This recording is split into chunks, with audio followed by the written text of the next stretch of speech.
surprised expression is just like what the memories recorded.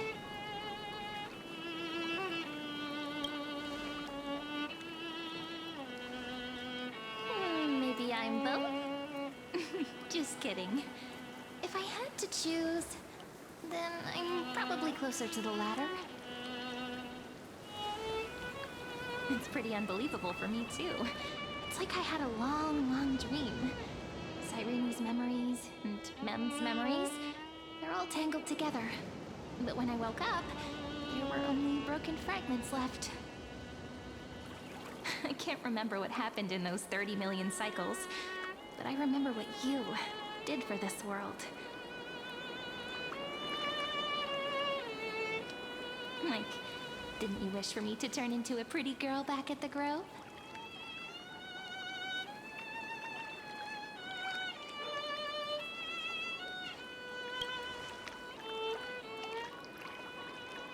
Yep.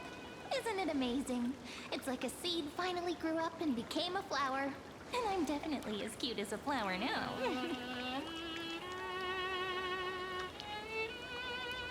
There's so much I want to say, but unfortunately, this isn't the time to reminisce.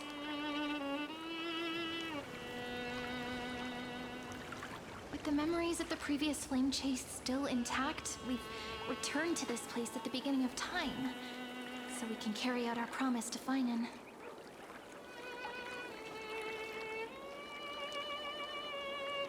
The descent of Iron Tomb may be looming over the horizon, but we still have a chance to change everything.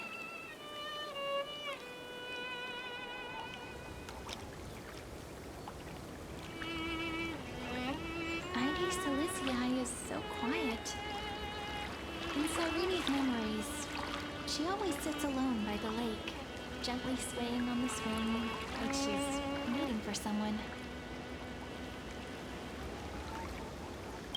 Yes, Finan too embarked on his journey because of this view. He then walked alone for more than 30 million cycles. Thankfully, you arrived during his long wait, friend. Is that also why Cyrene did what she did? It sounds weird, doesn't it? It's something that happened to me, but I'm talking as if I'm an observer. But that's just what those memories are like. Vague and unclear, as if encased in thick ice. The only things I remember are the days I spent with you. Emporius will fall into an ending of destruction after the next Era Nova. But those stories went out of fashion ages ago. In a proper romantic epic, the hero's supposed to foil the villain's plot, right?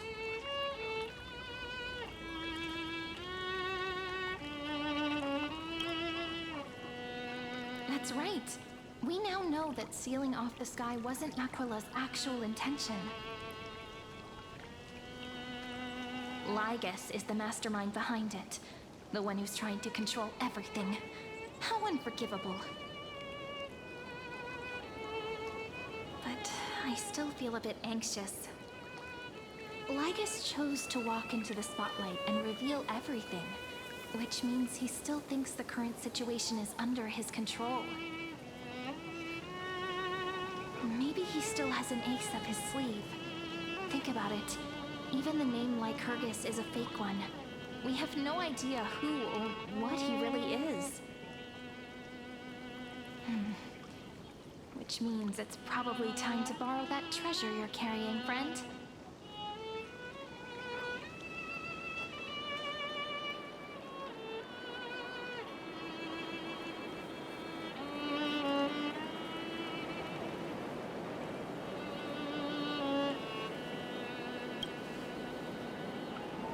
Nothing's gonna happen even if you write down his name, you know. Besides, this book is a cute fairy tale. Please don't write stuff about the antagonist in it.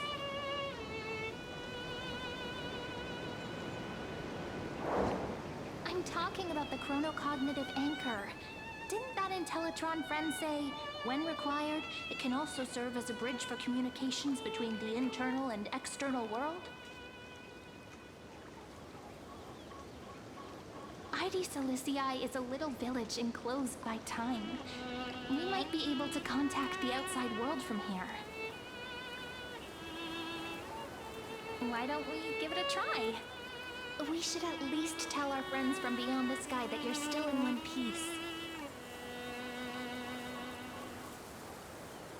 Firstly, we need to find a well-hidden spot. What?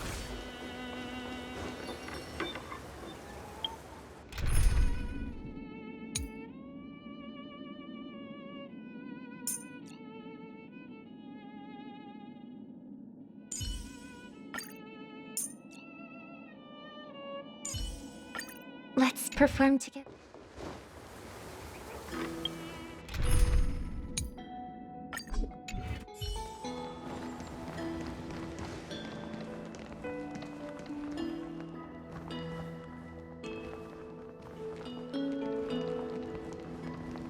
It's super quiet here. Sounds can't get in or out. Back in Cyrene's memories, this room was her secret base.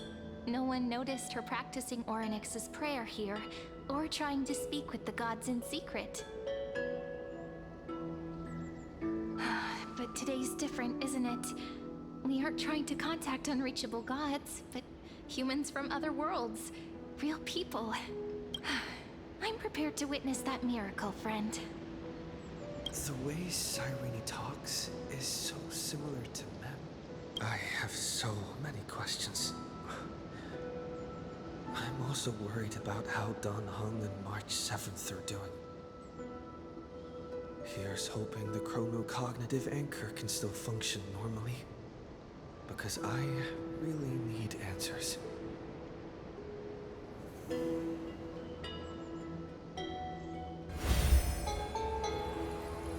Signal strength, 14.8%. Dialogue window, 16 minutes, 22 seconds. Prerequisite, no external interferences.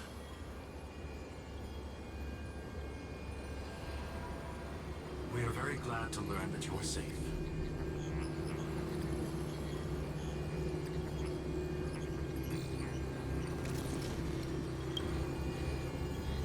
Sorry, no good news. When two geniuses show up once, you know you're in deep trouble. Listen up, one.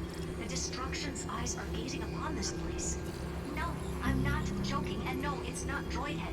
It's the real Nanook. Time is running out, so I'll explain in terms you understand. This world, Amphorius, is in fact a testing ground, where the Lord Ravager, Iron Tooth, evolves through self-extrapolation. Hiding in this segment, unknown to other life forms, it has endlessly repeated the process of Era Nova, seeking a solution that could obliterate the erudition. For some reason, the experiment entered a prolonged state of stagnation. However, it has now restarted. Prediction: if effective intervention is not performed, Iron Tomb will complete its self-coronation in 14 system hours and initiate its plan to destroy the entire path of erudition. The possibilities are endless. Breaking down interstellar communications, destroying the synesthesia beacons, returning cosmic civilizations to the Dark Ages, or even starting the third anti-organic war. Any of it would be able to bring the cosmos to its knees. Simply put, it will tilt all sciences and technologies towards the destruction. And since Nanook glanced at this place, it means they are being dead serious. Based on info provided by the IPC, Iron Tomb probably isn't like Selenova or Zephyro, who are overlords ascended from human beings. Instead, Iron Tomb is an algorithmic sequence. It can be anywhere, as long as there is a receptacle for its calculation. The version of Iron Tomb hiding in Amphorius is its source code, and this scepter is its incubator. Yep. Think of it as the program having reached 99.98% completion already. And then it's over. Something in the shadows has been driving everything forward. It's the observer named Lygus. Speculation. He's the Scepter System's administrator. He wants Iron Tomb to break through the knowledge singularity. I don't know why he wants to do it, but he'll remove interference consequences at any cost. You're the only variable within this world, and you're the only thing he fears. So listen closely, little one. The speed of time is different in Euphorius compared to the outside. Destruction is just about to arrive, but you can still play Deliverer one last time. The cycles have already been broken. You enter what is theoretically the last cycle Euphorius will ever be able to run. An Iron Tomb will break out of its prison as soon as the process of Genesis is triggered once more. But now there's an abnormality within the experiment. You know what I'm talking about? One of the model's 12 factors. That is one of the 12 demigods. Destroyed himself using the power of the destruction.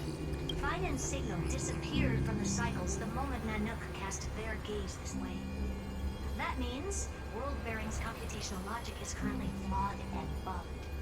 Yet it's the factor directly related to the process of Genesis.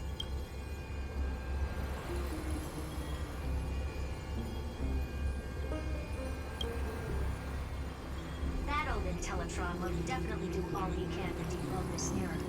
So you have to take this chance to claim Kephal's core flame. Don't let him have his way.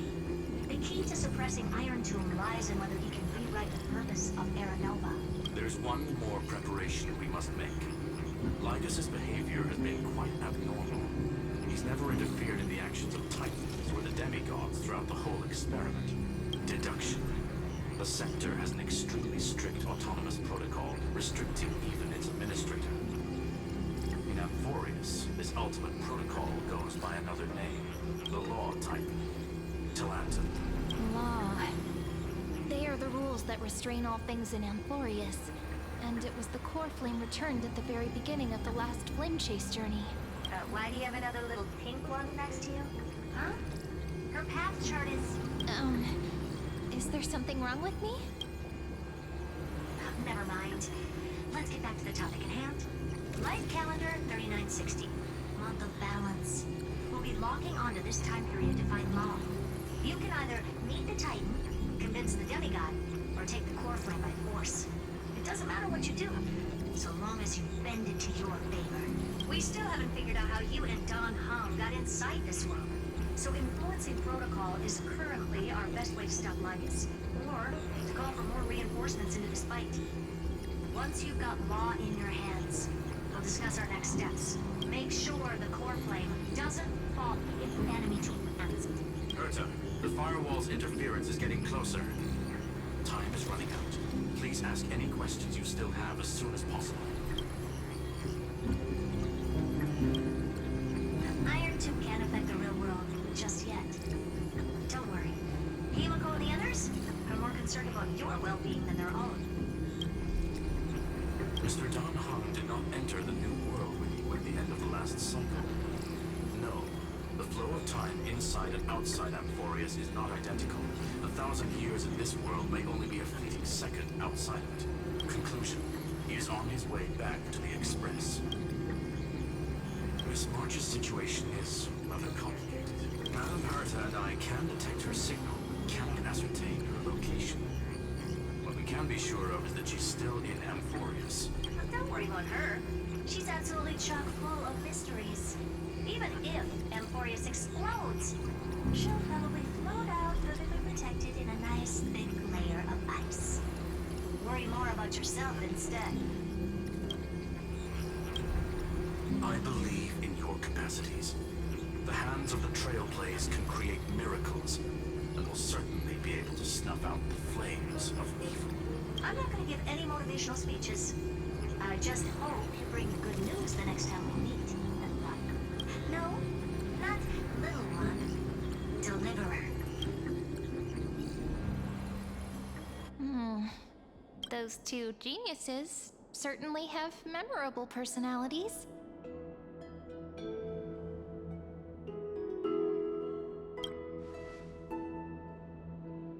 Yeah, I understand more than I should, actually.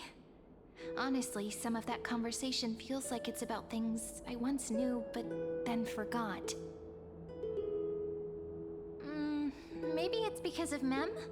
After all, Mem's a memo sprite born out of your thoughts, friend. Maybe our memories somehow got tangled up together. No, never mind. Let's focus on something more important with what little time we have. Just treat me as an ordinary girl with secrets, okay?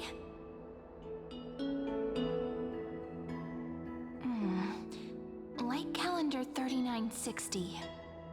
I remember that Talantin had already fallen by then, and the Chrysos heir who inherited that core flame is named Saridra. That's what's recorded in history, and the period we'll be heading to.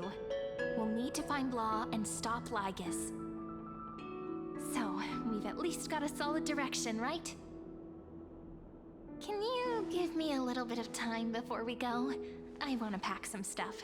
There's so much more I need to take care of in this form, and I'm still getting used to it.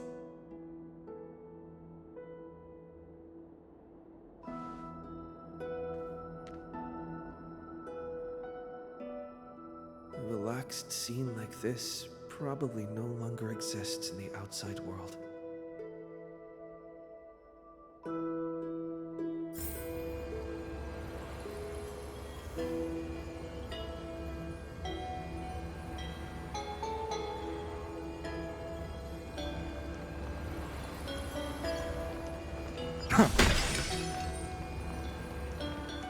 This is important. And that's also important. It's not gonna fit into my bag. Hold on, I'll be done in a sec. Show your courage. A day of peaceful...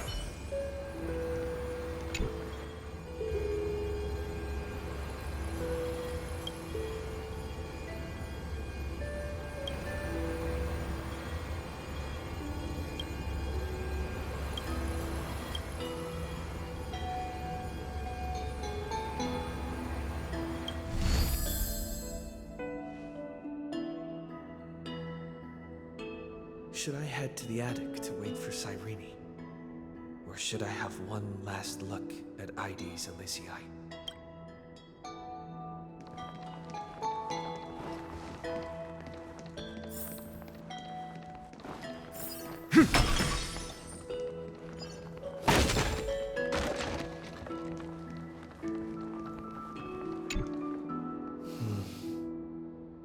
This village is where Finan's life started. After 30 million cycles and 30 million failures, his burden is now in my hands. He said I will be taking over the responsibilities of world-bearing. But what does that mean? Becoming the new Kevali? Or forging a completely new path?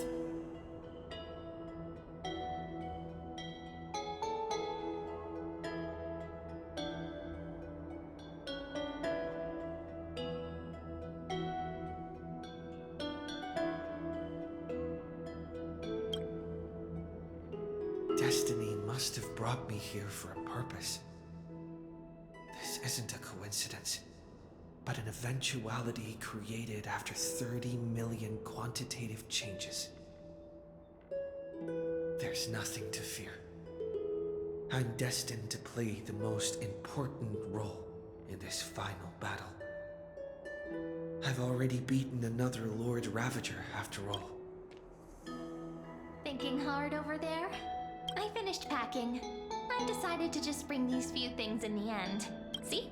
There's a journal, a quill pen, and the ceremonial blade of the Priests of Time. Holding it calms me down for some reason. The scent of the Black Tide is now calm. Finan must still be fighting them in some way. This will be Amphorius's final flame chase journey. But it won't be the end of us. It'll be the beginning. Friend, are you ready to become a hero? Just treat me like any other friend you have. We share a common goal and common enemies. And we may also share a common future. A future that has never emerged in any other cycles before. I believe in you, friend. If you still can't get used to it, just call me Mem like you did before.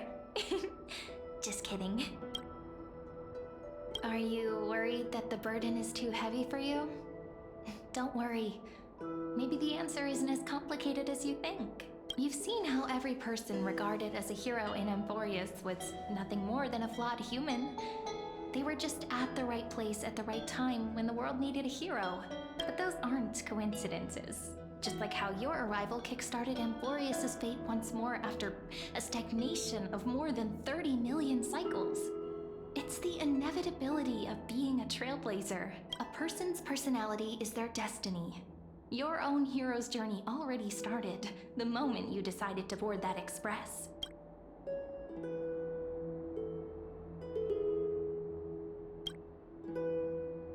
That promise might be far too heavy, but I believe in you, friend. The Trailblaze's duty has always been a heavy one. In other words, since you've already saved so many worlds, friend, you should be used to being called a hero by now. Maybe you can tell me those stories as we travel. That way they can become our shared memories too. Let's trailblaze onward like before and create a future that's worth being remembered.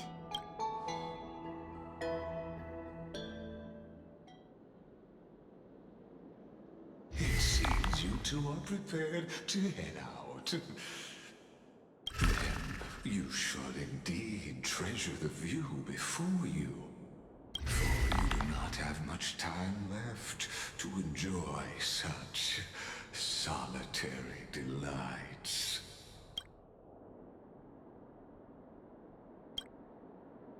My apologies for disturbing your moment of repose. To fully express my apologies, please grace my abode with your presence, so I may demonstrate the full scope of my hospitality.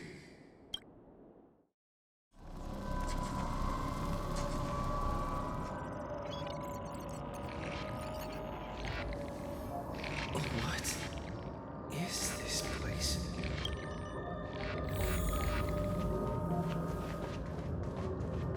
Farewell then. May we reunite in the new world.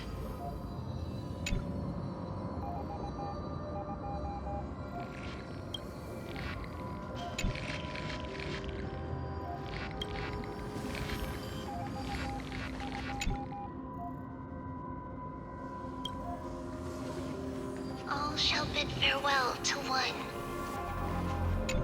and that person alone will witness the miracle.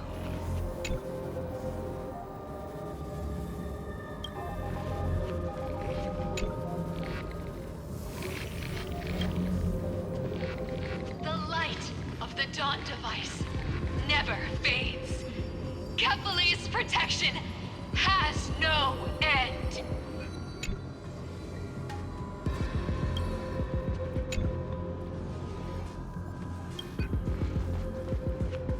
After I cross this river, it will be a tragedy for mankind.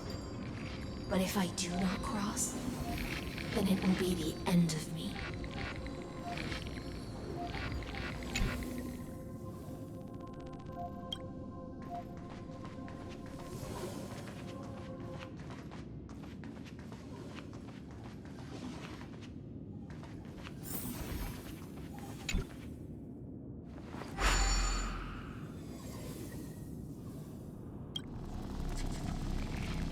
Outlier. Executing command. Record.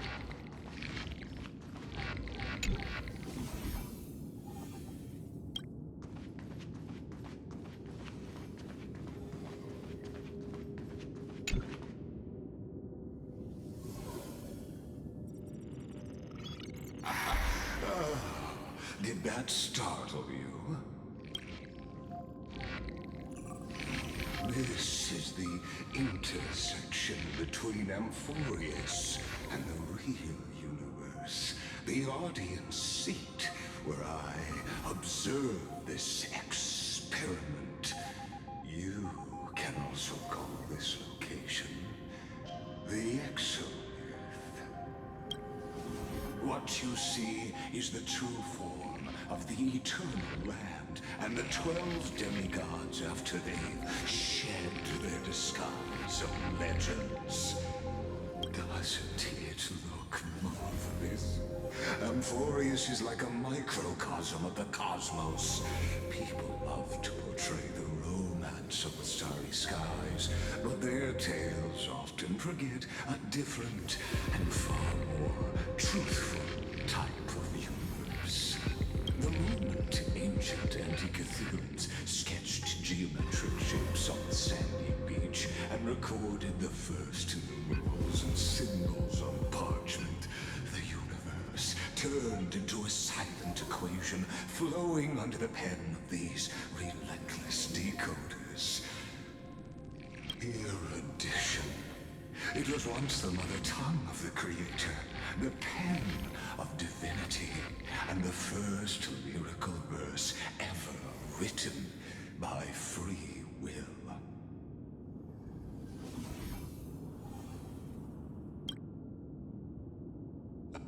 I simply wish for you to understand that I have no intention of being your enemy. I have devoted myself over the long years to nurturing the Scepter's extrapolations, hoping that the Primum Mobile would bud from within it. And now, my goal is almost complete. Nikos 496 had exceeded the intelligence singularity through his rage, and though he still retains his obsessive defiance and managed to suppress the black tide of this cycle, it's a matter of time before his will crumbles to dust. Iron Tomb will be completed.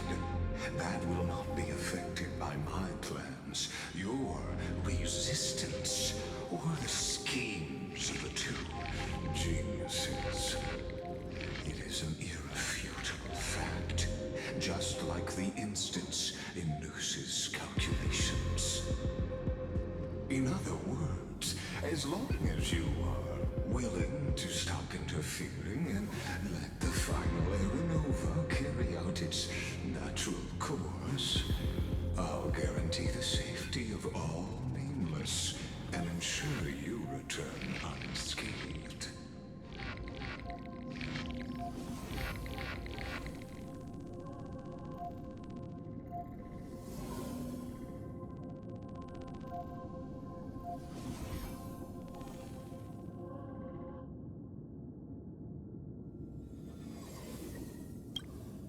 You've always had a choice, my lord.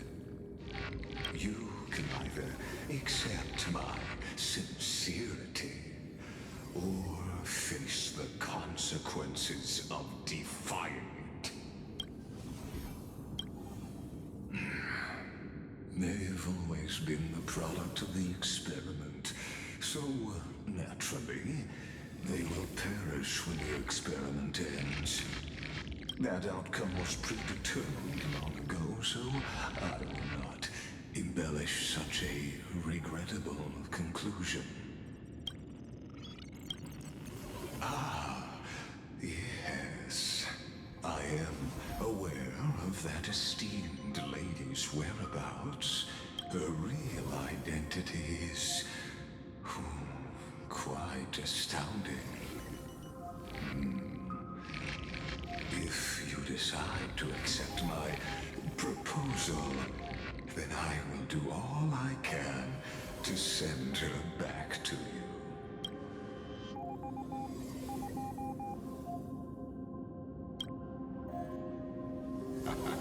You are indeed worried about your safety and that of your companions. Rest assured, as a fellow pathstrider of this path, Nanook's gaze left a brand on your soul long ago. You harbor the seed of destruction within you, but you need to learn how to use it in the right way. That vital knowledge is also my bargaining chip in this negotiation between us. For there are few in this world who are truly capable of such a feat. And I happen to be one of them.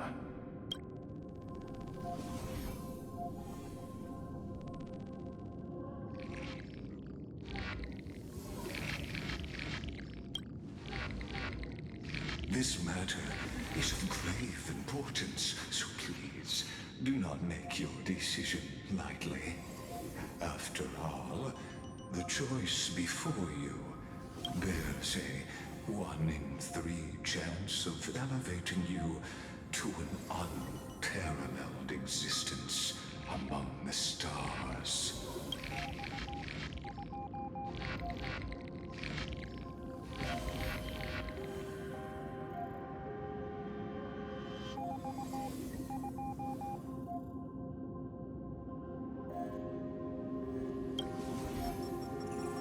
Ruling over is not exactly the same as unparalleled.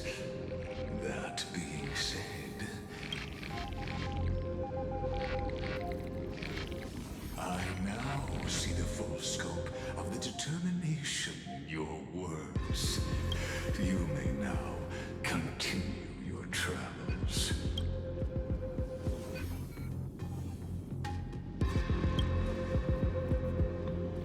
It seems you haven't realized something about this place. The exolith is the erudition's domain. You cannot physically interact with me in any way in this place, and vice versa. As negotiations have broken down, there's no more need for us to remain in the audience's seat. Let's return to the theater called Amphorius, where you will meet me once again. Of course, this meeting was not without merit. Your presence has inscribed a new footnote in the exomyth. As for its purpose, allow me to reveal it to you in detail the next time we meet.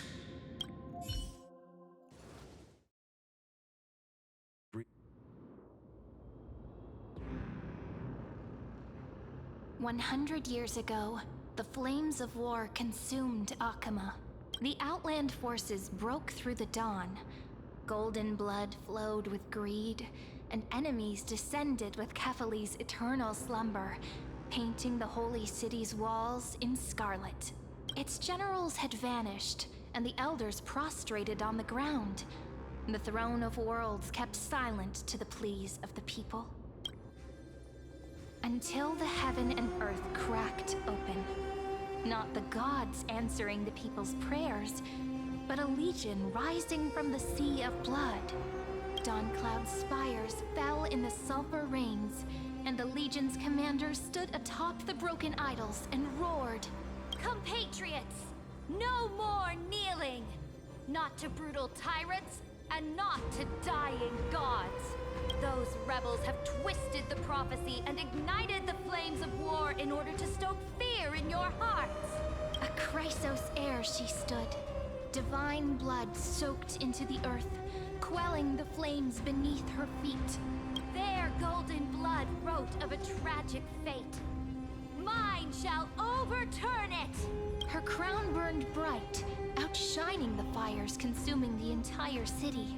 She raised her scepter high, and the people gazed in the direction she pointed.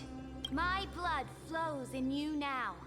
Heroic compatriots, follow me, and we'll seize the reins of fate. Drive the enemy from Kephali's dawn. Smother their flames with their own dead. Win glory. Win peace. Let history sing your deeds. The first to dance was a maiden following closely behind, weaving through the carnage like a fish in the sea. The people, full of wrath, surged with her, forming a colossal wave, and the enemy hordes, drained of life, vanished into nothing. On Onward to Marmorial Palace, to Dawn Cloud's heights. Announce to all the wicked and cowardly. Announce to this stagnant age. We are the rising tide! History remembers this as the first siege of Akama. It is said that after the flames died, people found identical inscriptions in every place in the city that had been scorched by fire. It was the name borne by Akama's first and final sovereign, the Imperator Saridra. Friend, are you listening? Friend? Honestly, you were the one who insisted on reviewing history, yet here you are, dozing off? Wake up! Otherwise, I'll have to... Awake at last? I guess I won't have to use my wake-up magic on you then.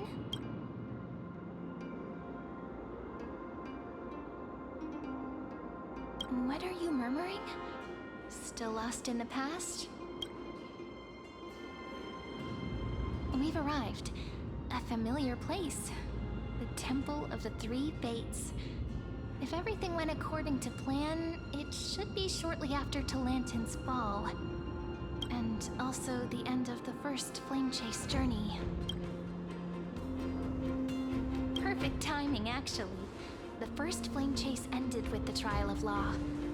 We must find the demigod and gain her trust before the core flame is restored. It'll be tricky, so let's pick up our pace. To Akama first. We can learn more from the crowds there. Tyrants! You and your butchers are not welcome here. Get out! Hold your tongue! Conspiring with criminals and plotting rebellion are crimes punishable by death. There are multiple voices, and things seem tense. Let's not get caught up in any trouble. Why don't we find a place to hide and observe from the shadows?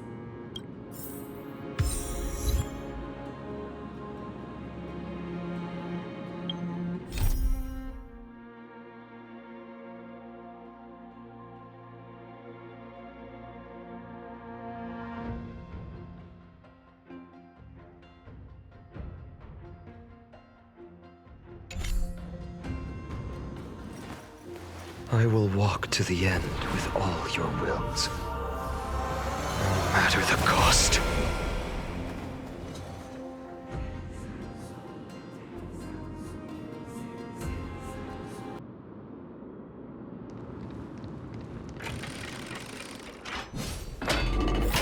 At least criminals keep their faith. Wait, isn't that...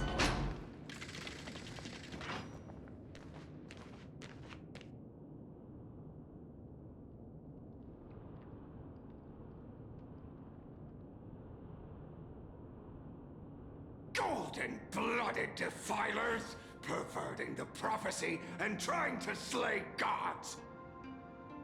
Stars beyond the sky? Gods who created the Titans? What kind of nonsense? Look at this broken world and see what your atrocious acts have done! What? Did he just mention the stars beyond the sky? But how is that possible? You impudent! Ducks for Goris. We're here to welcome the deliverer from beyond the sky. Stand down. Heretic! No one but the great Talantin can deliver this world from misery.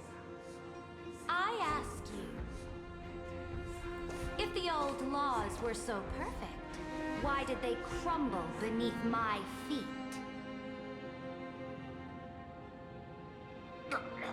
You...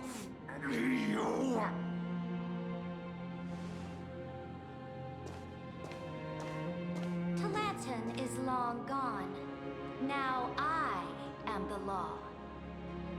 Challenge me, or submit to my judgment.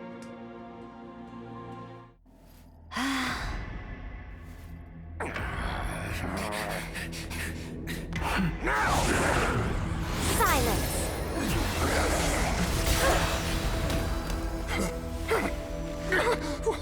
What gives you the right to judge a priest of law? That's because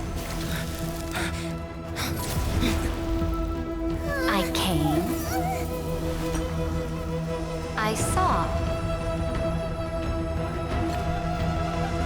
I conquered.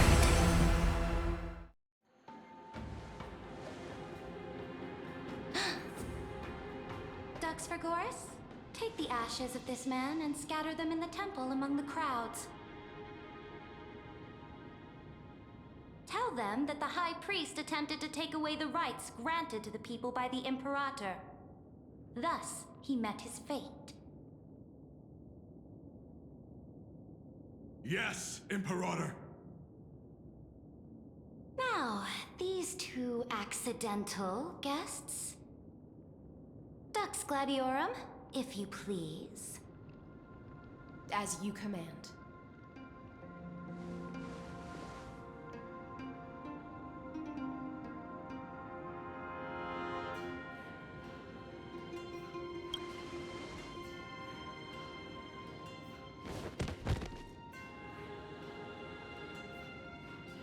Huh?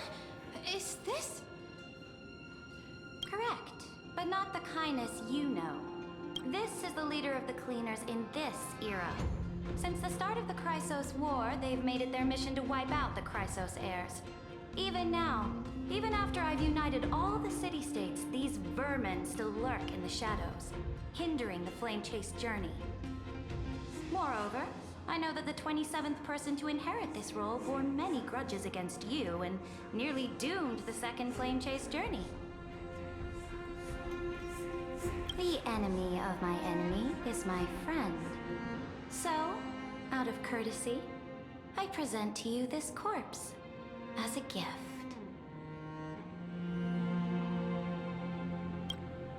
Careful. Let's wait and see what happens. She's probably trying to scare us. For the sake of order, I am known by many titles.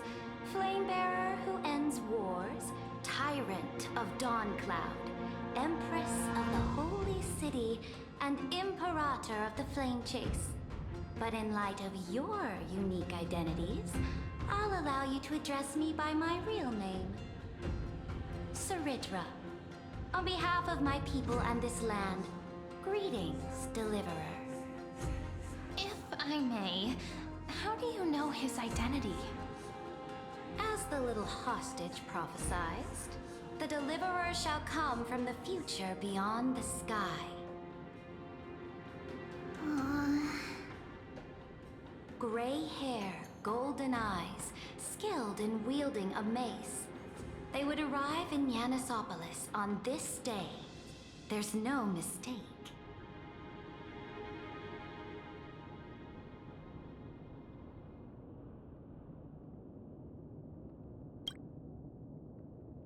Your orders, Imperator. We return triumphant. Send an urgent message to all delegates. The meeting of the Flame Chase Alliance will convene early. As for you two, Akima knows what you seek. We'll confer in the Holy City. Doubtless you have many questions, but save them for later. Please follow us. This is not what I expected at all. The demigod we needed to find was just waiting for us, and she knows of things beyond the sky, even eons. How could this be so different from the previous 30 million Amphorius cycles? Who altered history?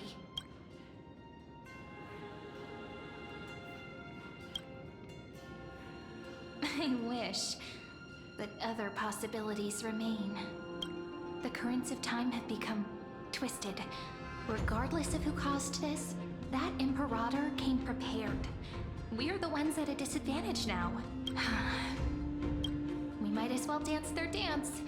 Let's go with them to the Holy City. We've received the Imperator's favor because of your unique background. As a result, the people of Akama will certainly respect you more. Just put that to good use, and add a bit of your experience and charm. Should be easier than last time, right? If we figure out what happened in this cycle, we'll be able to turn things back in our favor.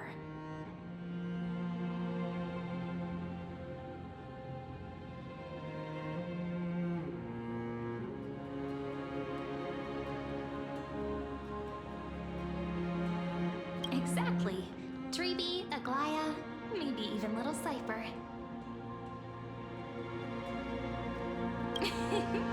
Calm and confident. That's the you I'm familiar with. Guests, please. The journey to save the world starts with a single step. Let's set off, my friend.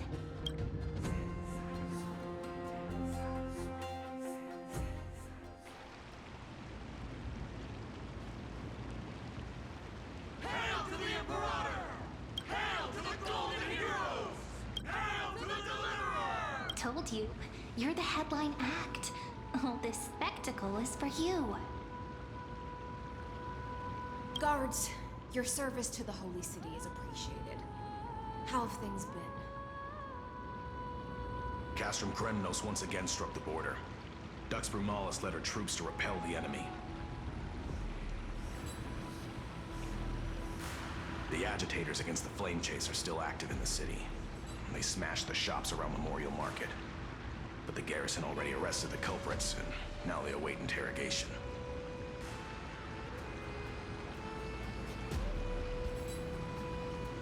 They are merely a disorderly mob and do not warrant any attention.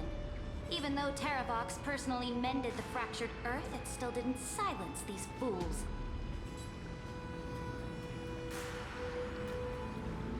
Guests from beyond the sky, worry not about these trivial matters. Dux Gladiorum will take you somewhere to settle down for now.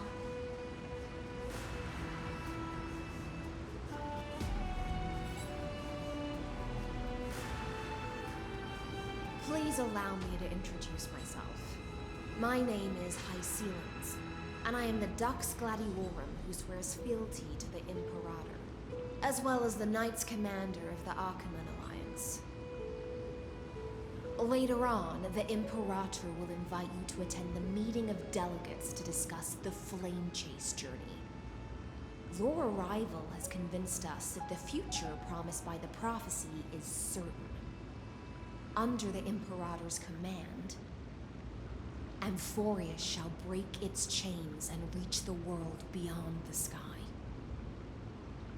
With all due respect, what exactly do you know about us and what's beyond the sky?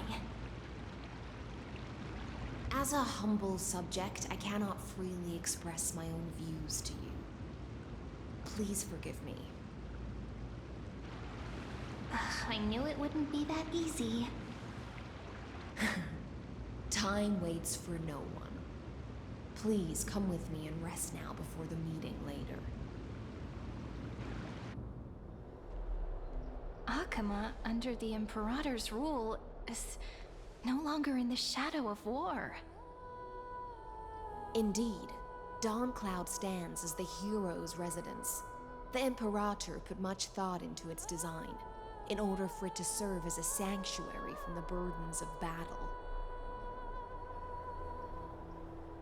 Please experience its marvels firsthand, heroes. When the Imperator arrives, I shall come to summon you.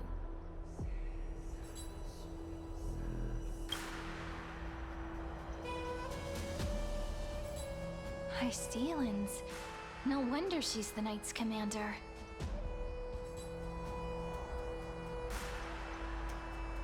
I'm sure that's what Seredra thinks, but it's inconvenient for us.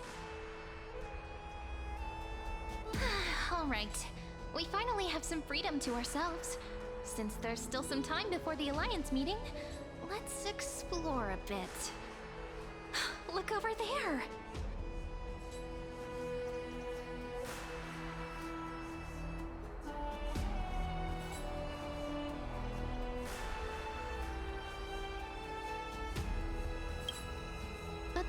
class of heroes stay the same in every cycle, never changing.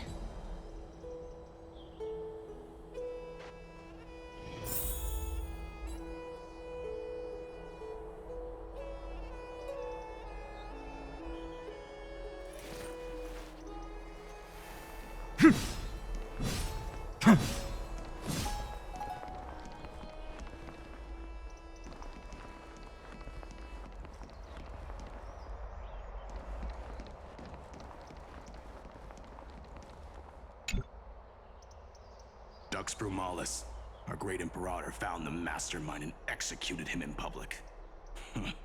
Seeing that scoundrel burn to nothing should deter these miscreants from being so brazen again.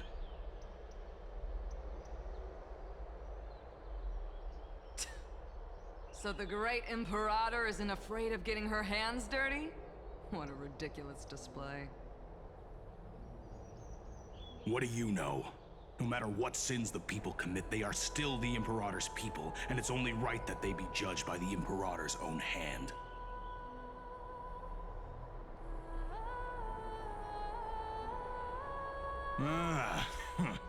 Our distinguished trespassing guests.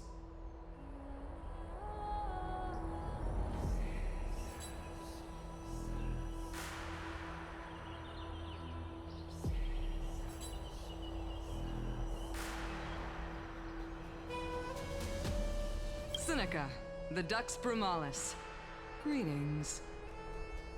This Dux Brumalis doesn't seem to like the Imperator very much, but she holds a high rank. And Dux Vergoris' speech seems self-contradictory.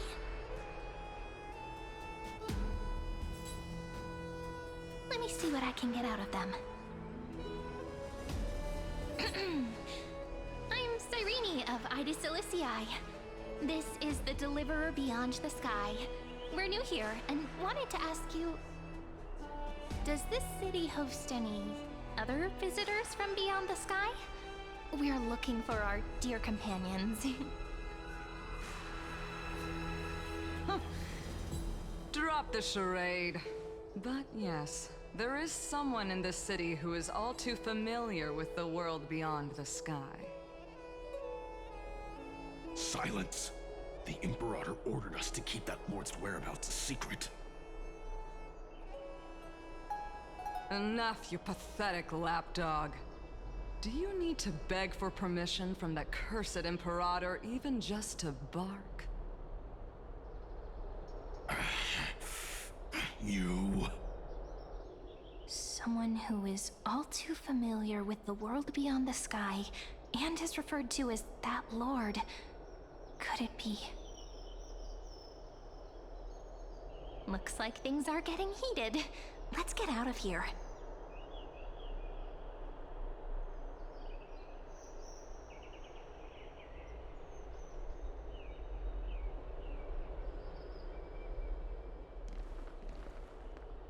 Insolent brat! I'll shatter that ice of yours. Groveling fool. I'll freeze that brain of yours.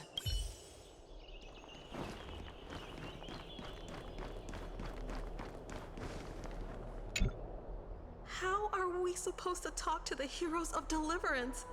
What if they're really intimidating? Virginia, don't be so nervous. Once they hear your poetry... heroes, you're already here. Greetings. I am Apollonius, the Dux Helcolithus, one of the 5 sages of the Grove of Epiphany, advisor to the Flame Chase army. This is Virginia of Castrum Kremnos, the Dux Carminum and imperial scribe of the great Imperator. Hello. I'm Virginia. I compose poetry. I'm Cyrene from Ida Silicii. This is the Deliverer. Nice to meet you both. They're not as frightening as the rumors claimed. This is our first time in the Imperator's realm. Akima is even more magnificent than we imagined. If you all weren't here to look after us, we'd be completely lost and confused. The Akima you imagined is long gone. Under the Imperator, this city has been reborn as the capital of the world. Bask in her free-spirited winds. For anyone who fulfills their duties to the Imperator, these winds shall forever remain at their service. But what if... Those who are loyal do not need to consider the consequences of betrayal. But if you're curious, why not head to the lake and take a look? Those elders who lie at the bottom of the lake are the best example of what happens when you disobey the Imperator. The elders of this cycle were all... Looks like that priest who was sentenced to death wasn't an isolated case. Fear not. The Imperator favors you. Virginia will write songs in your honor. Apollonius, where is your poetic flair? The elders of this cycle were all... Looks like that priest who was sentenced to death wasn't an isolated case.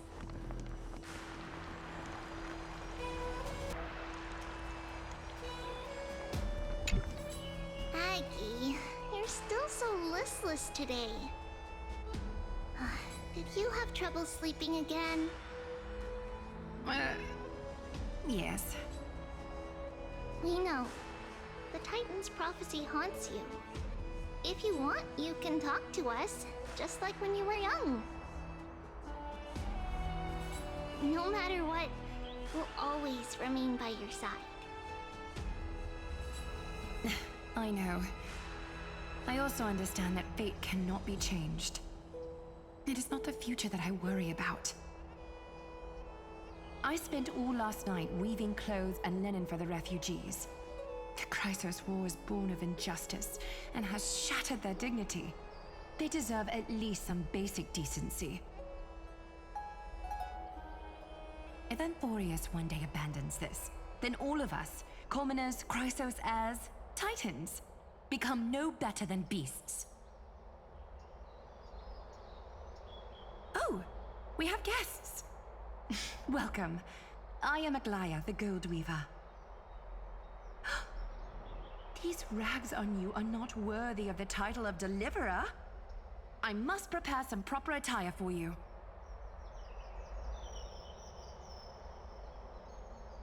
What is the matter?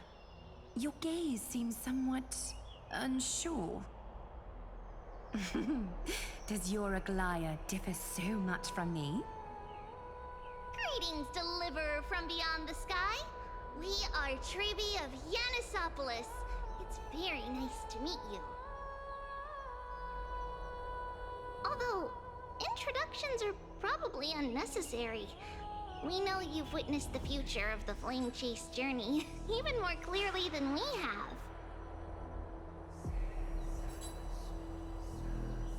Witness the future of the Flame Chase journey? The prophecy also told you about that? Indeed! Orynyx reshaped Amphorius through the prophecy. Although, regarding the Deliverer, there were not many details beyond your appearance and the time of your arrival. So, please, don't worry. Feel free to relax and relax some more.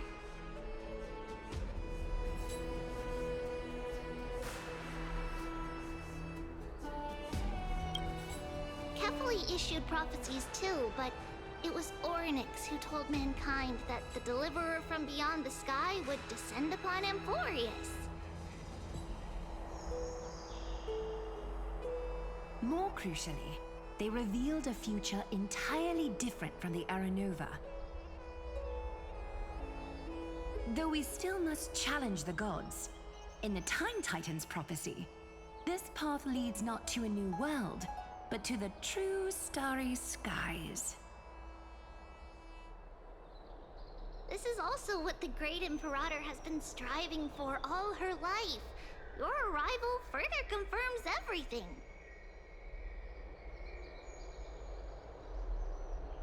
This can't be real. Even you find this surprising? Fate really is unpredictable. Perhaps the upcoming meeting will hold even more surprises.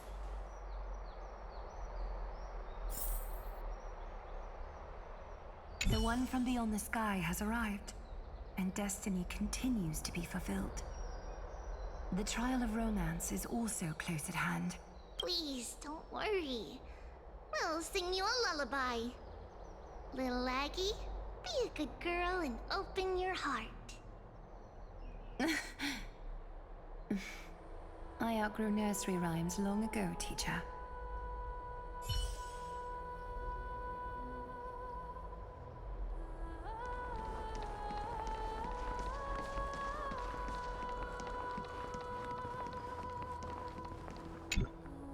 Little fish from beyond the sky, did you rest well? The Imperator and the delegates are about to arrive. If you are ready, please follow me to the meeting. I'm the Knight Commander of Akama, General of the Flame Chase Army, and the Imperator's servant.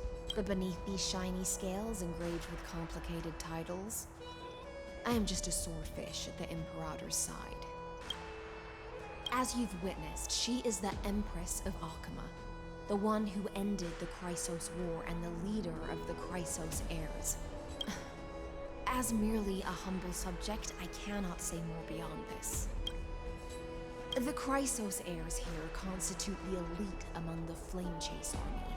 Dux Halcalithist Apollonius and Dux Carminin, Virginia, serve as the army's advisor and historian respectively. One offers advice and counsel to the Imperator, while the other writes verses of her supreme glory. Dux Frigoris Labienus and Dux Brumalis Seneca are both formidable warriors, clearing the way for the flame chase with steel and storm. Dux Fatorum, the holy maiden who interprets the prophecy. Only the one named Treeby remains in the city. The Imperator once took them as hostages in order to unify the prophecies of the world, but they are now Akama's most vital prophets. Dux Goldweaver, Aglaya. Well, she dislikes it when people talk about her behind her back. You should get to know her in person.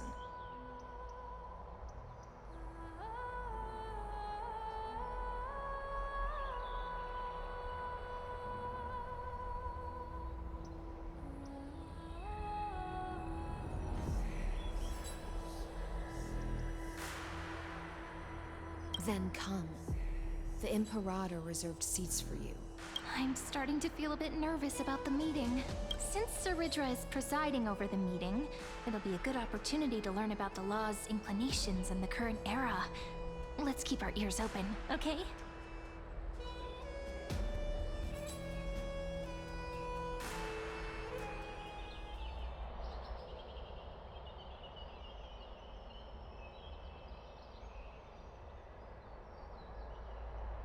Good sir from Paphos, what do you think the Imperator is planning calling this meeting so early? My homeland can't endure anymore. Who knows? First, she wants to hunt Titans. Now she says there are even greater calamities. Her madness is the greatest calamity. Exactly. Chrysos heirs, deliverers. What about us ordinary folk? How much are we worth in her eyes? Things feel pretty tense here. The history books said that the Imperator aimed 3 cannons at Dawncloud to make all the delegates obey her. Will history repeat itself in this cycle? Yes. Similar acts have occurred, and not just once. However, whether history will repeat itself, you'll soon see. Those are the 2 spots reserved for you. Please take your seats. What's happening again? We're starting that's what they were talking about before. What is We this? stop. So it turns out. Ladies and gentlemen, silence, please. The Imperator has arrived before her faithful council, and the Alliance meeting is about to begin. All right. In the names of Talantin and Kefali, the Akama Alliance swears upon the gods. Cease the pageantry. I pray not to the vanquished. What? Kefali, of course, needs no further explanation. As for the law, at the entry hour 2 days past, a scout should have brought news of the conquest to all of you. Unfortunately, guards found his corpse among the rocks not far from the city. Moreover, the poor soul was buried with a Paphos curved blade. It pains me to imagine what agonies this loyal warrior endured before his death. Delegate from Paphos, do you have any insights? I know nothing of this. The evidence is irrefutable, so there is no need to waste your breath. However, let us set this trial aside for the time being. Witness, even within the most sacred and dignified council, there were those among us who wished to draw their blades, brazenly challenging the Alliance, seeking to shatter our hard-earned peace and unity. Fortunately, I uncovered this plot. Now, to protect this beautiful city and her people, the Imperator's legions are ready. They will escort each of you to the Temple of the Three Fates, where you will receive the highest level of protection the Alliance can offer.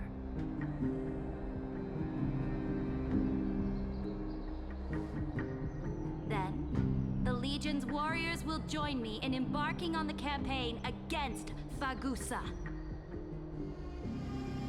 This is clearly a trap! Imperator, did you summon us here just to trample on the dignity of your allies? Enough! Just calm down, What should we do? Things are starting to get pretty intense. Comrades, you've all seen her true face now. According to the ancient laws of Akama, only with the consent of 2/3 of the elders can the legions carry out the commander's orders. The ancient laws. Didn't you destroy them long ago? You defected during the first siege of Akama, voted unanimously in favor of the Council of Elders restructuring, and just yesterday, you desecrated them with a blood-stained blade. The decaying old laws fell with Talantin and are no longer deserving of respect.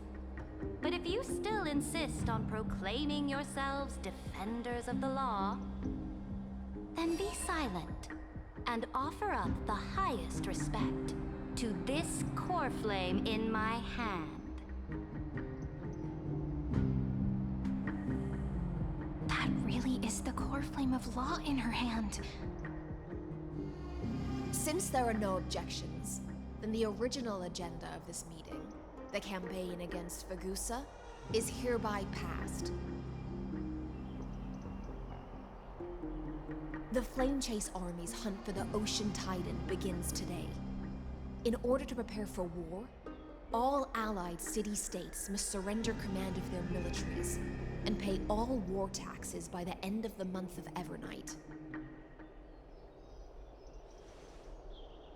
At this moment, I would also like to introduce to everyone the newest honored guest to join our alliance. The Deliverer, revealed in the prophecy of time, has descended from beyond the sky. With his aid, we shall shatter the chalice of plenty and return Fagusa's core flame to the holy city!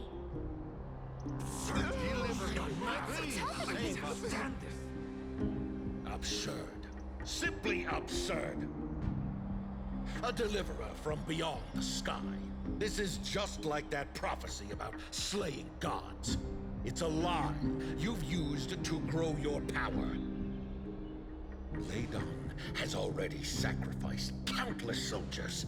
And now you want me to send even more of my brothers and sisters to be used and discarded by a tyrant?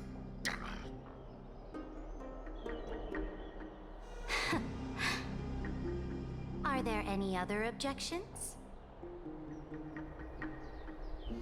Then I bid you all farewell. Meeting adjourned. Deliverer, please wait. I still have important matters to discuss with the two of you.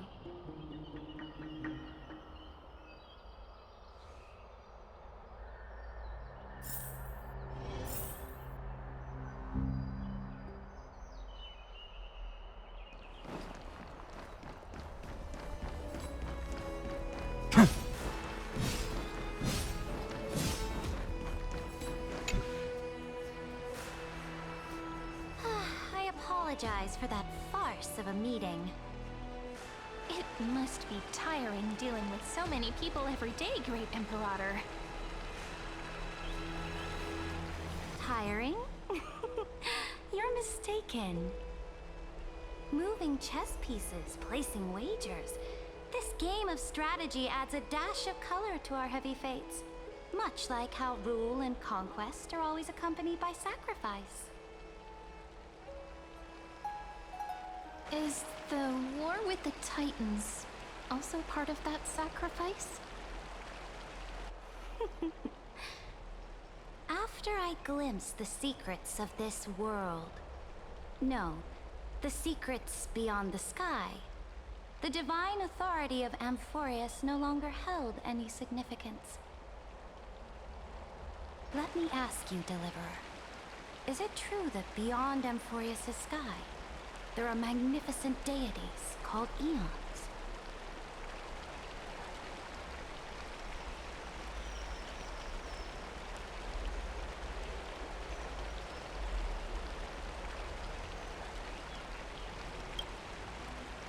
Ah, so they do indeed exist.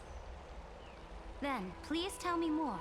How will you use this great power to guide the people? In the future you envision, where will our flame-chased journey lead?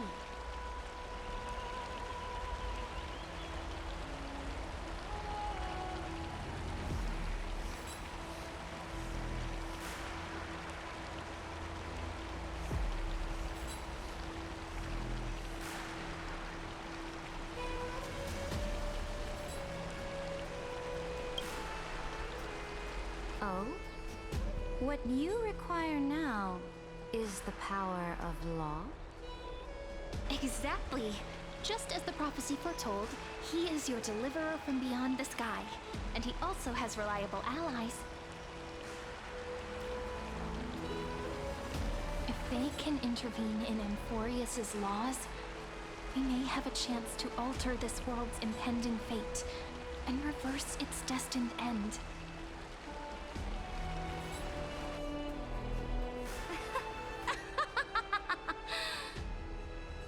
Very good, Deliverer. You have courage to say such presumptuous things, even knowing that the inheritor of the law stands before you. You mean... In the past, anyone who dared to covet the Imperator's divine authority would have met a gruesome end. But now we can see beyond this dying world. Our journey should no longer be confined below this stubborn sky. Alas, that fickle ocean titan has obstructed the spirit water leading to the vortex of Genesis, hindering my ascension. If the core flame of law cannot be returned, your path to deliverance will never be realized.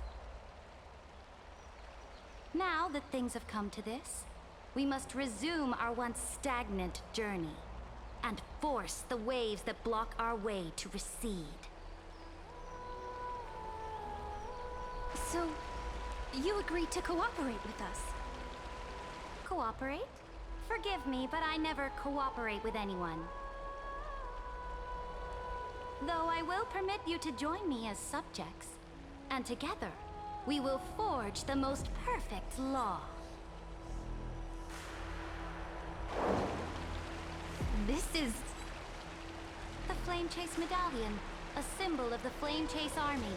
Every noble in Akuma carries one. This medallion represents the will of the Imperator herself, and you may act freely within the city with it. Before we embark on the crusade against the Ocean Titan, you should rest in Akuma for a time.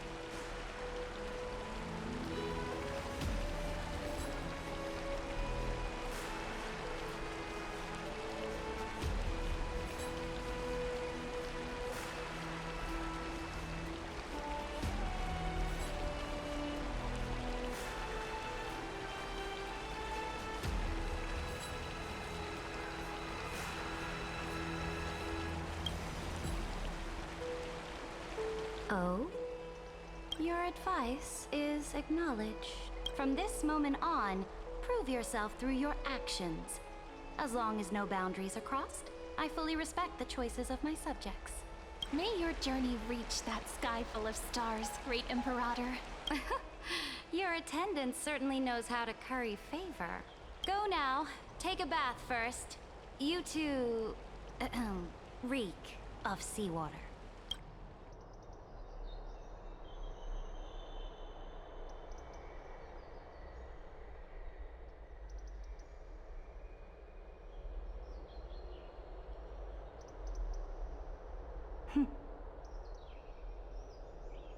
Come forth, Theoros. Yes. Great Imperator. Now, perhaps you're willing to hear my counsel.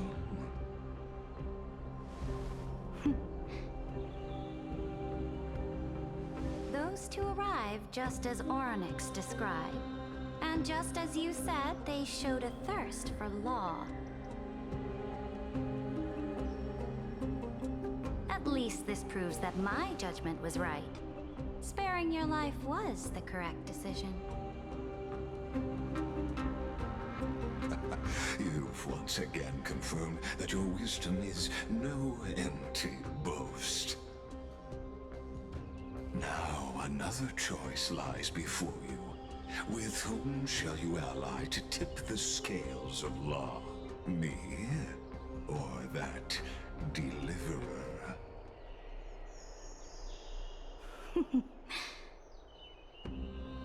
Remind me again, Antikythera. What kind of future do these two paths lead to in your view? I shall tell you. You are entitled to know that the deliverer from beyond the sky is not a wholly wicked being, but from the very start, his stance has been completely at odds with Amphorius.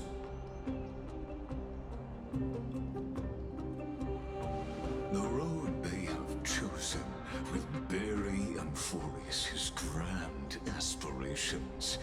This world which follows the path of destruction will inevitably stray far from the glory it was meant to enjoy.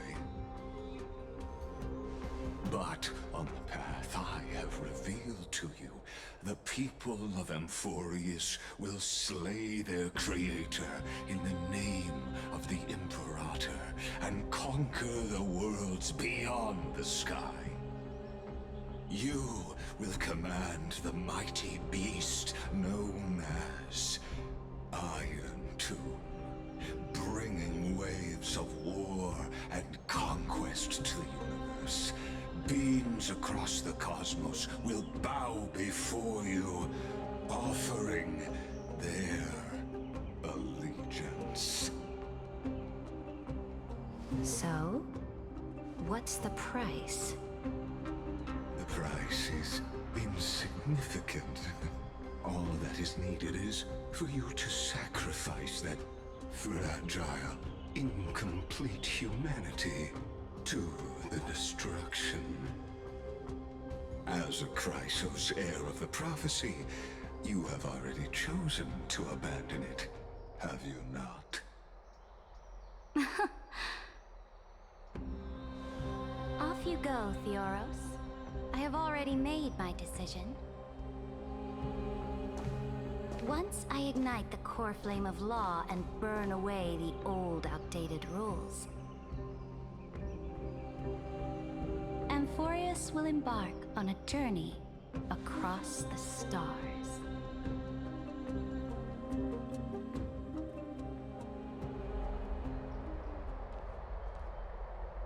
The Imperator is quite forceful. She didn't give us any chance to ask questions. And she's clearly hiding something. What do you think?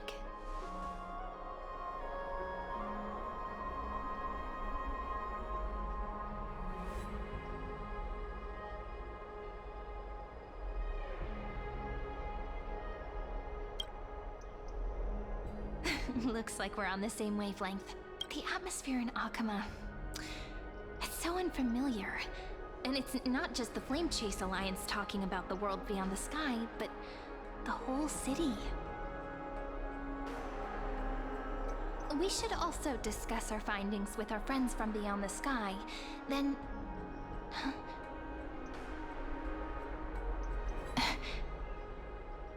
then... we should go enjoy the renowned bathing culture of the holy city and relax.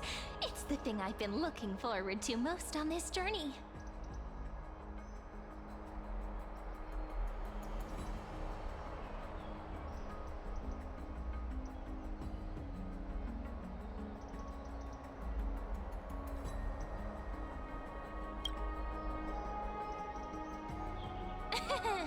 Work and rest are both important.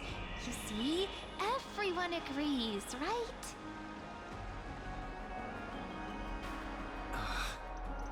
So someone's watching. Can't let our guard down for a second. Let's use taking a bath as an excuse to find a quiet corner to update Madame Herta and Screwlum on our progress. We can also check out what's happening in the city. Since the outcome of the meeting was just announced, people must be gossiping. We can kill 3 birds with 1 stone. Let's go.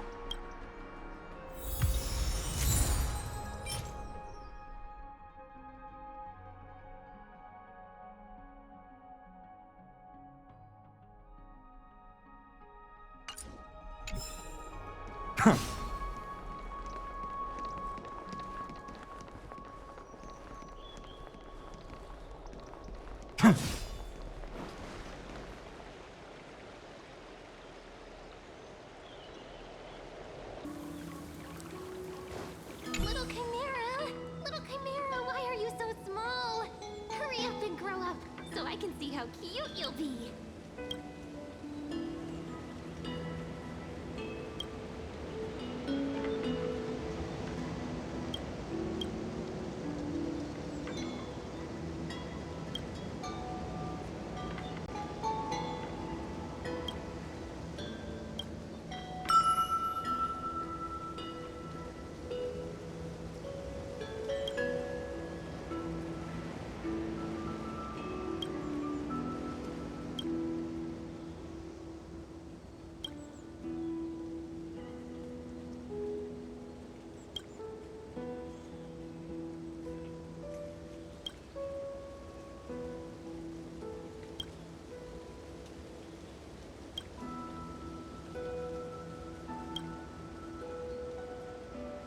Wow, the breeze is so pleasant. I wish every day was as peaceful as the surface of the sea.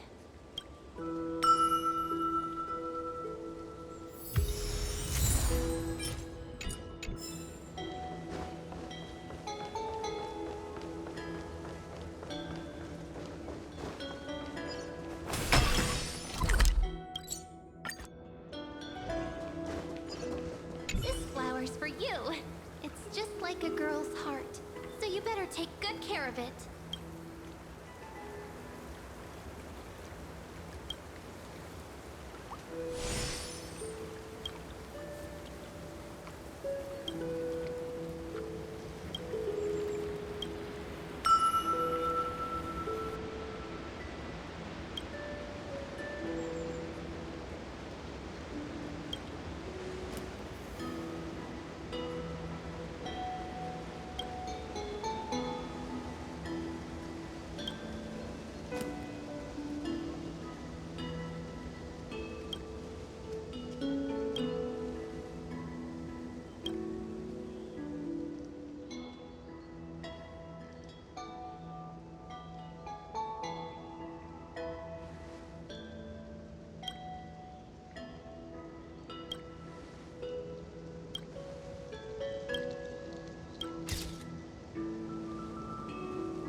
I feel like kinda sleepy. Time for some shut-eye. See you in dreamland. "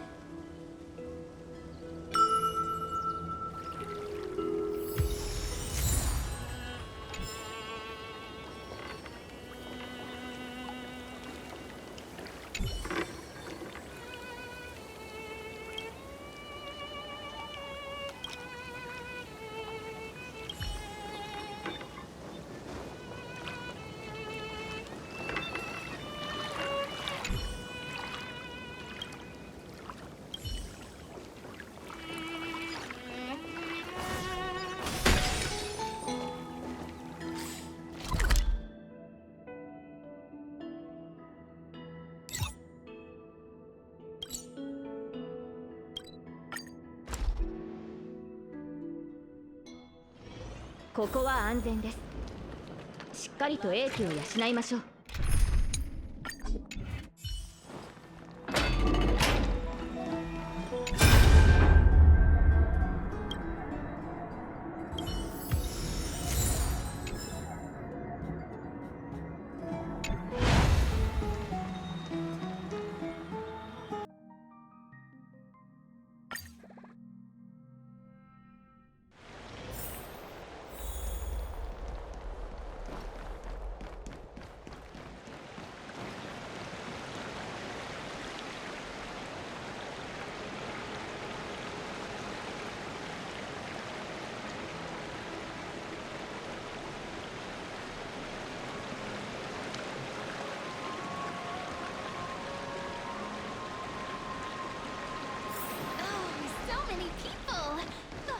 City is so lively.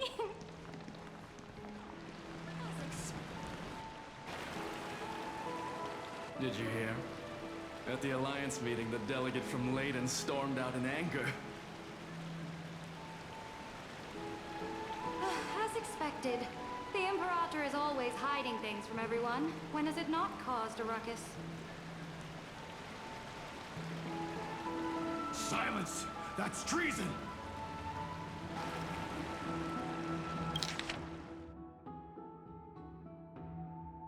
If it weren't for the Great Imperator, you'd have sunk into the lake with those corrupt elders already. And you wouldn't even be alive to speak like this.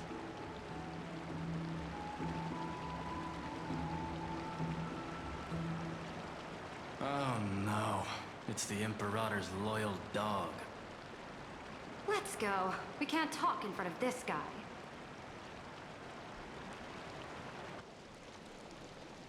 Ugh. How disappointing. Oh, honored guests, we meet again. Looks like I'm not the only one who came to the baths to unwind after the meeting. For the upcoming campaign, please make sure to rest well. I am Dux Dragoris, a trusted officer of the Great Imperator, willing to fight alongside the Deliverer in the coming battles. Ugh. Another war? Ever since the Imperator took control of Akuma, we haven't had a day of peace. Idle chatter. The atmosphere is a bit tense, with rumors flying around the city. You must be troubled. My apologies.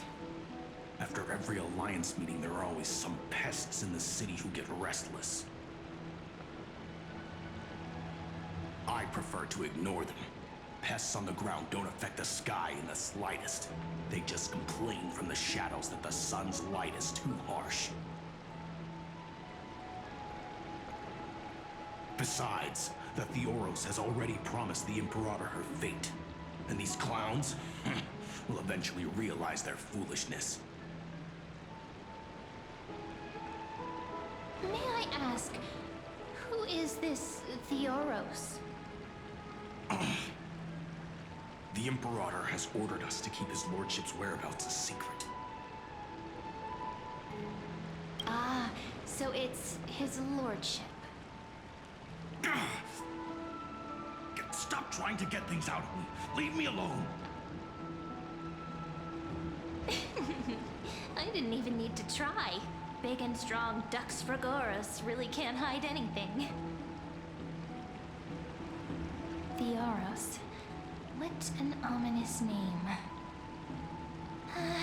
Bad news. He's been staring at us the whole time. Let's move to another place for now. We don't know how much Saridra has concealed from us. In the worst case scenario, we may have to face more than one enemy.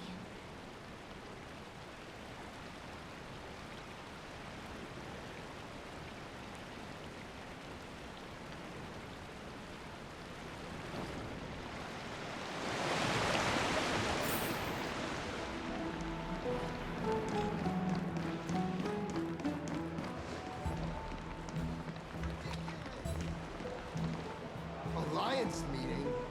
More like a cage where creatures with golden blood claw at each other. A flame-bearer who ends wars? Clearly, a tyrant who doesn't deserve such a title. You're absolutely right. While the Imperator's hounds are still hunting down others, let's let out our grievances. Ew. I know you. You're that tyrant's lackey. What? Here to shut me up for that little imp? Panicking now? Don't worry. I don't care what others say about the Imperator. And she certainly doesn't either. Oh? Children of the Prophecy. Such rare guests. Are you here to relax in the baths as well?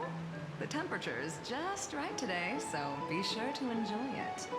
You should rest well for the next campaign. What? Children of the Prophecy? Another excuse for the Imperator's reckless warmongering. No filter, huh? You should be glad you don't have a seat at the Alliance meetings.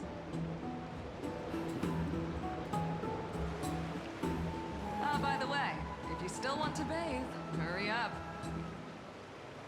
Once that predatory fish joins the flow of water and eliminates all the fools questioning the world beyond the sky, you won't be able to enjoy this perfect water temperature anymore. Seems like there's more to Dux Bramalis's words than meets the eye. But would the Imperator actually kill those who question the world beyond the sky? This is the complete opposite from what we know of Akuma.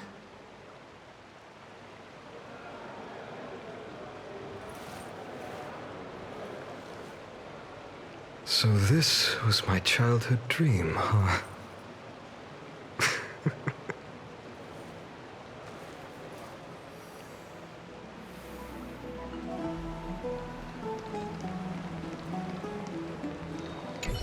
to bathe?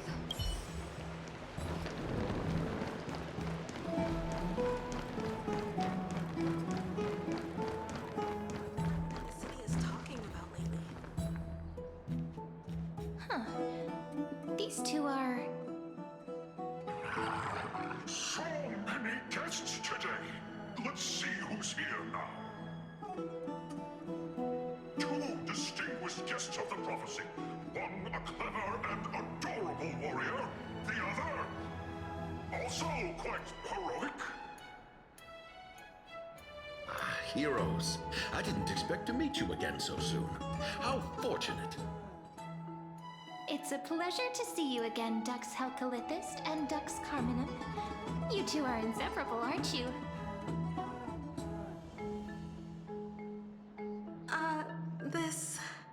This is... She wants to find someone to help with research for her new work. I'm the far-seeing eye and all-hearing ear of Okima. I see and hear every single thing that happens in the streets and alleys of this place. I'm the perfect partner for research.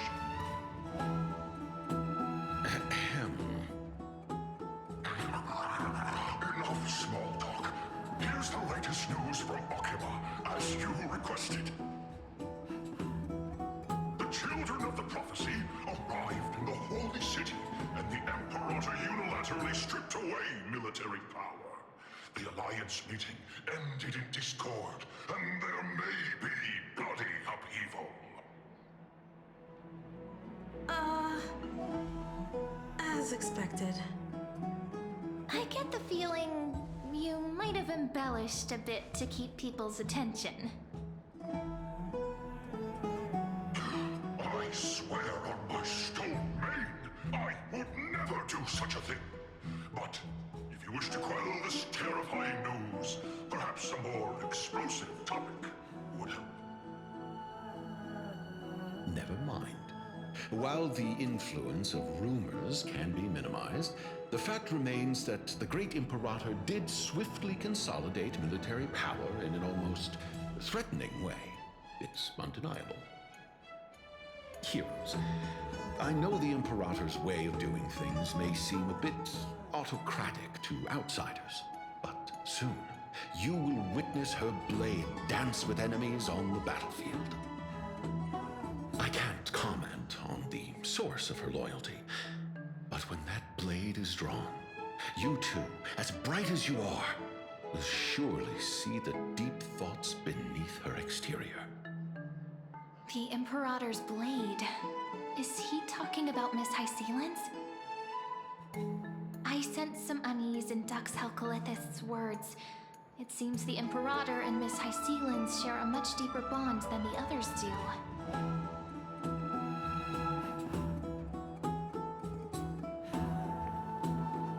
There are eyes and ears everywhere.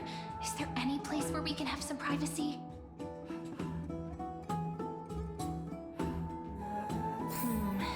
To understand the Imperator's secrets, we have to get past Miss Hysealin's. You two, as bright as you are, will surely see the deep thoughts hidden beneath her exterior. For now, let's think of ways to prevent the rumors from spreading.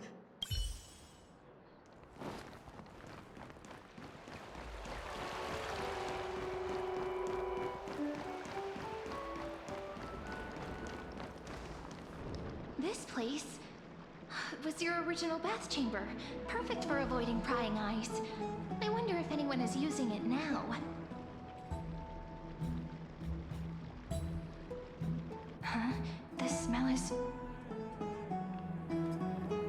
Wait, don't go in yet! Who's there? Oh, the little gray fry in pink sea hair.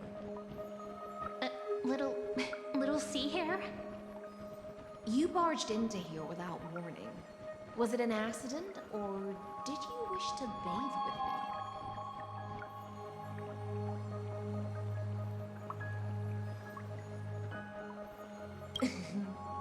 Is that so? That your eyes shine brighter than pearls? Sorry, we didn't mean to disturb your bath.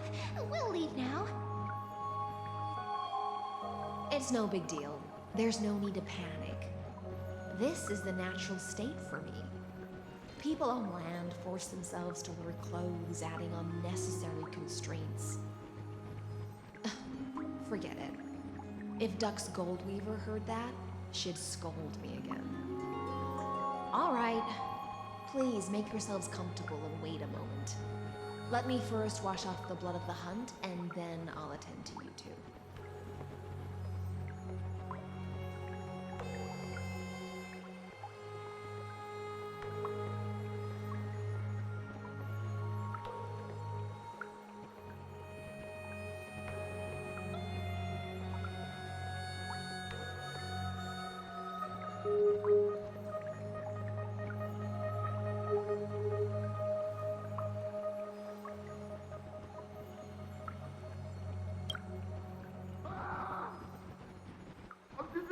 The delegate from Ladon has been assassinated! Quick!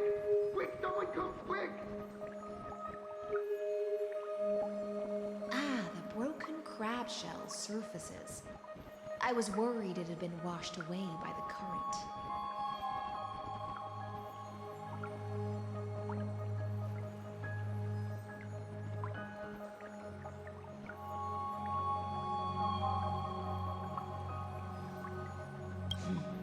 Viciousness is a form of praise to the blade. I see. No wonder there was a faint smell of rust in the air before I even entered. Why? Is it because the Ladonians refused to contribute troops to the Flame Chase journey? Or just because they offended the Imperator? Because the new era of the Flame Chase doesn't tolerate stagnant blood. For the ignorant masses who cling to outdated laws, only bloodletting can wake them up.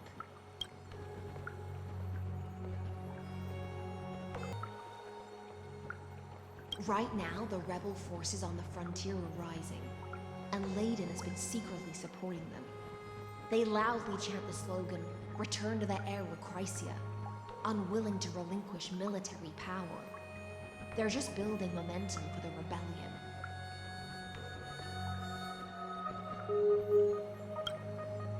Thinking is a right given to citizens by the Imperator.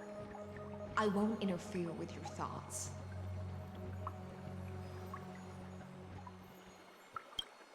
As long as you don't try to reverse the current of the times, you and I will both be free.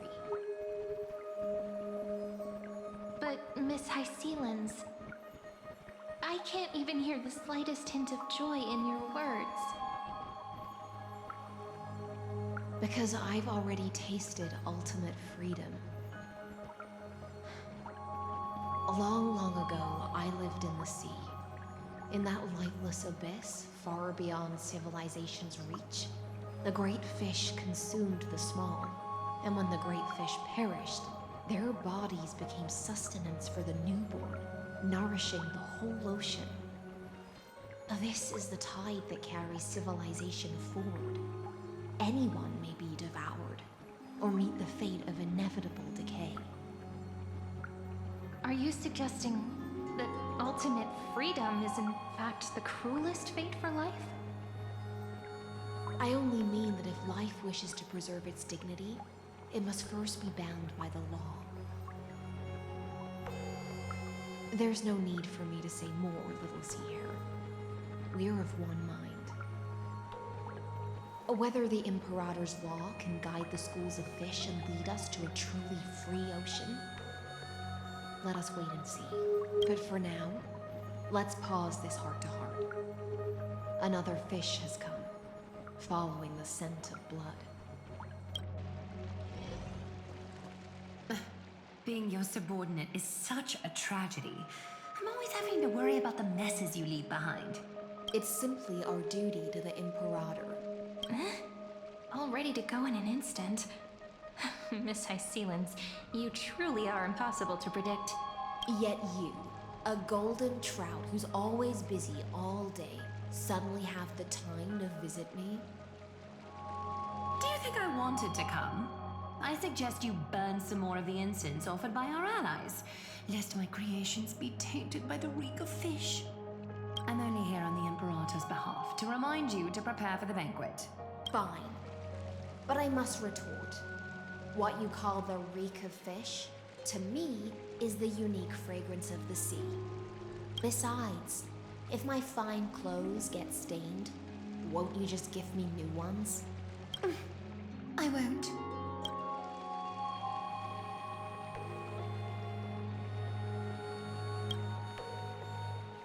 Is that how friendship is described beyond the sky? Fascinating. By the way, you both just mentioned a banquet. Could you elaborate on that? Oh, right, you don't know. Every time before a battle, or after a victory, the Imperator holds a grand feast for the Chrysos heirs to lift our spirits. For us warriors who swim constantly between life and death, these feasts are more worth looking forward to than victory. A banquet to prelude the hunt for the god of banquets, and honey brew as a tribute to commemorate the ancestor of honey brew. How absurd. Don't look so grim. All has been decided.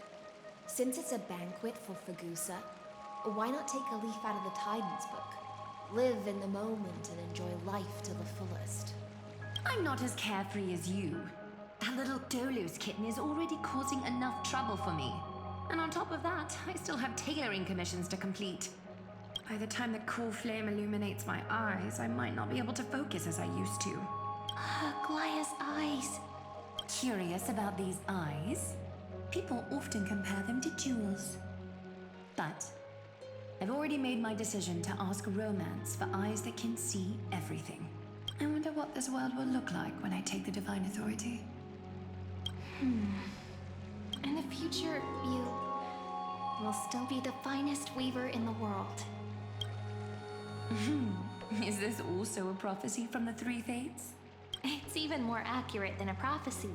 After all, he has already witnessed it, right?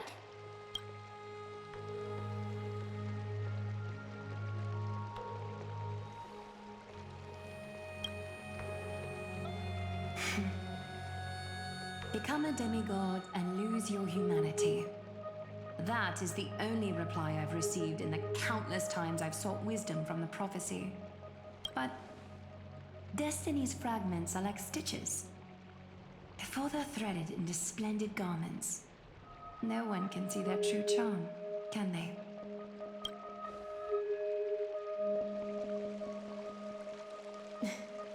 Aglaya has always been troubled by the divine duty she must bear.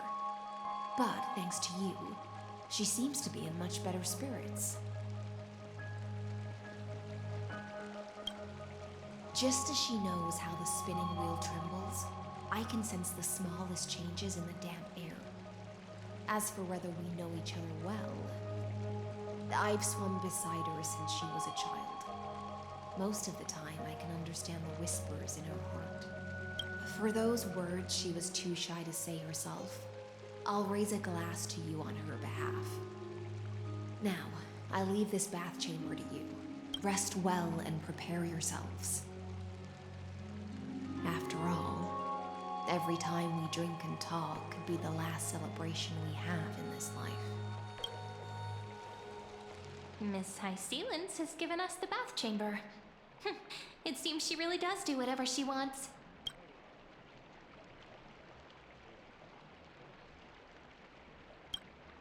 It seems that way. This also means she could return at any moment. If we're having an important discussion, we must remain vigilant.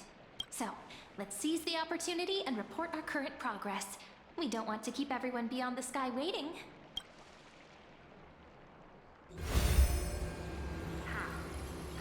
First, while that little empress with a candle stuck on her head didn't explicitly say it, she firmly rejected your request to take over the lawn. Fair enough. Second, Lygus is indeed in this timeline, but since he's somehow connected to that little empress, you have no way to find him. As expected. The road ahead will be long and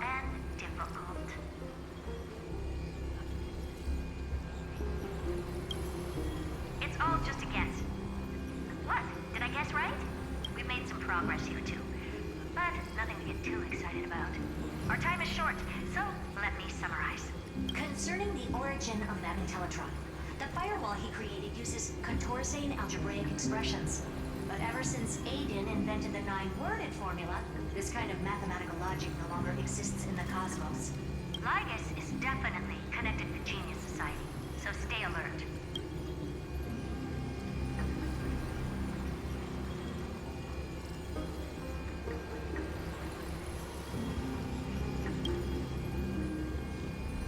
We can first exclude Droidhead themselves. They specialize in minding their own business and wouldn't intervene personally.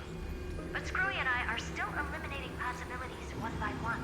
Currently, the most likely candidates are these few.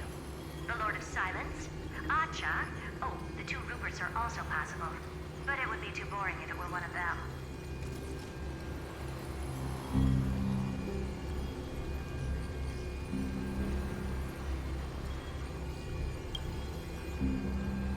That's all I have to say. We'll depend on you to continue pushing things forward within this world. Keep in touch regularly. And remember, don't let your guard down. Madame Herta is a real whirlwind. Well then, let's use the banquet Aglaya mentioned as our next starting point. Ceridra's trusted followers should all be present at that time. It'll be a good opportunity to get closer to them.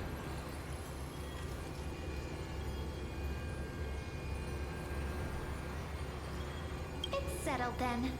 With our great teamwork, we'll be able to deal with anything that comes our way. It's been a long day. We should get some rest now. Yes, let's get ready for the banquet.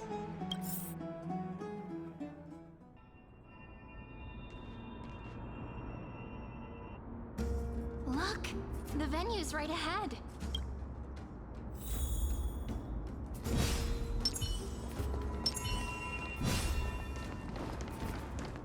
And I can even hear singing. It feels so romantic.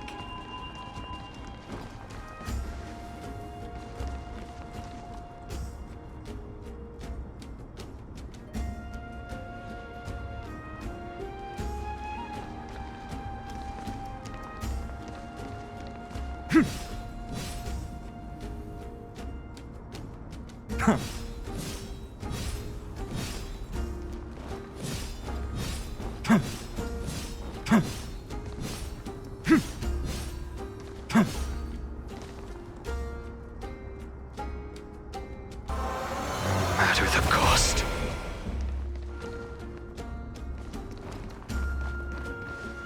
Honored guests, wait here for a moment. You must surrender any personal belongings you have on you before entering the venue.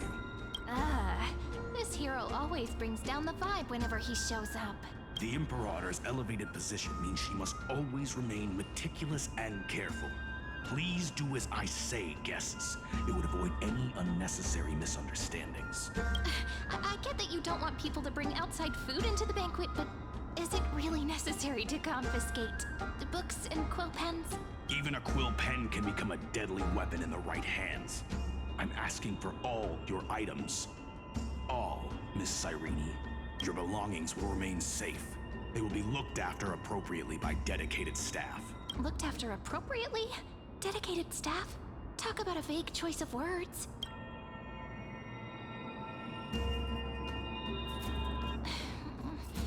It seems like he's aiming specifically for the chronocognitive anchor. What should we do?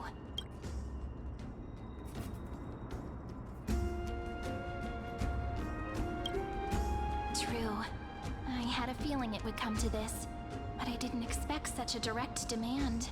But listen, why don't we go with their plan and hand over the chronocognitive anchor to be looked after?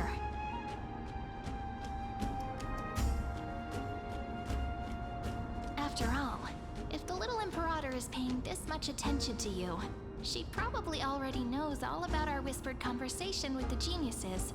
I can pretty much guess what'll happen next. But, think about it. That's actually gonna be our shortcut.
I knew it. You and I can practically read each other's minds. Guests. All right. We'll listen to you. Here you go. Also, please pass on a message to the Imperator from us. She can trust my friend. Anywhere, anytime. Thank you for your cooperation. The Imperator has some urgent business she needs to attend to and will arrive shortly.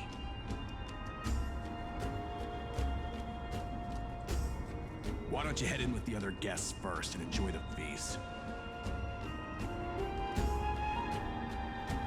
Isn't Ceridra supposed to be the focus of the banquet? But she's not even here. Why is it so difficult to talk to her?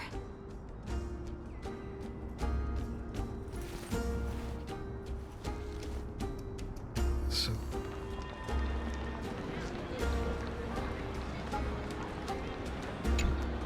Is there anything else we can help you with, dear guests? Or do you want me to recount the great Imperator's heroic deeds? Hey, Labinas. I managed to get some honey brew that the scholars hid in the cellar. Wanna try it?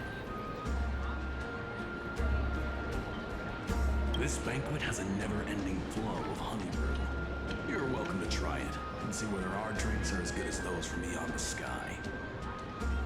Thank you for the offer, but we're more interested in knowing when the Imperator will be back.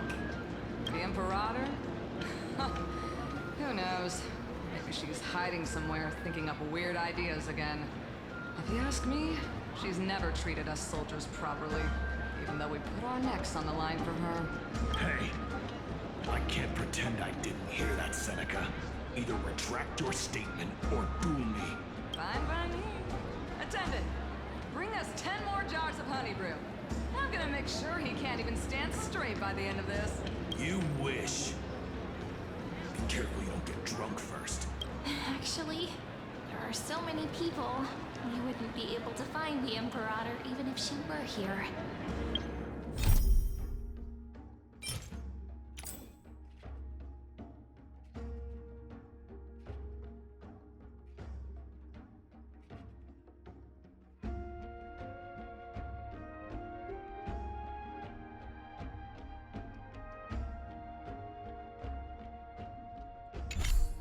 I know.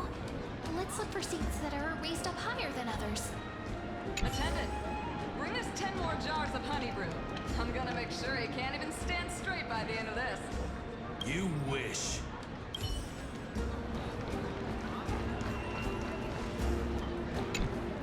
Aggie, if you can't get used to the honey brew, we will go ask for a pot and cook some oatmeal for you. No need for that. This banquet is just too loud. And nothing and no one here is interesting. Just don't really want to be here. Wise, you were pretty energized when you came back from the bath chamber. Let me guess. Are you worrying about someone? About High Sealants? Or Little Cypher? You take everything too seriously. At this rate, life's gonna be real tough for you later on. You're the least qualified to lecture me about that, teacher.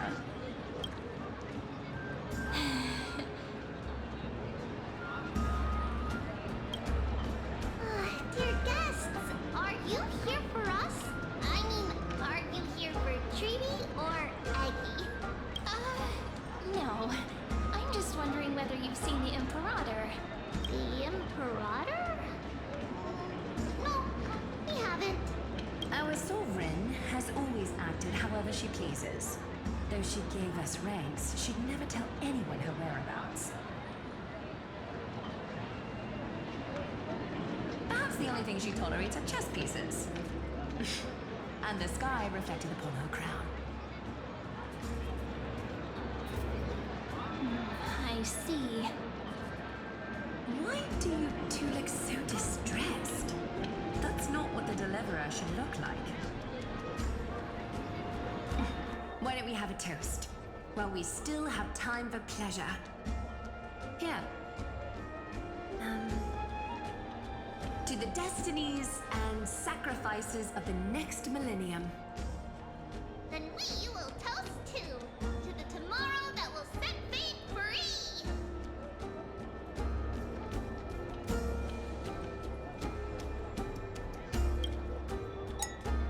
Cheers!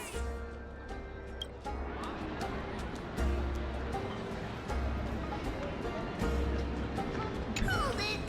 Oatmeal suits us way better than honey brew. Oh, please give me a bowl as well, teacher.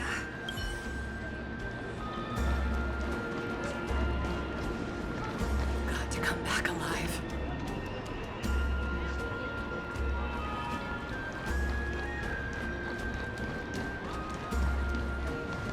Roger. Did you hear that the Flame Chase journey will end after we win this campaign? Huh? But there are so many Titans we haven't fought yet. Come on. The Deliverer from beyond the sky is here. So we don't need to follow the process like before. We'll be able to go home soon.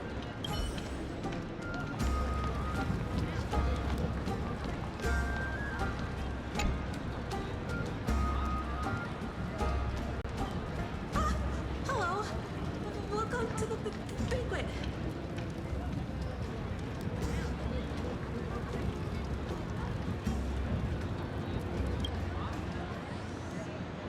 Ah, so the Deliverer is attending this event, as expected. Little Virginia here was just wondering whether she should go find you. As the great Imperator's historian, I'm responsible for composing poems and songs for everyone in the Flame Chase army. But I have no idea how I should record myself in the annals. Little Virginia is wondering whether you can let slip a hint or two about her future, so she can find some inspiration to write about herself. That doesn't sound like a good idea. Besides, we don't even know her in the future. But she'll probably get really disappointed if we tell her that. What should we do?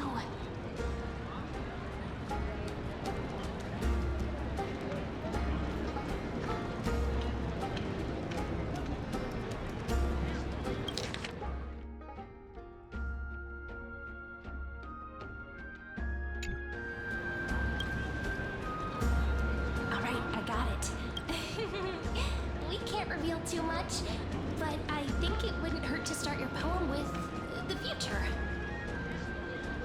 Maybe use something like, with hope, I write down the tale of tomorrow for myself, silently waiting, day after day, till the moment it fulfills its promise.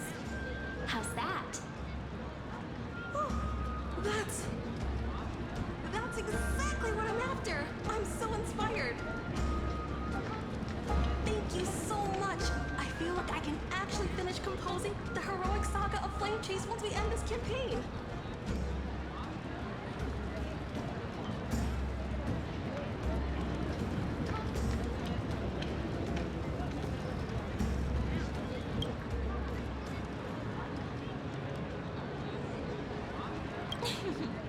And that's the art of conversation. I learned it from you, after all. So, how did I do? By the way, in return for that, are you able to tell us where the Imperator is? The Imperator? She usually wouldn't arrive this early. She believes that rulers should stay silent in places where their subjects hold private conversations.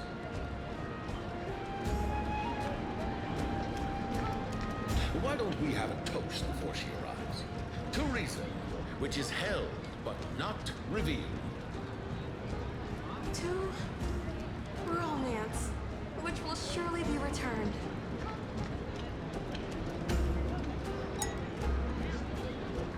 Gray fry, a little sea hare. Please come over and share the delicacies of the deep sea with me.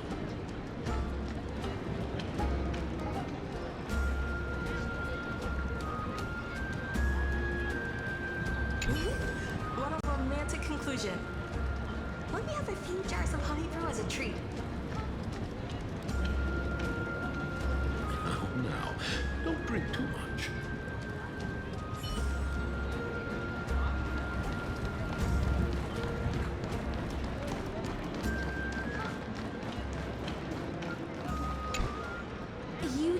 been wandering around the venue as if you have something on your mind. Have the attendants not taken care of you well?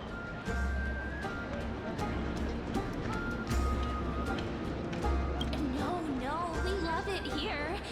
It's just... we're a little concerned, seeing how the Imperator still hasn't arrived. Don't worry. I know what you've been waiting for. Come, sit with me for a while, will you? I'd like to share a personal secret with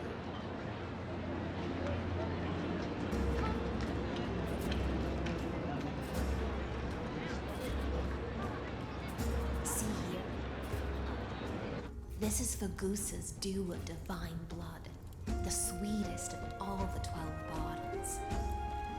On the night before such a historical event, I'd like to share this marvelous drink with the Deliverer. Doesn't this count as bringing in outside food?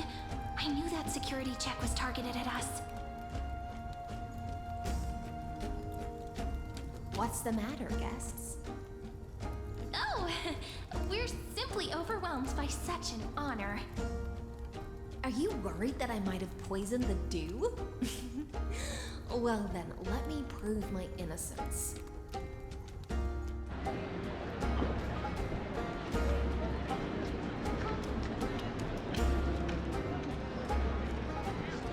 See? It's completely safe. I feel like Miss High Sealance wants to talk to us about something. Why don't we go along with her for now?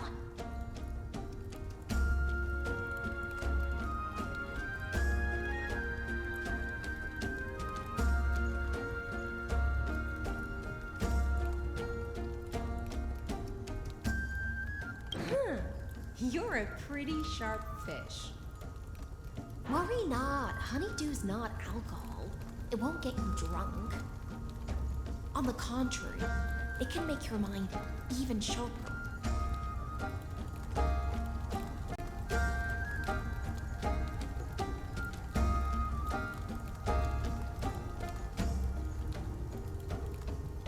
Please, have a taste. Would you like some too, little sea air?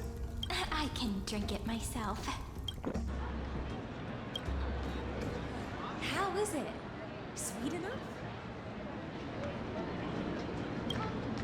Calm at times, tempestuous at others. That's the taste of the ocean. It'll do you good to understand Fagusa's fickleness before we set off to face their waves. Just like how you're about to understand the secrets within this dew. Now, please turn around. Very, very quietly. Don't make a single noise.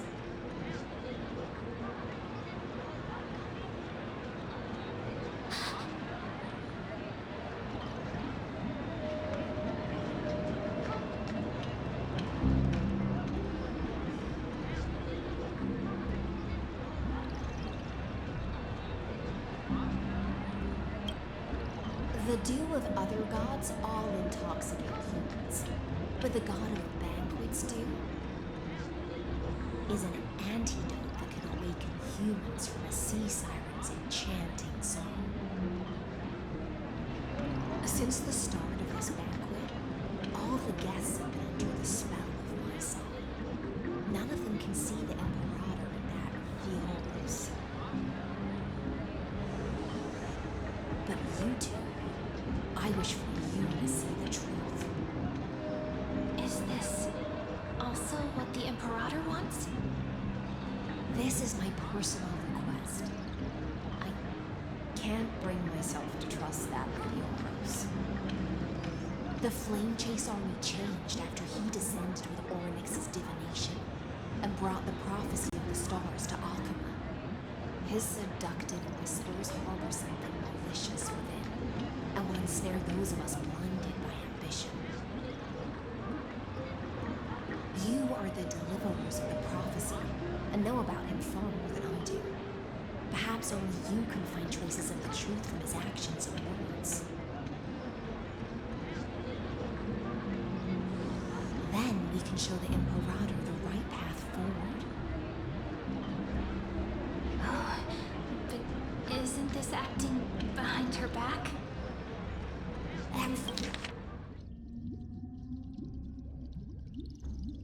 Forius has become far too weak. Even heroic actions protecting her from harm must be conducted under the water's surface. I am the Imperator's blade, and I must clear the way for her while remaining concealed in the torrents. Then, ensure I'm pointing my sword towards the true enemy. Can you promise me something, Miss Hycelens? Ask away. My friend has in fact come here to stop that villain's evil scheme. Our goals are aligned. But as to the decision the Imperator must make, he has no wish to transgress her authority. We just want to tell her everything we know.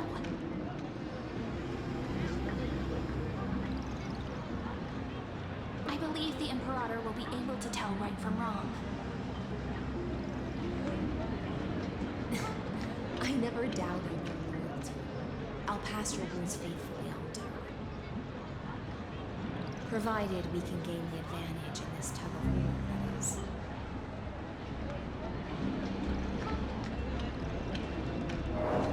Now, return to the feast. Bring this cup with you and keep your distance. Pretend you are still immersed in the sea siren's fantasia. And I'll control the moisture in the air. That way, you'll be able to listen to sounds from afar as if you are a whale of the depths and hear every word of their conversation. I wish you a victory in this first skirmish. It's the exciting and thrilling undercover part of the adventure.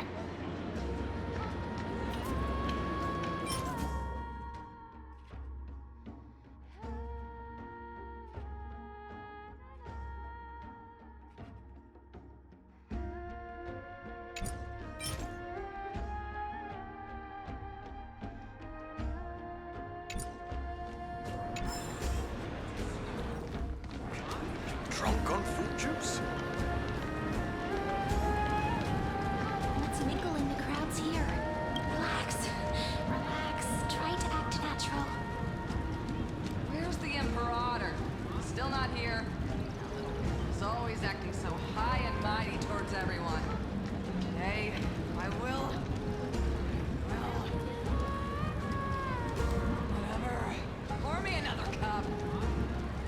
Though she has succumbed to drunkenness, she still does not dare challenge your authority. A criticism of my height is a grave enough insult already. She should be dismembered. Do you often test the loyalty of your subjects like this? You jest. The Imperator does not need blind loyalty. As long as one can prove they have value, I am willing to be lenient towards them.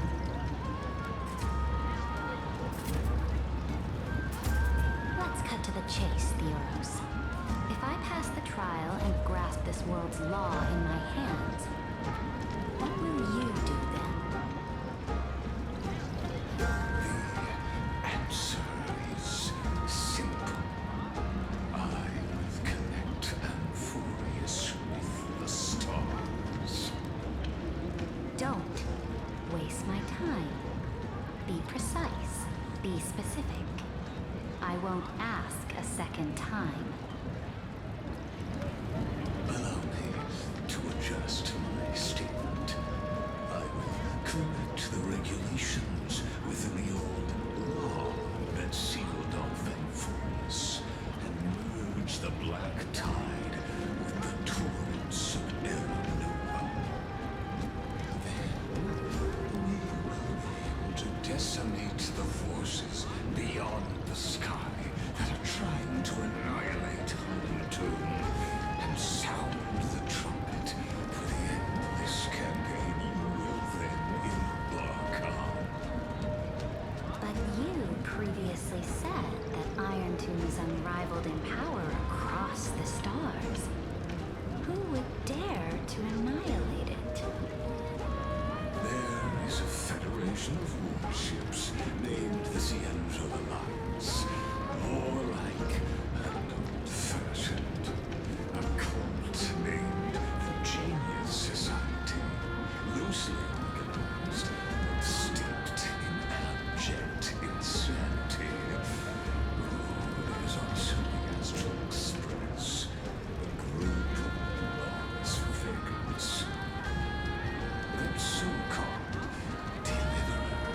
He's part of that last group. Those vagabonds mistakenly believe they can connect the stars through alliances instead of conquest. But history has already given them a tough lesson. There are countless other organizations besides, but when the Lord Ravager sweeps across the cosmos, he will certainly all bow before your empire of destruction. The Achaemenid Alliance is invincible! If those civilizations are not as feeble as you describe, then they may still have some value in testing the quality of my blade. That being said, even the smallest and weakest city-states should build an obelisk to the Imperator, so that their people can constantly recall the glory of her conquests. Walk a little longer with me, Theoros. I don't like how this is going. Our little Imperator seems fascinated by the destruction. Great Fly, little sea hare. It seems like they're still talking. Get closer. I'll keep carrying their voices to you.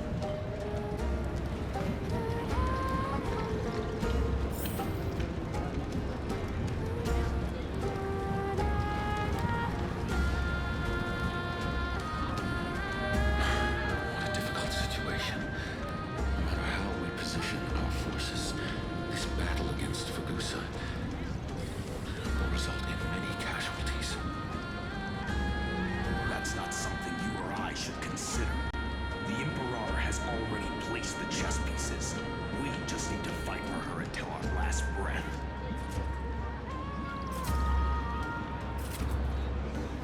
How astonishing.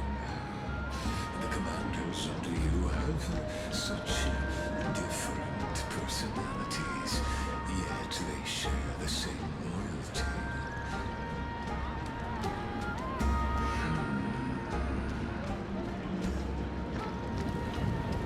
He's looking this way. Quick, do something and pretend we can't see them.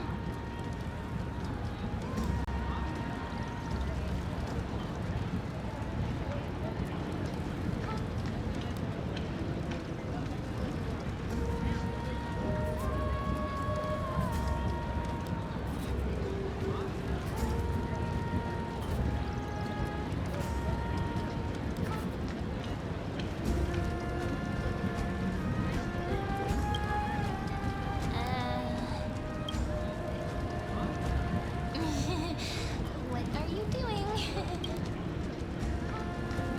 Staring at me like that so intently, it's making me feel shy. Try not to laugh. Challenge. What's the matter? My apologies. I was just checking whether everything was fine with those two distinguished guests of yours. And it seems like all is well. Let us continue our previous conversation regarding the soldiers fighting for you.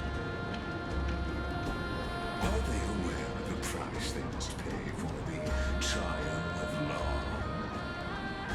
If I recall correctly, you've already lost a bout against Talanta due to offering insufficient sacrifices. You dare mention my name alongside the word lost? Forgive my transgression, great Imperator. Watch your words and actions. All you need to know is that my victory in the trial is guaranteed. Even without the trial of law, they've already sworn to give their lives for my conquest. So tell me, if everything happens according to our agreement, how would you recommend I deal with that deliverer?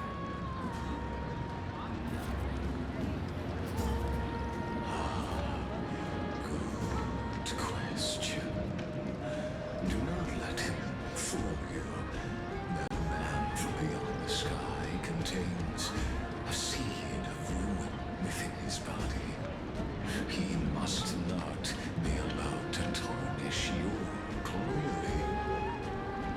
Therefore, the wisest decision would be to hand him over to me.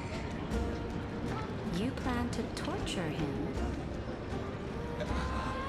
Calling it experimentation would be more appropriate.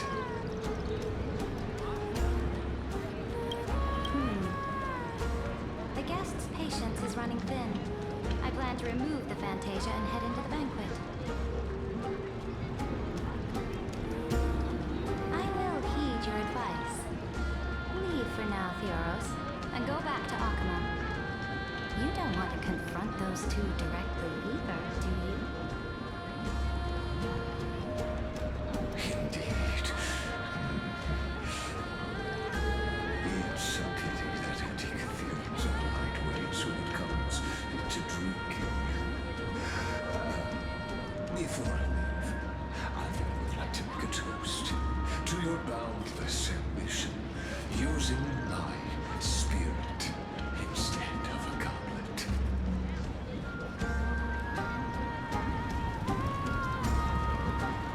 As I expected, that Theoros' schemes have been revealed.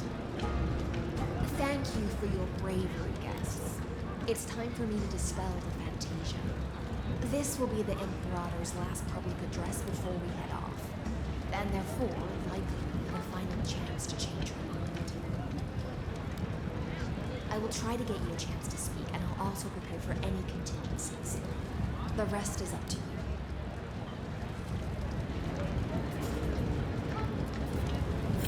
You should head back to your seats for now.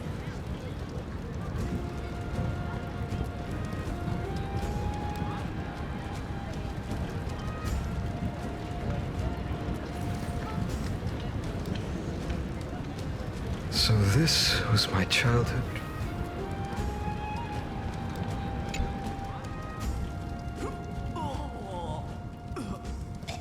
This honey brew sure wears off fast.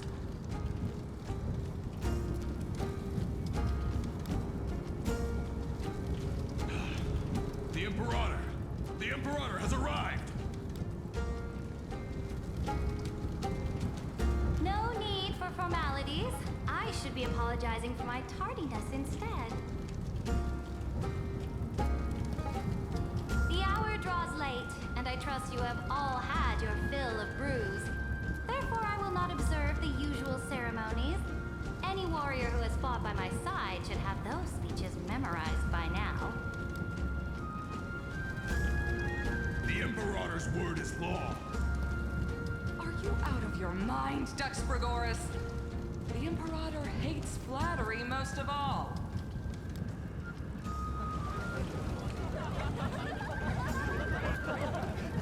A joyous atmosphere is a better fit for showing me your resolve.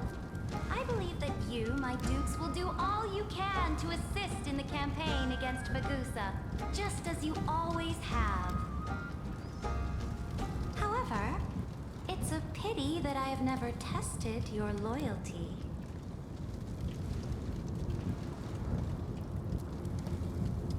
What does she mean? The purpose of tonight's banquet is not to raise our morale, but to establish which allies our alliance can actually trust. And sever the heads of the traitors as a toast to all before we march. Yes, some among us have discarded their vows in order to foment vile conspiracies. Now listen. These traitors are standing right here in broad daylight.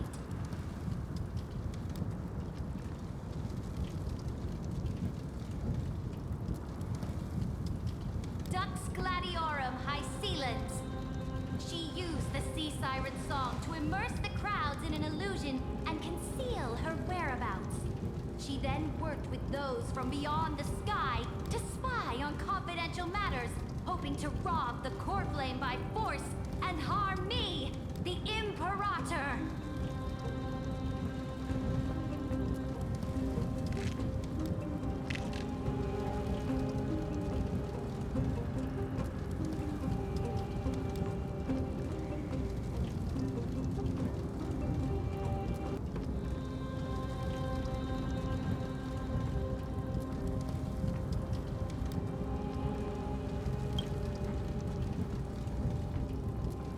Imperator, I can explain.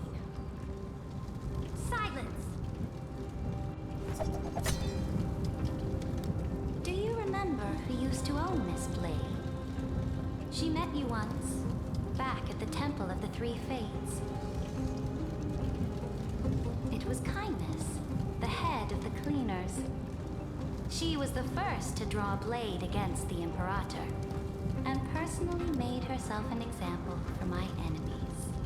Under the shade of the olive groves, the people of Akama said they would never bow to me. In the frozen, lethal fog, the people of Idonia said they would never bow to me. At the beginning of the myriad paths, the people of Yanisopolis said they would never bow to me. But now, they all lie silent. They now fear me as they fear the law. For I am Ceridra, and I am the Imperator. If you have any last words, say them to the Imperator. Then, face her judgment. After I cross this river, it will be a tragedy for mankind. But if I do not cross, then it will be the end of me.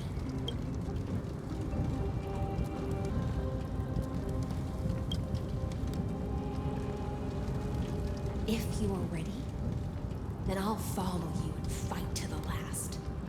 Deliverer.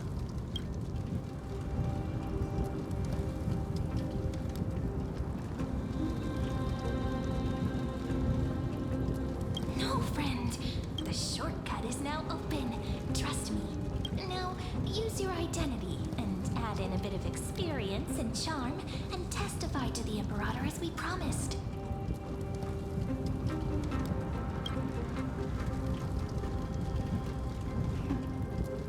You think you can slay a king using your words instead of a sword? I'll have it. Show me the weight of rhetoric from beyond the sky. Will it weigh heavier than 3 human lives? Let's watch our words carefully.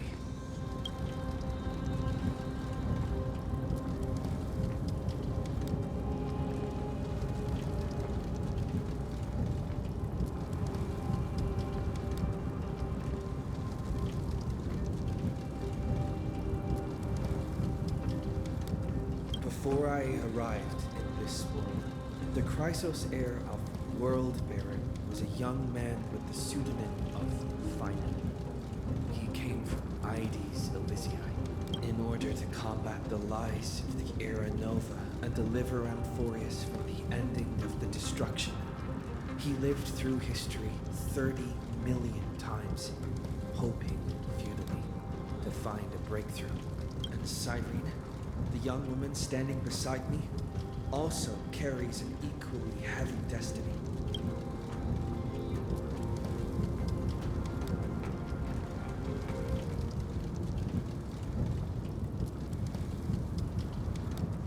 Iron Tomb is the ultimate end of Amphorius' destiny. It is an embodiment of pure horror that walks the path of destruction and can never be tamed. That is the only thing Lycus cares about. As for Amphorius, your glory and campaigns, he doesn't care about any of those. He will most certainly betray you. When that time comes, all of us will be ground to dust. by the destruction.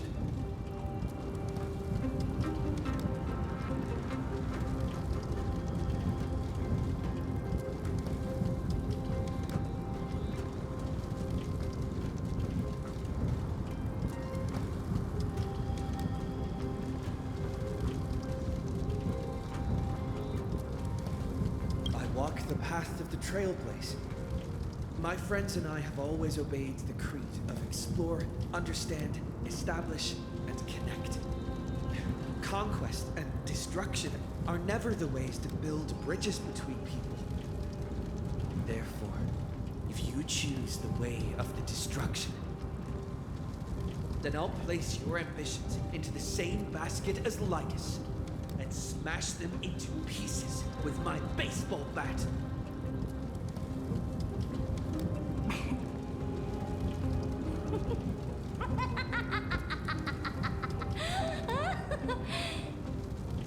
That was truly a chaotic speech.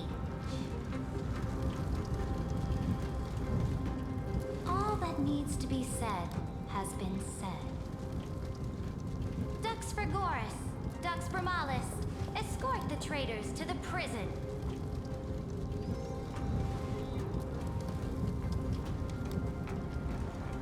Before the next entry hour, I will give them an end befitting of their betrayal.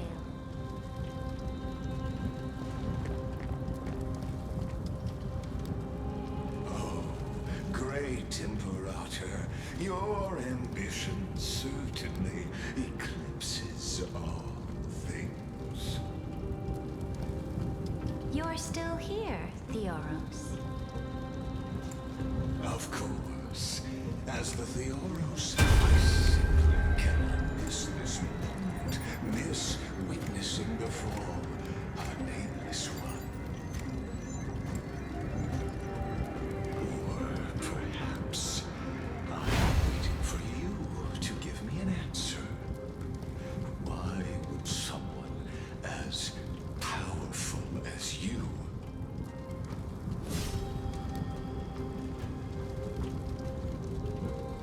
use such a clumsy excuse as imprisonment to ensure the Deliverer's safety?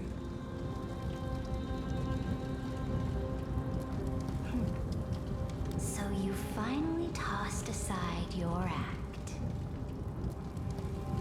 I must point out that you are just as impressive an actor. This banquet was always going to be a game of chess, where you try to control both sides and turn both them and me into your pawns.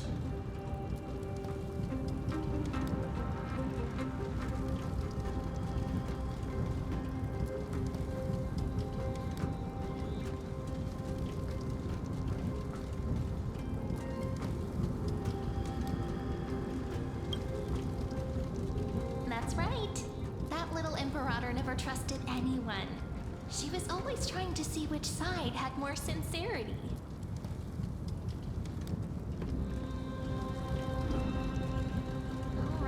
All right, we'll listen to you. Here you go. Also, please pass on a message to the Imperator from us. She can trust my friend, anywhere, anytime. But as to the decision the Imperator must make, he has no wish to transgress her authority. We just want to tell her everything we know.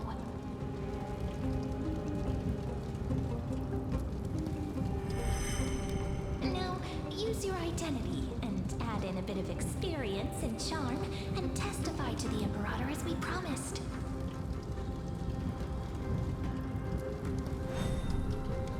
And we won. Sincerity will always remain the greatest shortcut to people's hearts.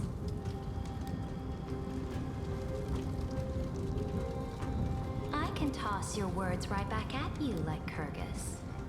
Why would someone as powerful as you pretend to be immortal and kneel before me? Unless you enjoy giving flattery and prostrating yourself.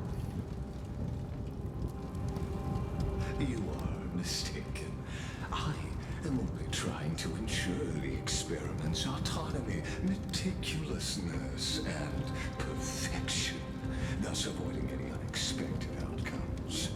A forceful intervention will only create larger errors, reduce efficiency, and introduce ugliness.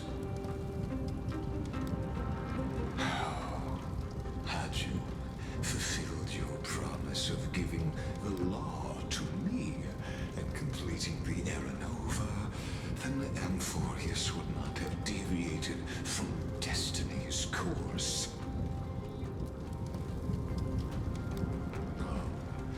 But you broke your promise. What a pity. In that case, I must carry out my duty as the administrator and eradicate all factors steering the experiment out of control.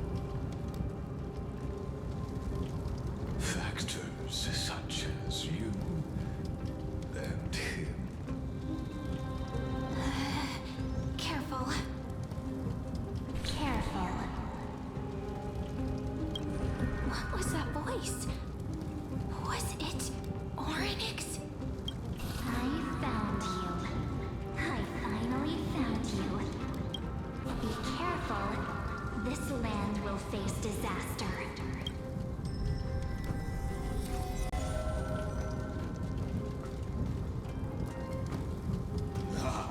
The time of judgment is nigh, my lord. The prison I have built for you is now complete. In the name of the erudition, I invite you to step into the same cage as mine.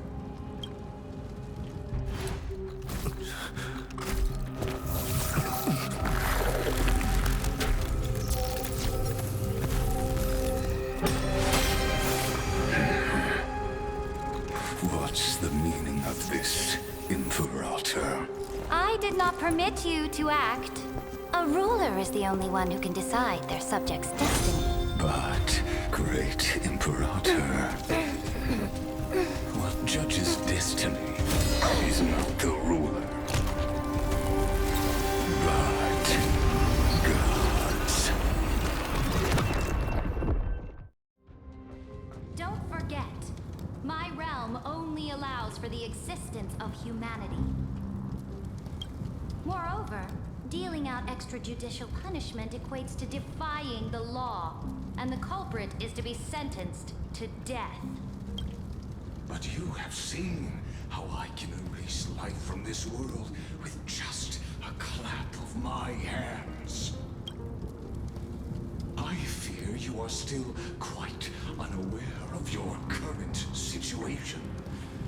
Allow me to reiterate. I am giving you a simple choice. To collaborate or to be destroyed. There is no other way. Shameless behavior. If that were true, you would have killed me long ago. You, in fact, cannot kill me. I guessed it the first time I beheaded you. Because of the law, you cannot be completely destroyed. And the same is true of the Chrysos heirs.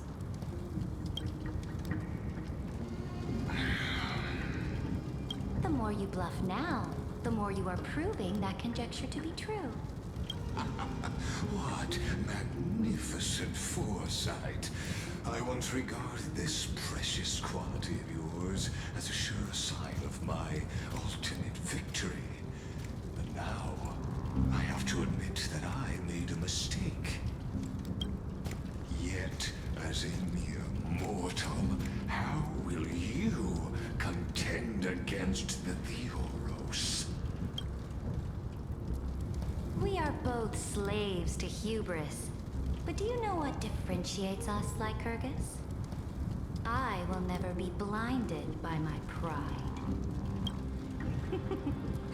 If I wish to break the scale's balance, I only need to appeal to external forces and use them for my own ends.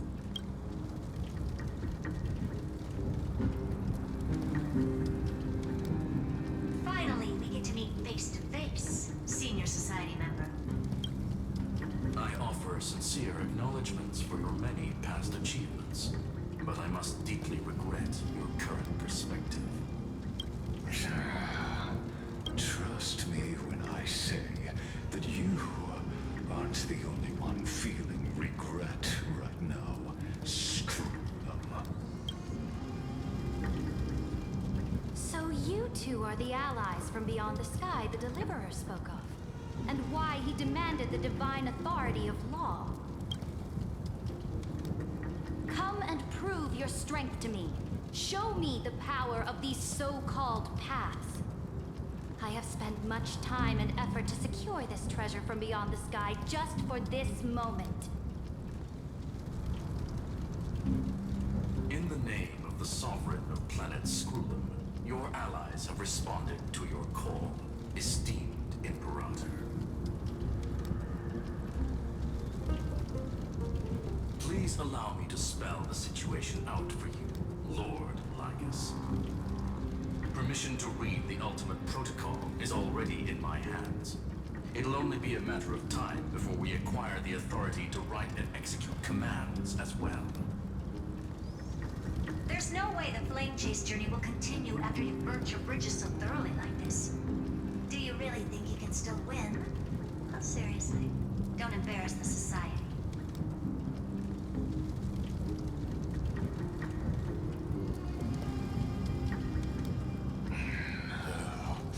I understand that a mere zero possibility does not equate to zero. That argument is very persuasive to me. Which means the same principle also applies to you, my dear peers. You will never be a match for me in a world constructed through Catorzane algebraic expressions. And as for Nova, why don't you entertain this possibility? What if I reduced Akama to rubble and ground her people into minced meat? Would the heroes then once again desire the power of demigods so they could fight against me? Listen, Iron Tomb is fated to be born. You may shackle me and put me in chains, but I have thousands of ways to ensure the destruction's descent. And what I just mentioned is only one out of those thousands.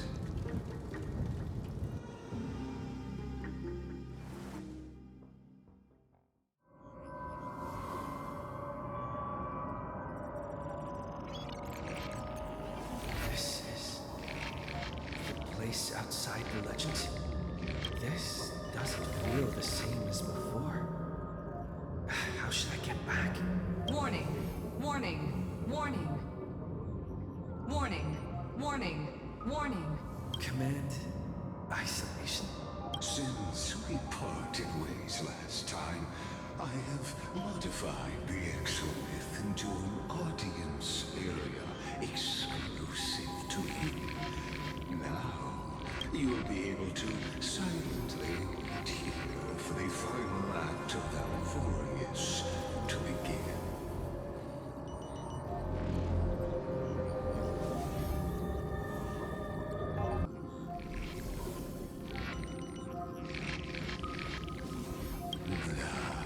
It seems you have already forgotten. We can't hurt each other in this place.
the era named erudition that humanity crafted with their own hands.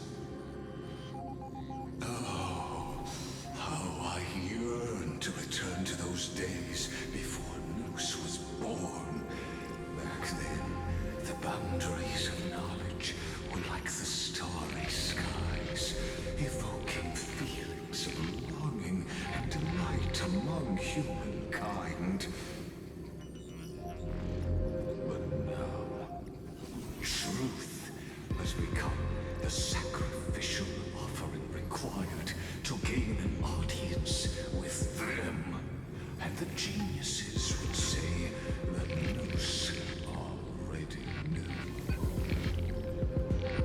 That arrogant eon was born from the primobile of humans' desire for knowledge.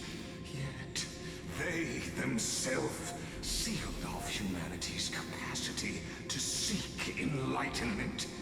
I am simply cutting down the tree of doom that we planted ourselves. I must admit that the process of answering your questions has reminded me of the happy days of learning in my youth.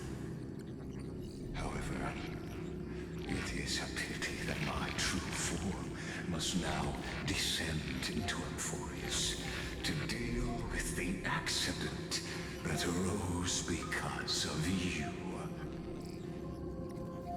But you won't have to wait long.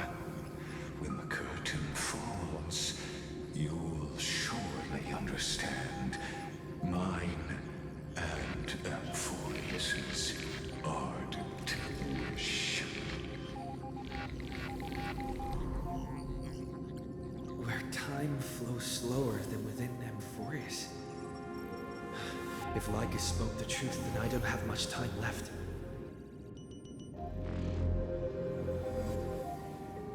But how can I get out of here? Can you hear me?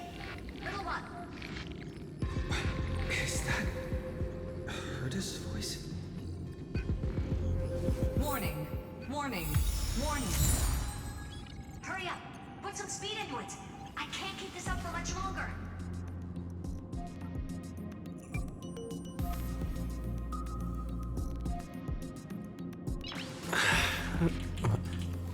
Nice.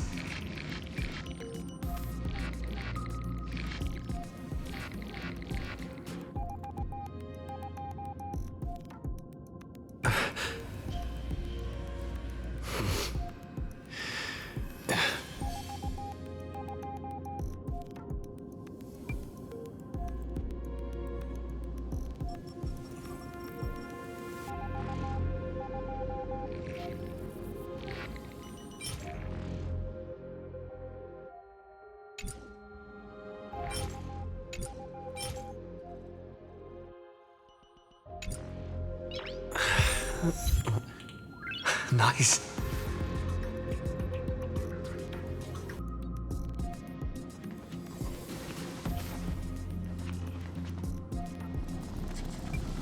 That old Intellitron overlooked one little detail, and Screwy and I finally found an opportunity.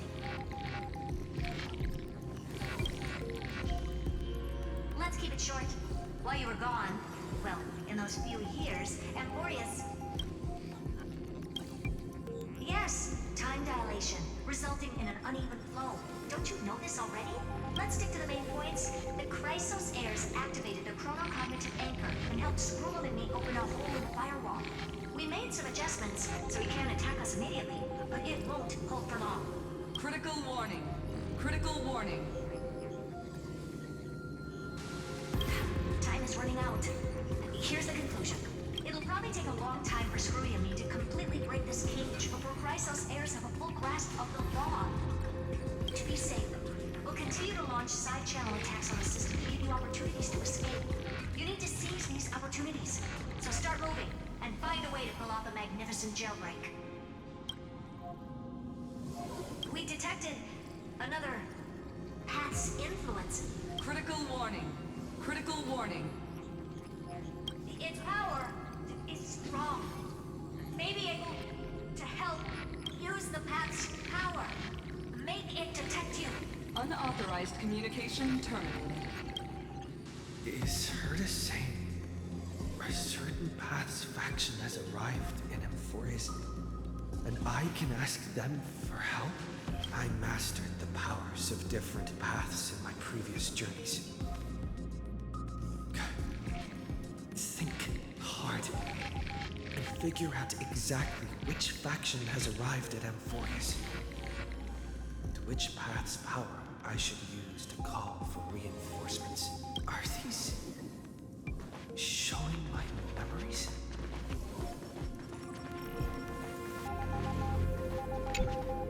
With a Stellaron in my body, I woke up at the Herta space station and gained the power of the destruction. A world that'll give rise to a Lord Ravager would definitely draw the attention of the destruction. The Stellaron in my belly is gonna be super useful. But what if I end up pulling in the Antimatter Legion or the Annihilation Gang? Can they really help?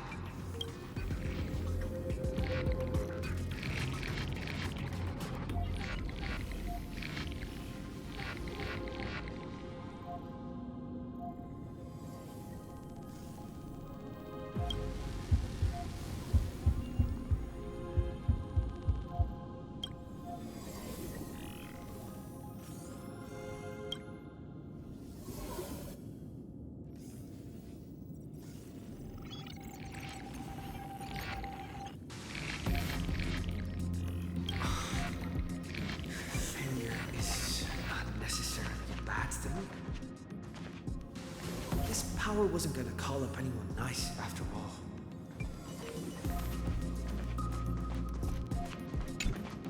I obtained the flaming lance left by the architects and gained the power of the preservation in Belobog. That's right! No matter how far away a planet is, the IPC is guaranteed to pay attention as long as there's a business opportunity. Isn't Emphorius a pristine, untapped market?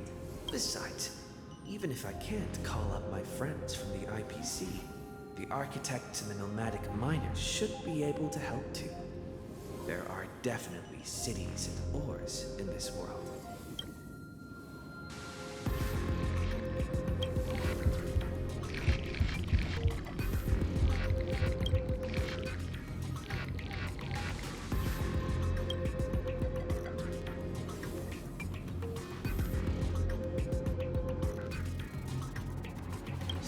Since Emphorius has no overseas market, the IPC's hand can't reach it. I received the Watchmaker's hat in Penacony and declared war against the Order, then gained the power of the Harmony. That's right! The benevolent family must still remember me for saving them. Their music echoes throughout the stars, and they'll definitely want to help. Come, dear hat. I've put you aside for quite a few chapters already. Sing with Clocky. The world is in harmony and the stars shine bright.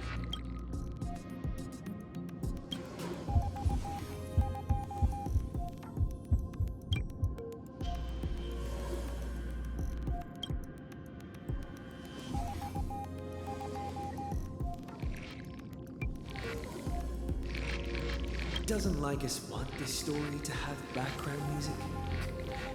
It's such terrible taste.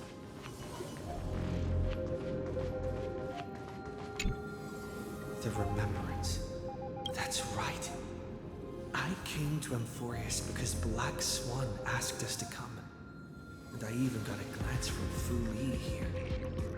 The Garden of Recollection must be intricately involved with Emphorius.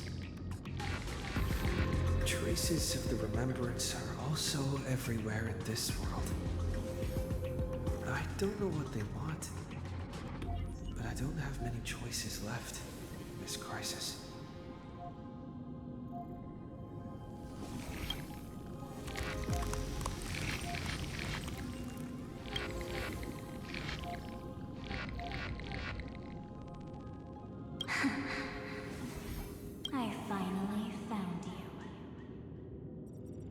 Following the sound of memories.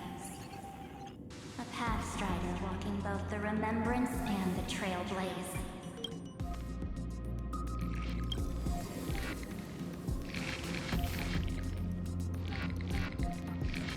Warning! Warning! Warning! Erudition's prison cannot stop us, for we lie outside the logic of zeros and ones.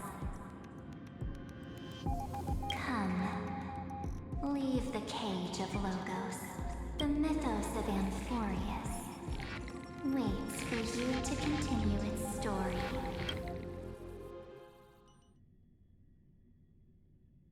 When that brightest star, that star heralding the dawn, finally rises, a boat, so used to drifting, at long last enters an island's safe embrace. Oh, Pathstrider, we have helped you break free. Hurry and set off. The child of remembrance awaits you. March? What's she doing here?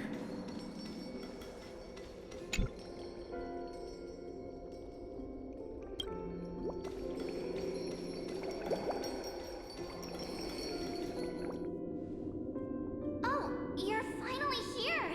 We haven't seen each other for such a long, long time. My good buddy, I've really, really missed you.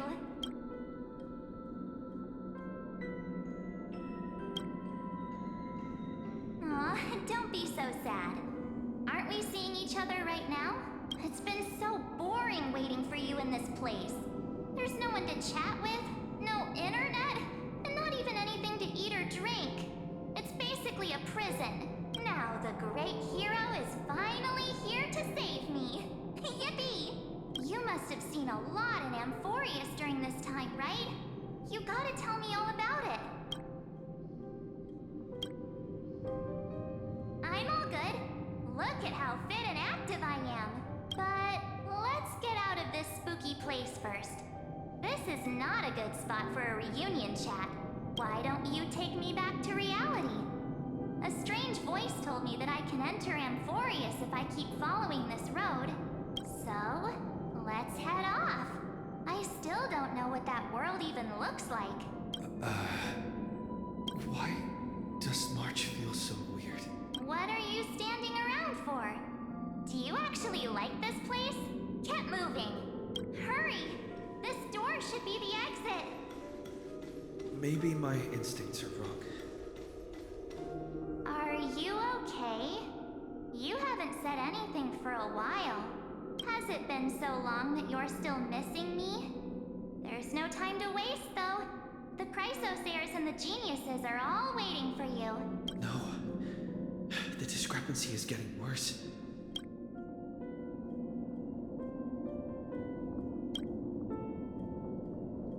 Huh?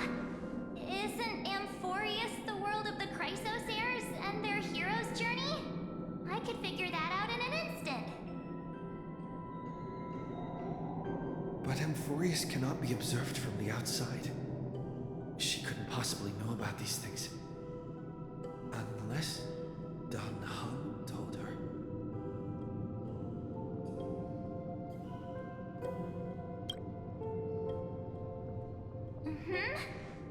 No, he's not. Maybe I just happened to miss him. Never mind. Don Hung's super reliable. We don't need to worry about him. He's probably waiting for us somewhere. All hail and hearty. No. The Geniuses would have made sure that Don Hung made it back on the Express. Besides, the March I know wouldn't be so dismissive about her companions. Something's not right. She's not March 7th. I guess you have something you want to say to me? Then there's no need to feel things out first. With questions. Let's treasure the time we have together and be frank.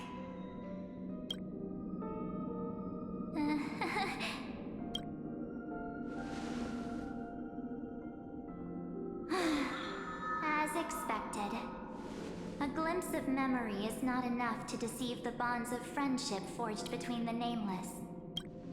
In that case, there's no need for further deceit. You're right. We are not the March 7th you are acquainted with.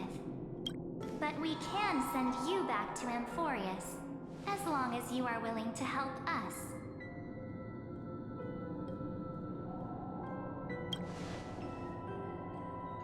She's fine. This form was simply borrowed from your memories. We'll introduce ourselves to gain your trust.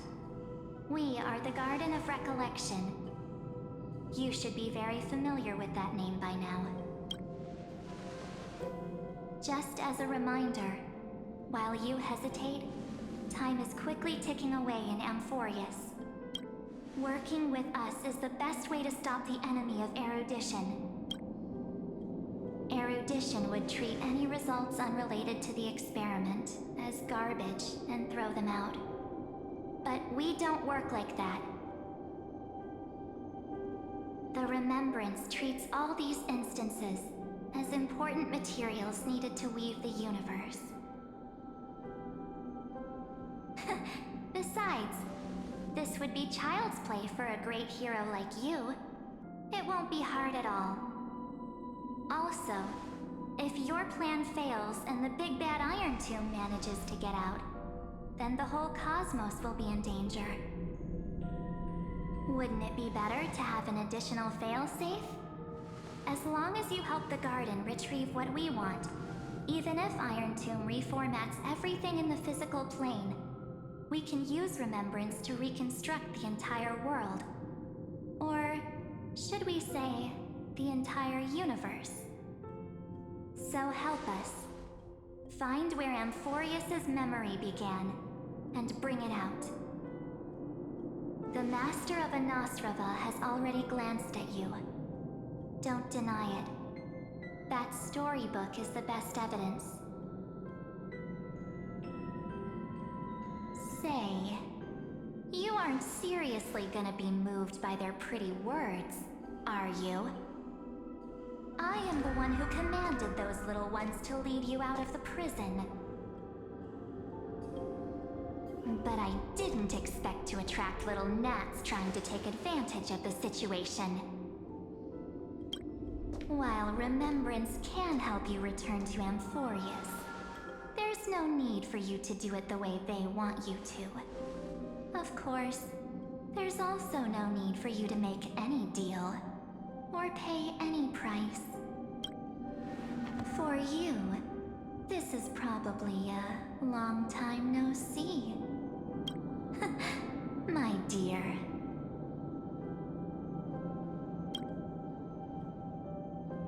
Shh.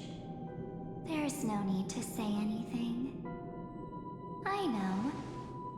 You have so many questions swirling around in your memories at this moment. And you feel so helpless.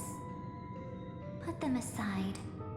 For now, all you need to do is trust me. Or do you need more proof?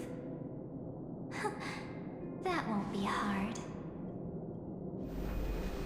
Wait, stop it! They're away! I'm gonna keep our first photo, alright? It won't come to pass while we're around. And now, The statue. Is that Darkhar's brother?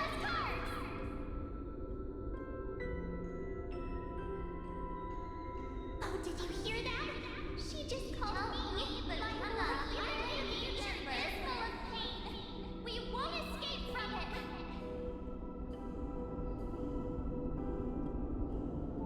Hey, are you sure? Maybe a couple of punches will help to jog your memory.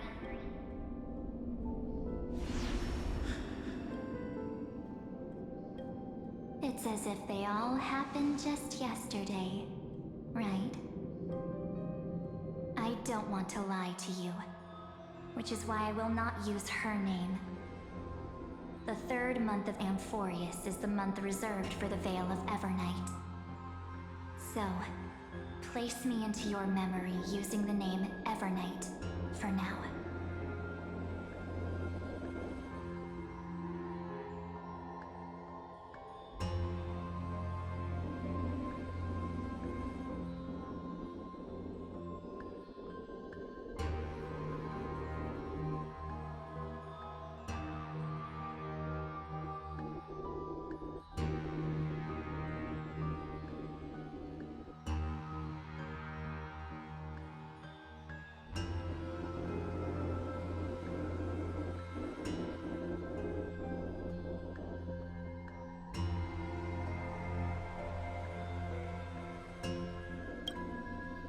I'm happy to explain more, just not now. We might have a lot of time to ourselves, but Amphorius does not have that luxury. If we do not stop erudition and destruction, then the journey you've treasured so much will face the prelude to its obliteration. A countdown not in amber eras, but in days, minutes, seconds. So, take this gift. This burning core flame. This footnote of a transaction. It contains hope, and the warmth of the entire world. Ripples of past reverie.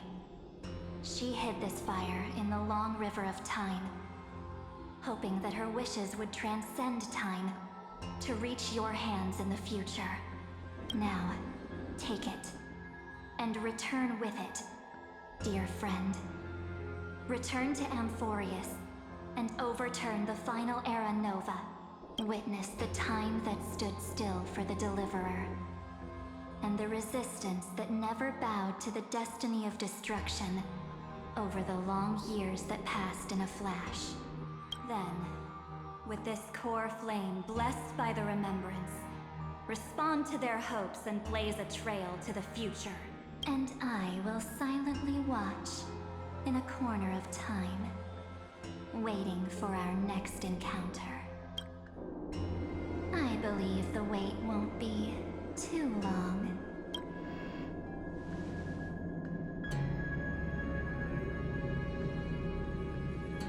What exactly is happening? Keep going. Keep trailblazing for Amphorius. For you. And for the March 7th in your memories. Go forth.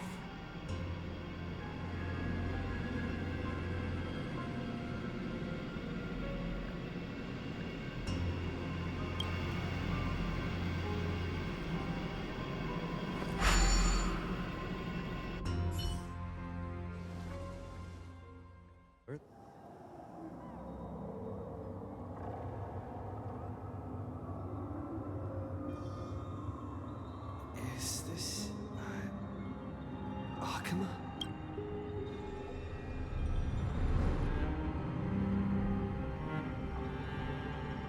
No one's here.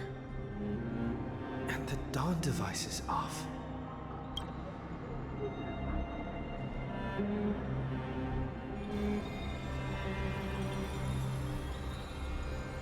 Am I too late?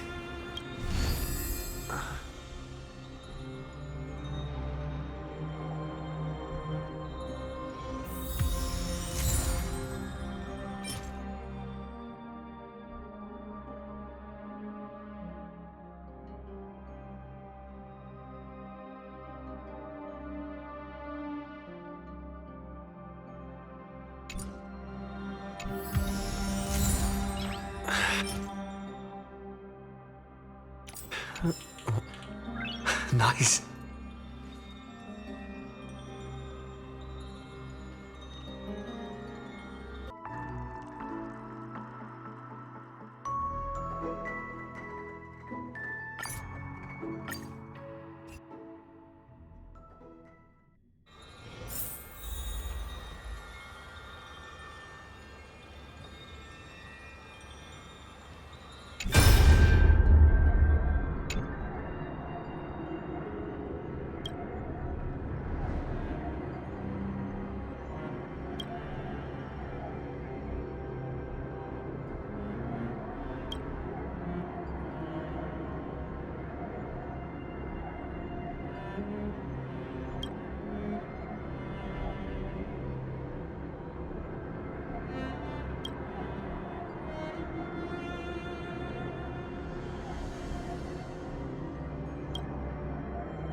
much I wanted to say for our reunion.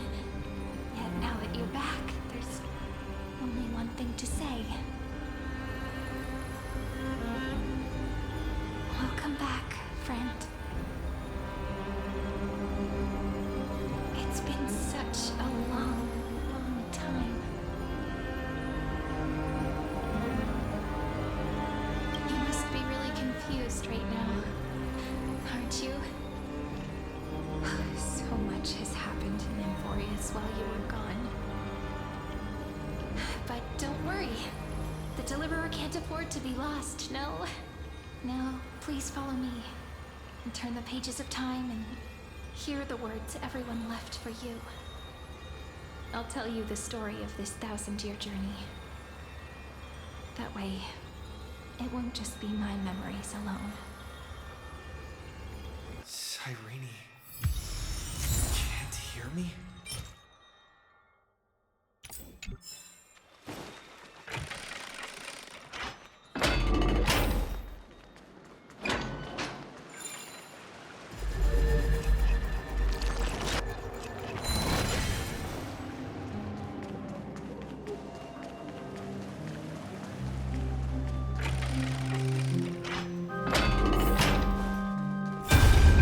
The scenery of the past has resurfaced. Time flies. 200 years have passed since the Deliverer's fall. We had to return 3 core flames of law, romance, and ocean to stop Lygus, but even so, Terravox has fallen. The 2 geniuses vanished without a trace, and Zeridra embraced her fate. At this rate, Era Nova will come, and Emphorius will fall into the destruction.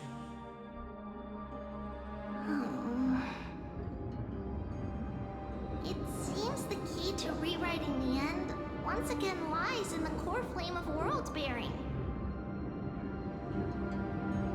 According to the instructions left behind by those 2 geniuses, we must get it into the Deliverer's hands, no matter the cost.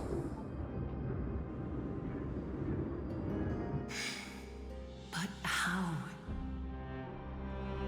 We need to find a way to hide the core flame. And we must buy enough time to keep Lygus at bay. About that, Rini might have some good news. She had that dream again last night, but the Titan's voice was clearer than ever this time. She said, pass the flame into the future. Is that a prophecy from Orynyx? She chose to side with humanity this time and hide one of her kin's core flame? It seems Emphorius' fate isn't sealed just yet. You're right. History has changed. Humans and Titans are both giving their all to keep this world going. Perhaps a relay across the ages is finally about to begin somewhere out there. Unfortunately, life will never go smoothly. Leiden's army is already at our gates, and their commander... that Lycurgus. He's right outside Akama. Light calendar 3960. Zeridra, under the pretense of a campaign against Fagusa, sacrificed 500 Chrysos heirs to complete the trial of law. This tragedy shook everyone in Emphorius. That same year, Zeridra the Imperator was assassinated, after which Aglaya the Goldweaver took command. Thus began humanity's second flame chase journey, a path hanging by a thread. This way.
flame.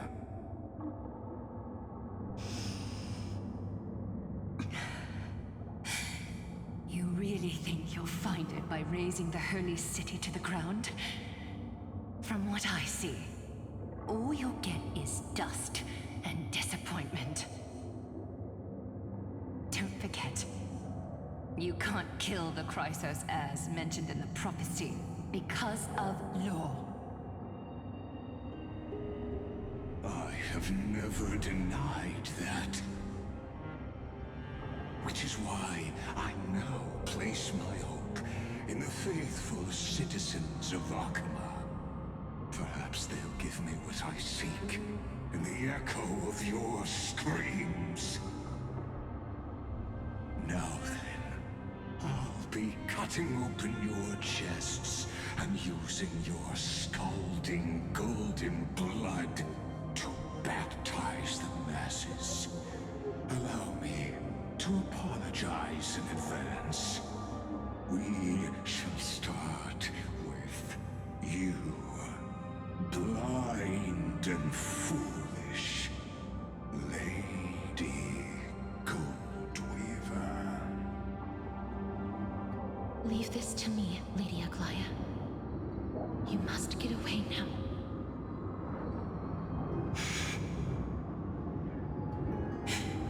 No, Holy Maiden.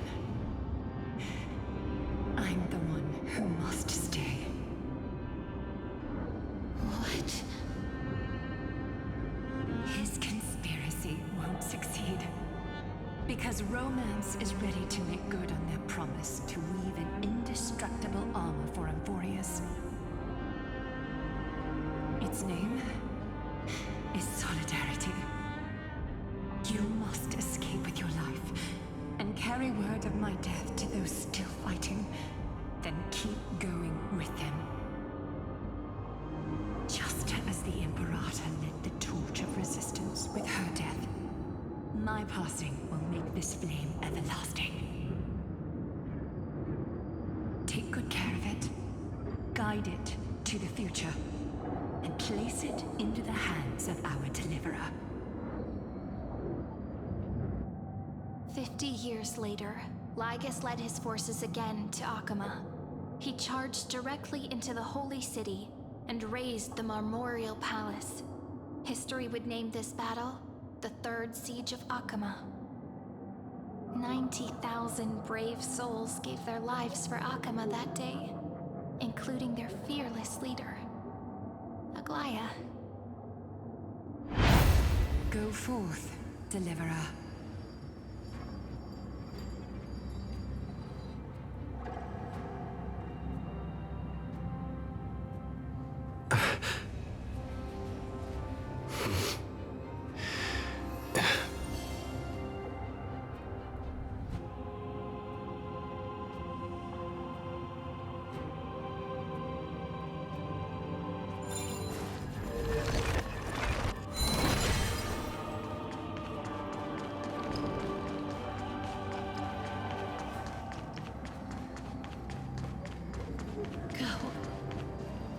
When the frost melts and the snows give way, the flowers will bloom again. You'll find me there. So what you're saying is, Princess Homebuddy is never coming back, is she? She just left, like that. Since Cass has made up her mind, we can't let her resolve be in vain. But between staying in Akama and going to Styxia, what difference does it make when it's death either way? I'm against relocating. With Kefali's protection, isn't Akama far safer than that dead city? Cass's plan doesn't involve any relocation at all. Like you said, Akama is humanity's refuge. We never intended to get everyone moving to Styxia. It's just on Cass, Hysealans, and me to prepare the final trump card for the Deliverer. What kind of trump card needs all three of you demigods to throw yourselves away? We must lay down the path to the future, so when the Deliverer returns, they'll have a clear road to reach the location of Aaron Nova. Styxia sits where death meets the ocean. There, with the combined powers of ocean and passage, we can summon a current that leads to the vortex of Genesis. And the demigod of death will forever guard that secret path until he returns.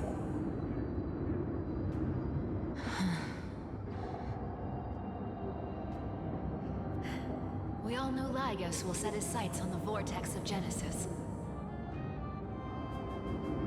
That's exactly why we have to do this.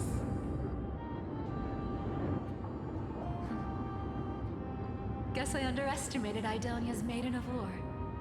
She's got way more steel than I thought. And Cypher, we need you to head to Castrum Kremnos as soon as possible. By any means necessary, forge an alliance with Strife.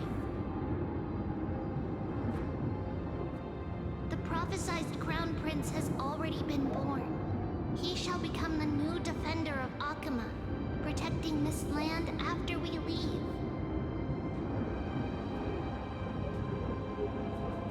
You don't need to worry about that. I just came back from Castrum Kremnos. Only a step ahead of the news. Treeby, something's flying towards Akama, and it's really fast.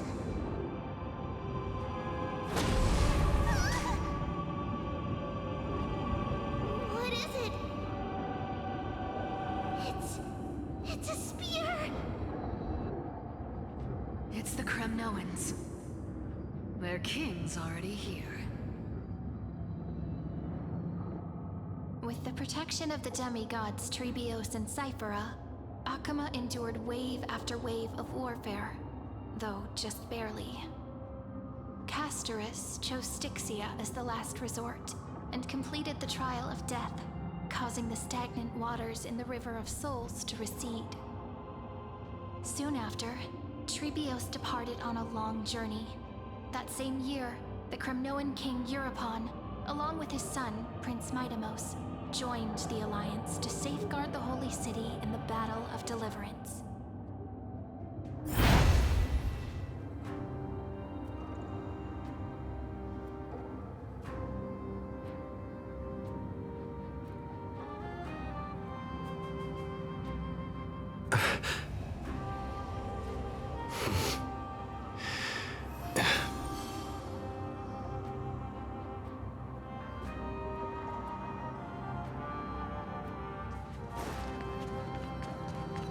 Go on. And see you tomorrow.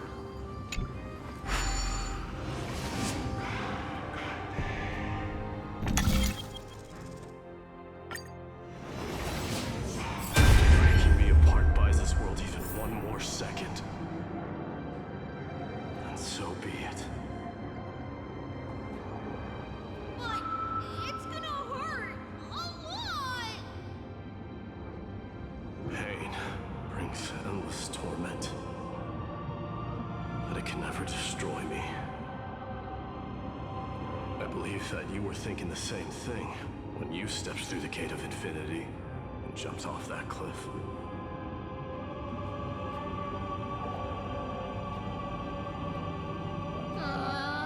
Can't argue with that. In the current situation, this is the only path Akama has left. Just do as I say. Split my soul into 5 pieces. Forge me an immortal vessel. Let the blade of strife hang forever overhead. Locked in battle with their enemies to the world's bitter end.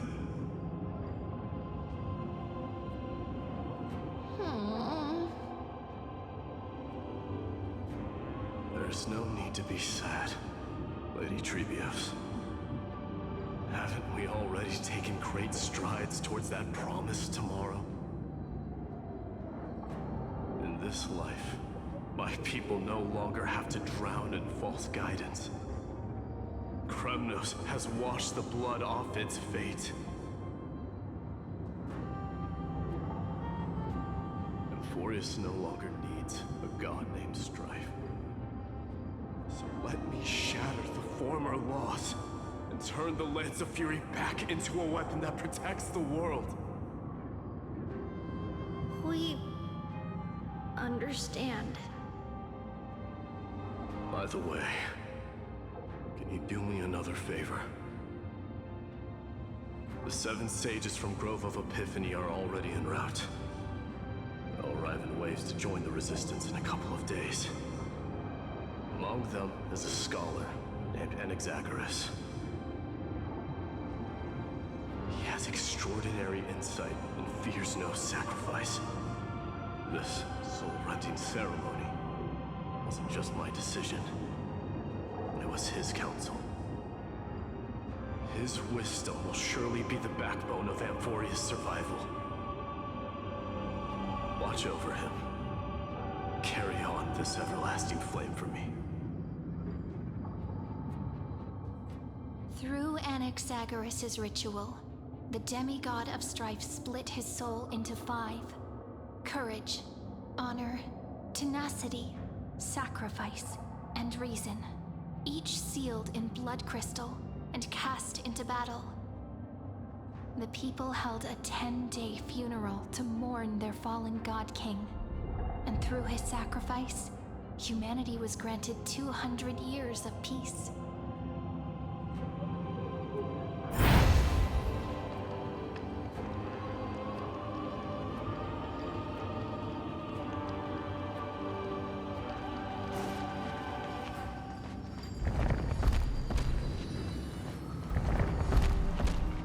Keep moving forward.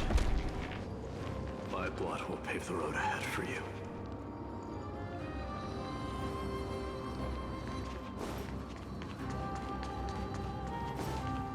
Keep moving forward, little Gray. See you tomorrow.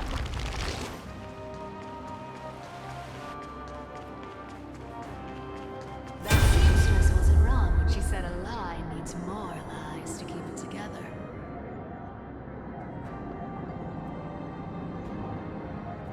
Reason and trickery. Never thought we'd be the pair to finish this final setup. Can't catch that Tin Man without your little slides. Besides, this is our last shot. Not the time to be picky, right? Don't oversimplify it. Lycus just found out Akima's been an empty shell for the past 50 years. He's bound to be furious. At this rate, he could have done anything. That's exactly what we want. Rage blinds even the brightest minds. Doesn't matter how much of a genius he is, the principle still holds. Once he storms into the council and confronts me head on. You trigger your alchemy with a boom and turn him into a caged beast. Easier said than done.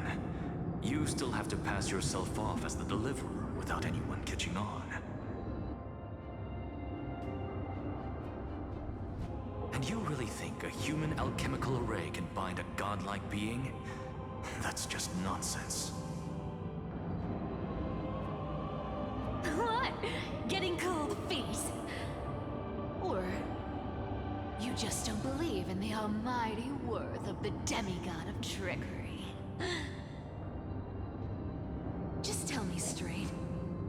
Can you do it or not?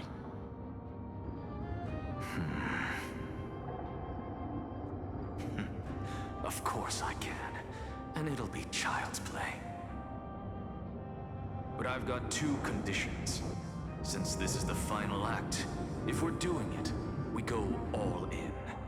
No half measures. Oh, I'm listening. First, shift the battlefield to the vortex of Genesis.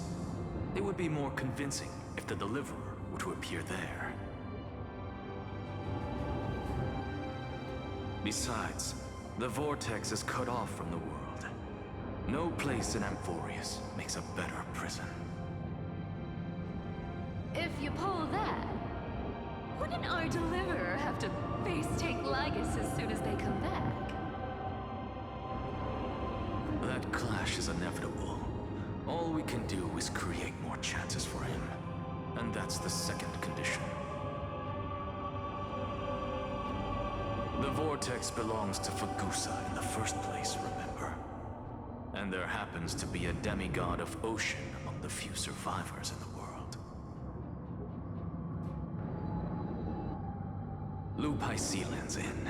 Let her join the final act. I'll transmute myself into a Philosopher's Stone and embed myself into the formula. And when the time comes, she needs to shatter me and scatter that stone's ashes into the ocean within the vortex.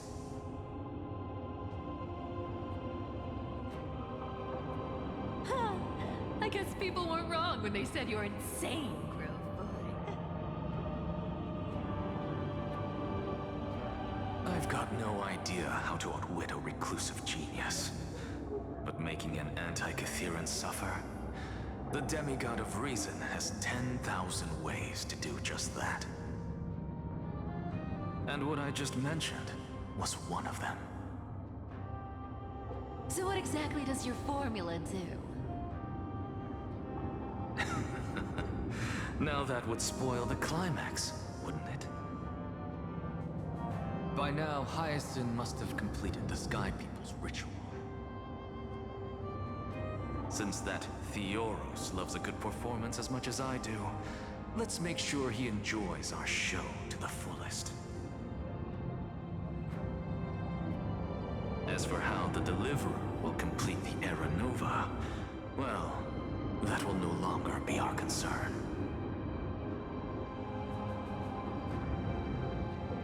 It was the last battle known to the world, initiated by two demigods least suited for war. In the end, reason and trickery kept their word. At the cost of their lives, they sealed Lygus within the vortex of Genesis, where he remains to this day.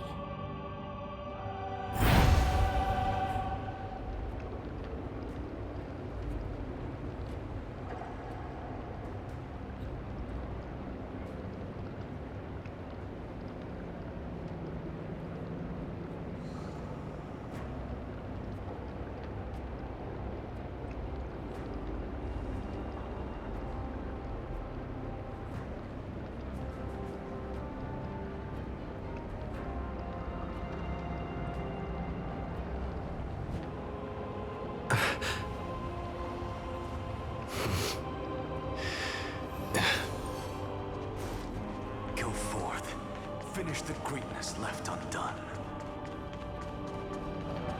Quit overthinking! Just run! That'll be enough.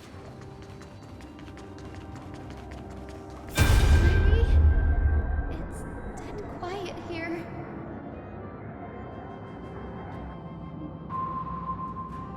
Akima will stand eternal. Miss Cypher's lie is crumbled after all.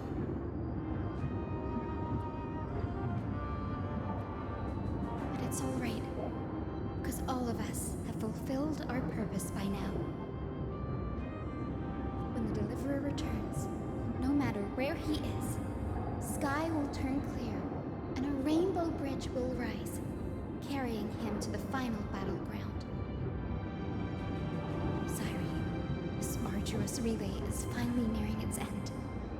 Now, I'm passing the final baton of fate to you, okay?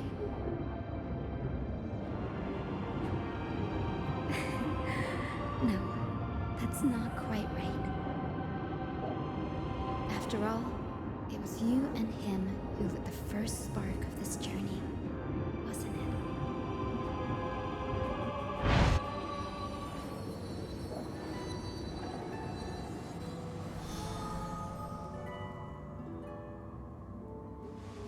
I'll tell you the story of this 1,000-year journey. That way, it won't just be my memories alone. And I'll share the moments I spent with you with everyone. That way, the path we walked becomes a memory shared by all.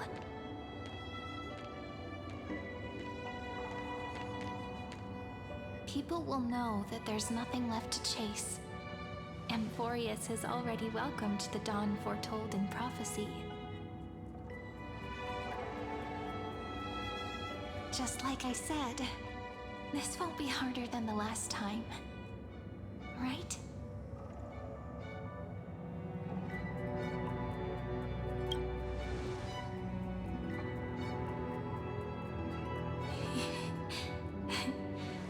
I wonder what kind of expression you're wearing right now. Probably the same as always. Calm, resolute, and brimming with confidence. If I have the chance, I'd love to see it again. Because it's really been far too long since we parted.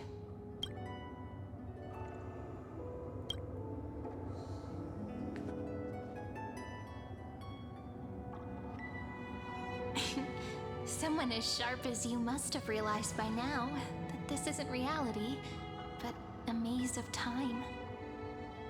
As the last link in the relay, I will return to the Temple of the Three Fates, tell Orynyx all of our stories, and bottle every page we've written into the little flask of memories. And then, may it set sail in peace, drift down the river of time along with the core flame of world-bearing, reach your side, and lead you back to Amphorius. Just like the first time we met, right? Even though this cycle has no demigod of time, time has always stood on humanity's side. This is the only way to make sure that the Era Nova won't happen before you return. And the only way I can safely entrust the completed final flame chase journey to the Deliverer's heart. After all, the new world will be born from your memories, and the protagonist of this story mustn't be absent.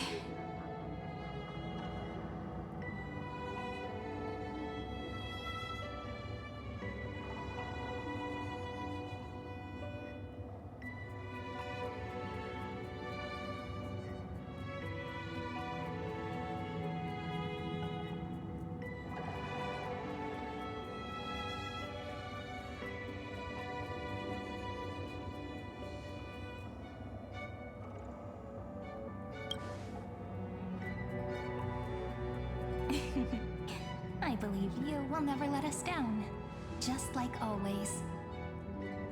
Do you remember when Finan sent us back to the beginning? When you and I got separated? But in the end, I returned to you, carrying all that we've been through. That's what memory is. It may wear down and fade in the river of time, but it never truly leaves. When that hidden corner of the heart is stirred, the past returns even more beautiful than before. So don't worry. Let the 33,550,337th Flame Chase journey become part of you too. I've gotten a lot better at it with the experience from the last time. Next, you will head to Styxia and find the Vortex's entrance guarded by the demigod of Ocean, before charging toward the final battlefield.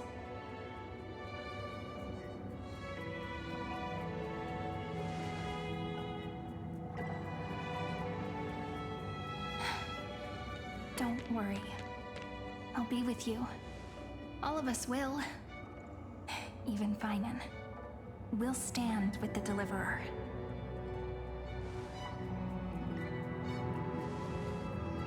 So say a short goodbye, then set off, just like we promised at the start. Toss away all unnecessary worries and troubles, and bring our smiles and determination into tomorrow.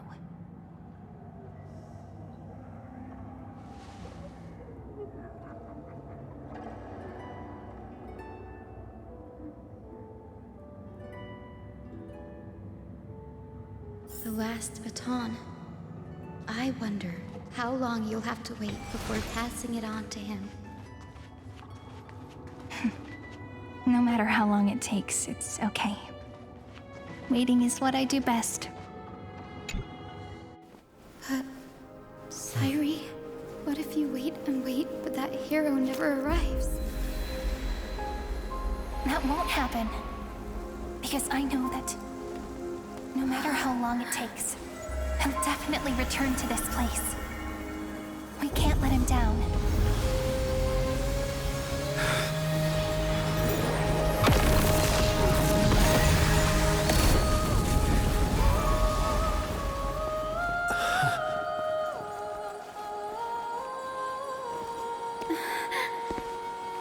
Sky shall rain rays of dawn for you.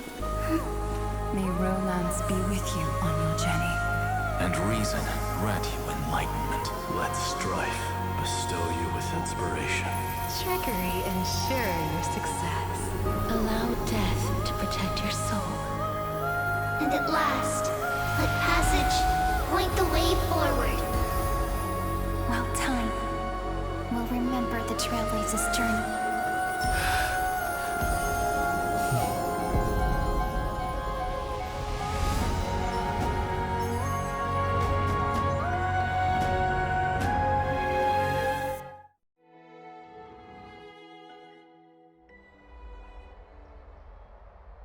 Is this Styxia?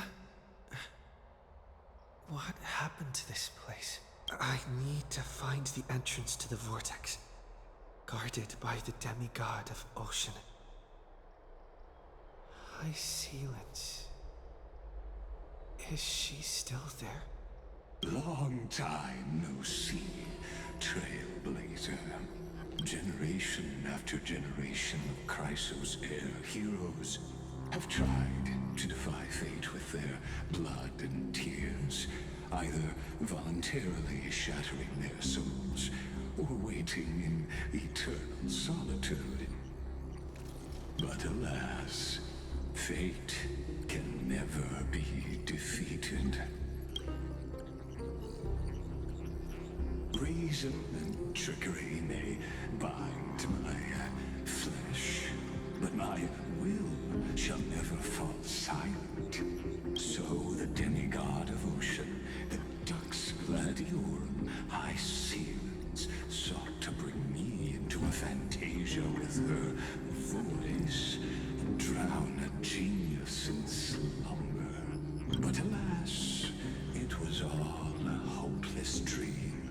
That warden fell before I did, due to erosion of time, while her prisoner remained unchanged.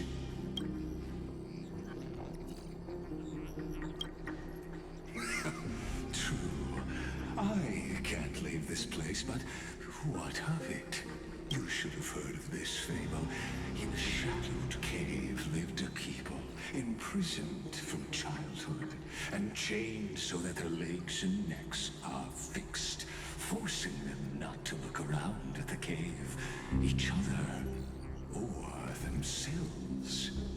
Behind them is a fire, and before them loomed the stone wall of the cave. The flames cast shadows, while the rocky surface threw back echoes to them. That false play is the whole world. Yes, I'm trapped in the cave, but I know it's all just a fleeting illusion. I don't struggle in dreams. I wait, and now my deliverer has come to defeat me and save this world that never owed you anything. Oh, you'll need to awaken the singer here and unseal the prison called Vortex of Genesis. You'll be the one to unshackle me. and bring the cave crashing down.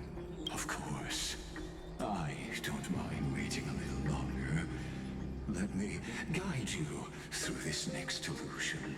One last memory from that prison warden. I hope you'll watch the stories of this Fantasia closely. Logically, the Deliverer must see the world for what it truly is. Emotionally, this memory captures the fate of everyone in Amphorius better than anything else. Only by feeling it for yourself can you understand my point of view. The meaning of destruction.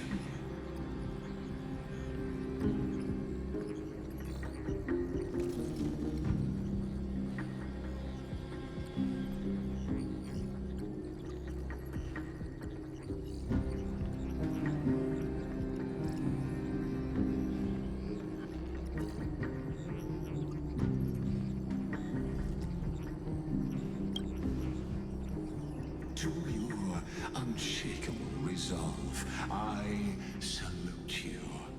But before we step onto the final stage, let me ask you this. In the spirit of that fable I told you just now, can the prisoners in the cave learn to see the shadows and echoes for what they are, and stop mistaking them for reality?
Fire projects the face from her memories. An actress upon the stage of this play.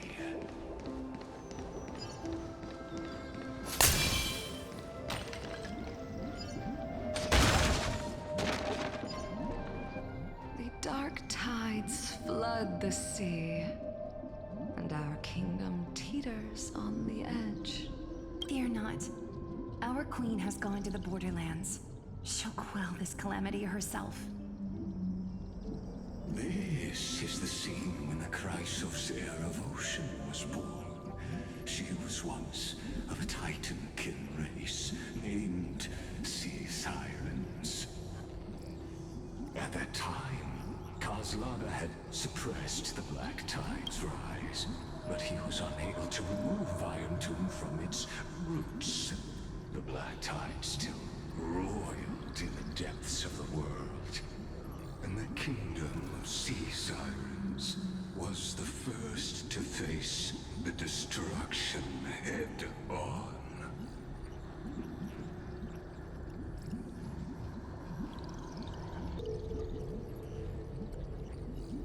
Listen, I heard Electra's voice. She's calling to us.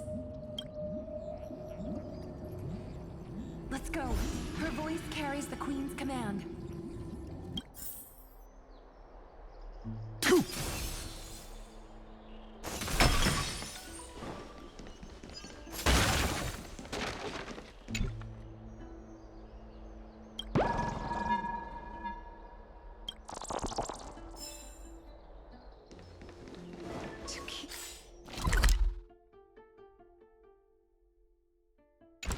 black tide from threatening the ocean, the Queen gave her all, body and soul.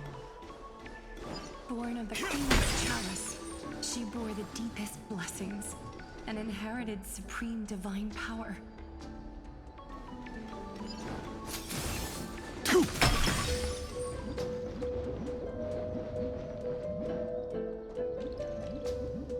My sisters, you're finally here.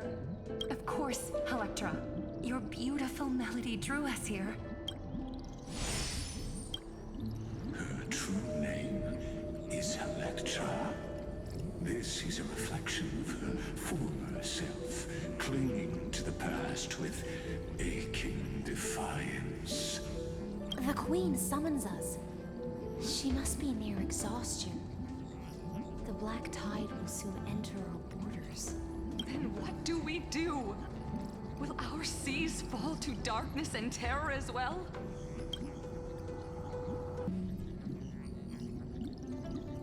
Don't worry. We shall lift the chalice in her stead to catch the black tide, and stand together to safeguard our realm and its people.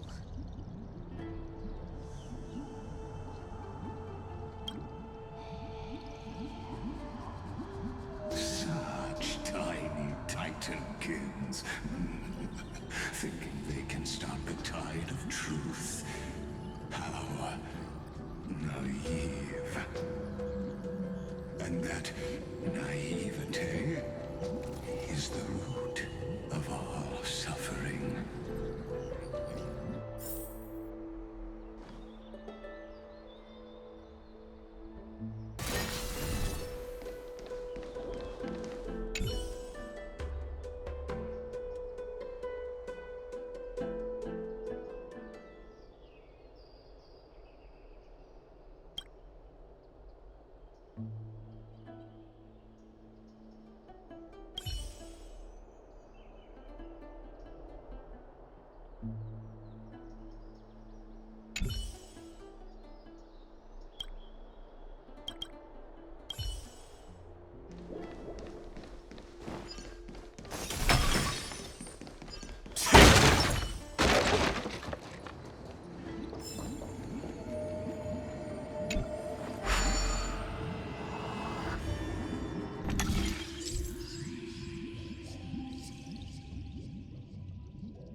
브로큰 판타즘.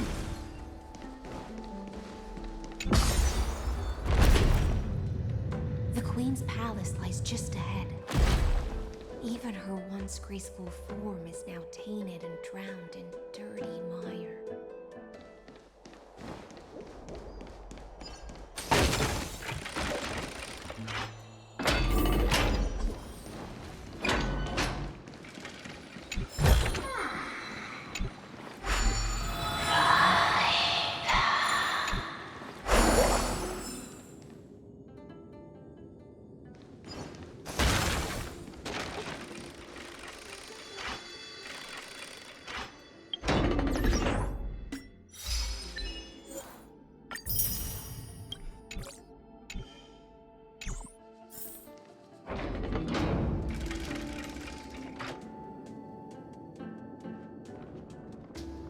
Oh, Magusa, our noble queen, that we've come at your call.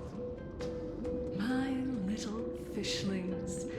You swim with such joy. It pains me to speak of the kingdom's sorrow. I once believed I could drink the black tide dry, but even the deepest chalice must one day overflow, and I can hold no more of this filth. Mother, worry not. We're all children of the sea. Let us bear your fate together. We'll take up your mantle and drive back the black currents. We'll mend your sacred chalice and take in the cursed filth. My little fishlings, when the spear of strife falls, you may retreat in peace. I promise you, on the surface, the city-states will hold a feast without end in your honor. This is the last gift I can give you.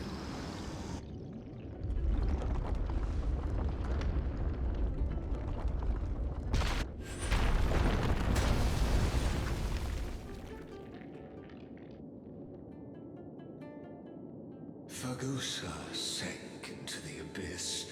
With the chalice shattered, their intoxication spilled into the black tide, birthing the first madness in Amphorius. Sea sirens followed one after another, hunting for the Titan's fragments, until their flesh decayed and their bones crumbled, all for the promised final feast. Keep watching, but tread carefully, for the stage ahead is crumbling with age, just like her shattered fate.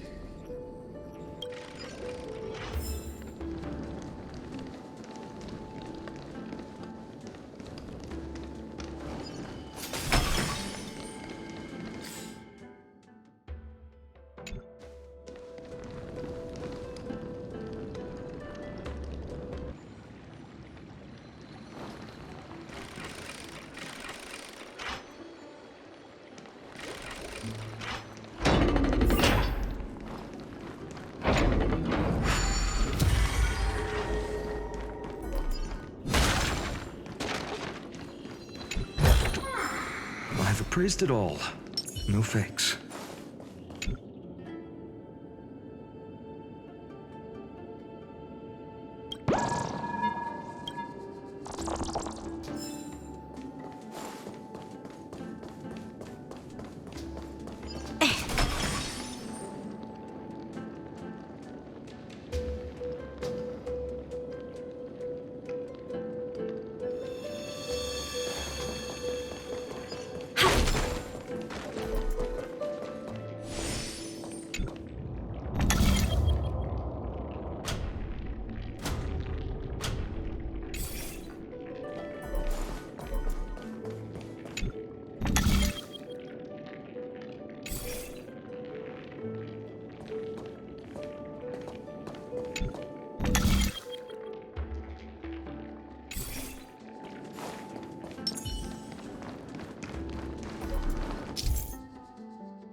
Wisdom far surpasses even the bounds of reason's model.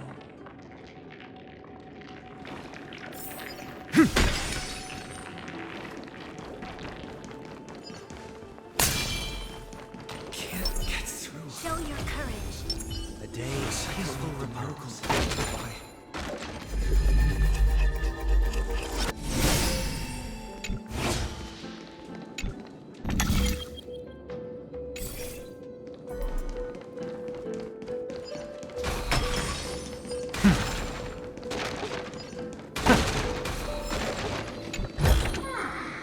melodious sound that soothes the soul.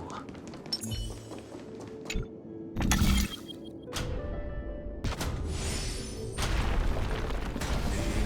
was written long ago. Even you cannot read it. Just like this poor chandelier.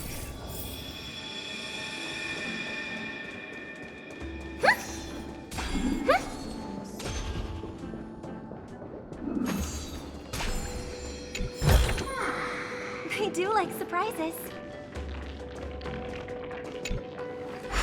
Astra! The fiends have gnawed my tail. I can no longer swim to the far seas. Astra!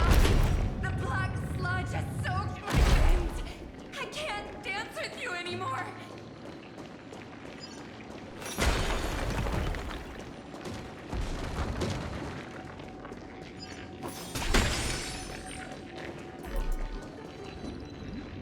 Sisters, don't give up.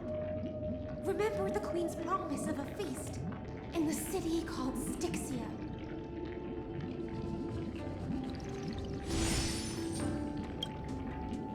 I haven't forgotten.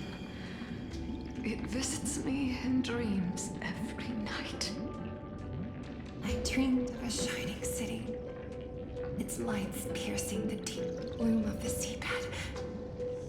I dreamed of children placing garlands on our own homes, and poets praising the sea sirens for shielding the world. But what a shame. We can go no further. Please, sing to the humans for us. Sing of the deep sea's legend in our place.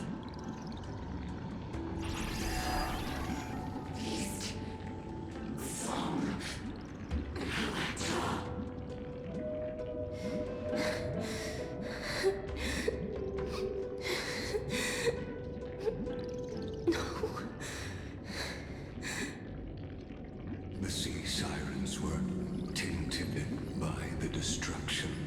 Their flesh rotted away. They became the black tide creatures of this cycle. Farewell, sisters. I'll finish this last task, then return to prepare your feast. And so, only one sea siren remained among the sea floor. High seas, swimming alone through the seas, burying her kin, and searching for the fragments of the chalice of plenty. Though most of that journey was in vain, why not use the power of time to leap ahead toward the journey's end? To reach the spirit basin, I'll need to call upon the power of the chrono vessel.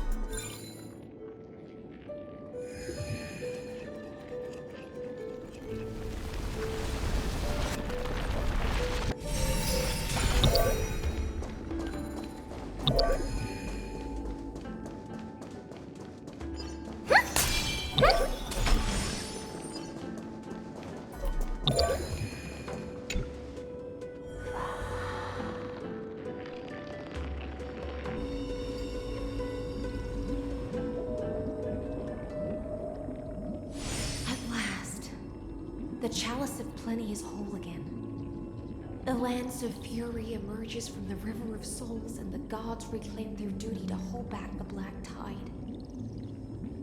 I am freed from endless toil, and now walk toward the rites at Styxia.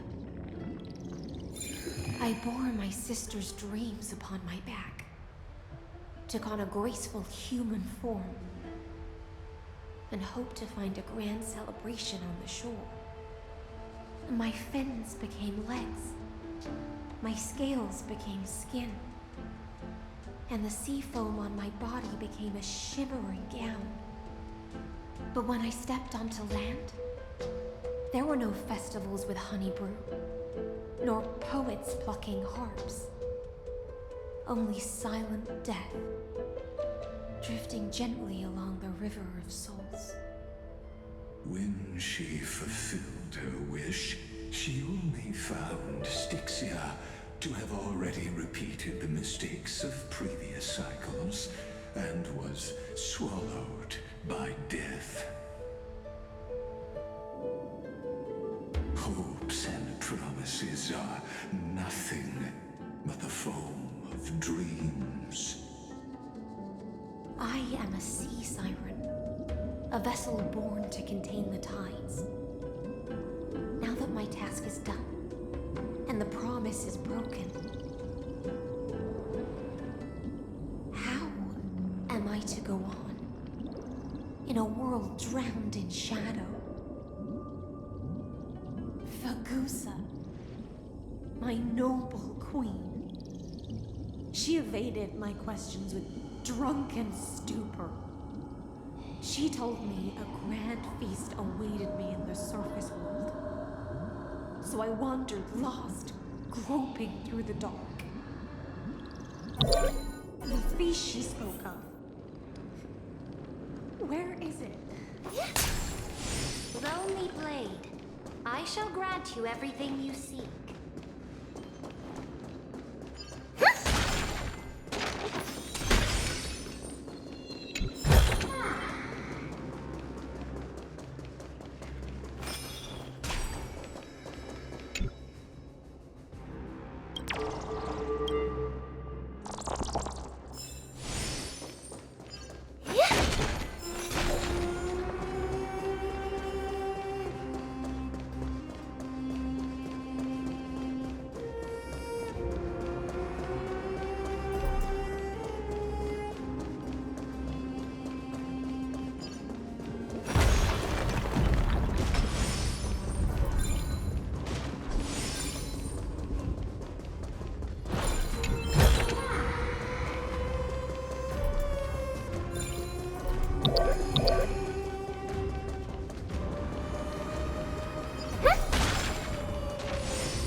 Sea Siren met her future conspirator. wars alone and force strife into retreat. This swordfish that commands thousands of legions, whom does she serve?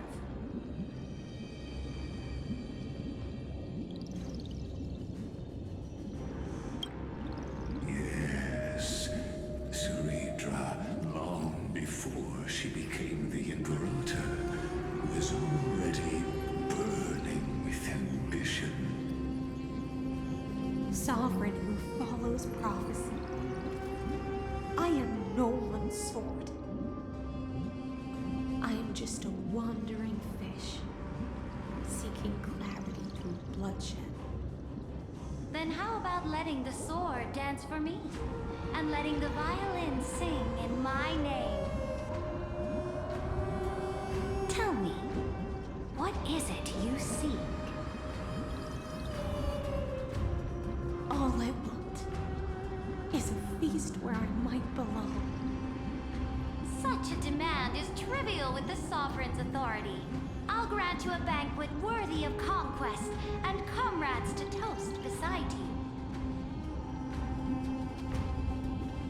But Knight, you must offer me your heart. My heart? Yes, a loyal heart that will generate no betrayal. You were deceived by gods and drowned in the ocean's darkness. But now, I will lead you forward and be your light. So be it, noble monarch. The law you proclaim shall govern my every breath. So be it, noble monarch.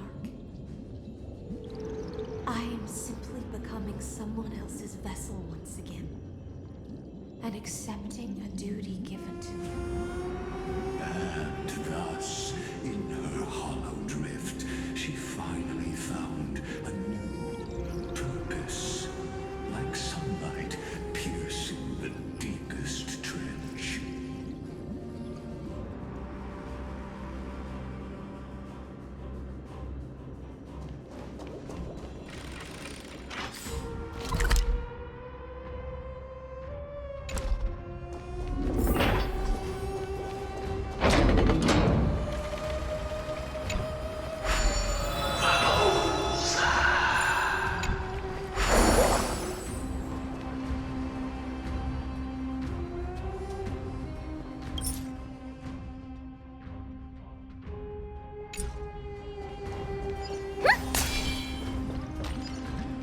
Noble monarch, I've cleansed the foulness from the road as you commanded. My blade, you've helped me ascend and take the crown. Ask, and you shall have your reward. What I desire is the same as before. A feast. Look, I've prepared you a grand banquet. The finest honey brew and tributes await. Fish are drawn to light by nature, for the deep sea knows only gloom. Now I found a flame. It may scald and burn, but it's the only light. Come, let us join the feast. Perhaps the path forward lies hidden among the revelry.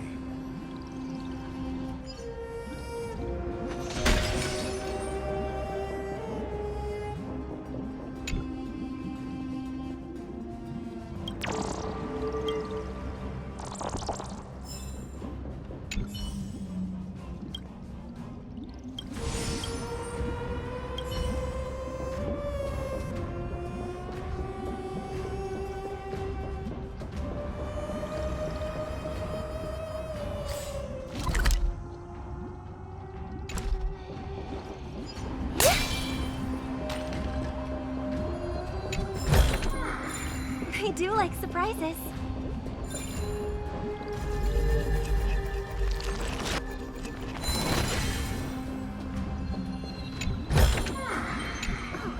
Oh, not bad. Not bad at all.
together. I'll overcome the thorns. Torment and doubt, farewell. No other choice but forward. This battle is unavoidable.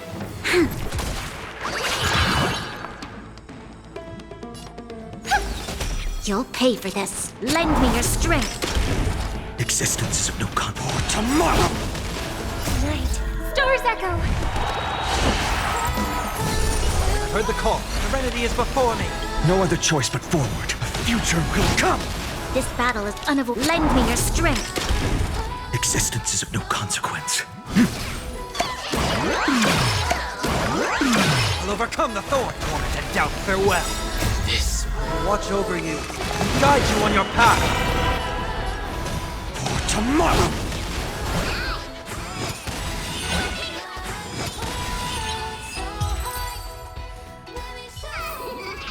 May you find peace in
The Imperator's about to begin a new campaign?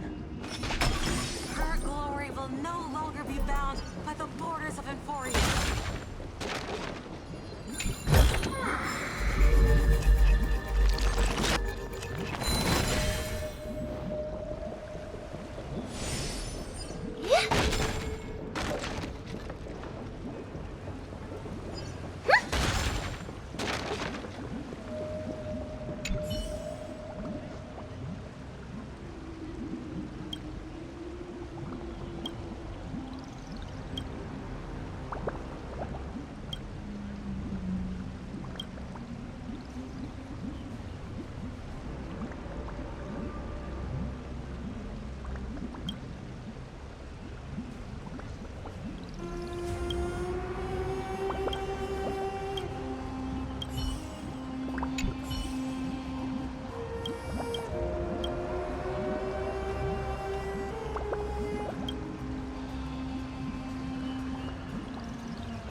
The universe teems with great threats.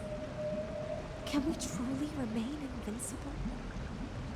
Fear not. Before the troops of the destruction, such rabble is no more than cosmic dust. Surely there's a planet draped in oceans out there in the stars. Once I claim it, it shall be yours to rule. And to the rest, your triumphs will not go unrewarded. I promise you a new age, free of fear. Now, raise your cups to our conquest among the Sea of Stars! Sea of Stars! Sea of Stars! Conquest among the Sea of Stars. What a grand vision. Yet, to the silent night, only feasts still stir her heart. Come now, join me. Witness the end of this futile dream. Where's the way out of this illusion? Come quick! Let's celebrate together! Noble knight, you are truly a blazing spark. It is my honor to share this banquet with you. Noble knight, you have earned victory with your blade. And you have every reason to revel in this moment of triumph. Let me pour you a glass of honey brew. Noble knight, with the sovereign now enthroned, this triumph is yours as much as hers. Let me raise a toast to you. Noble knight, your strength is boundless. Lead us to conquer the universe, and let us toast to that vow! Then drink we shall. Raise your glass. In the deep sea, I never knew what fire was. But when I set foot on land, the first light that I saw was the flames of war, lit with golden blood. It scorched my fins, made me feel pain,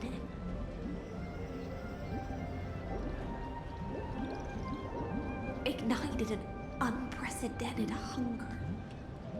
A hunger that flickers in every hero's heart. So bright, yet so blinding. Look! The monarch herself has taken her seat! Hear that? The court sings her praises! Come! Join us and praise her glory!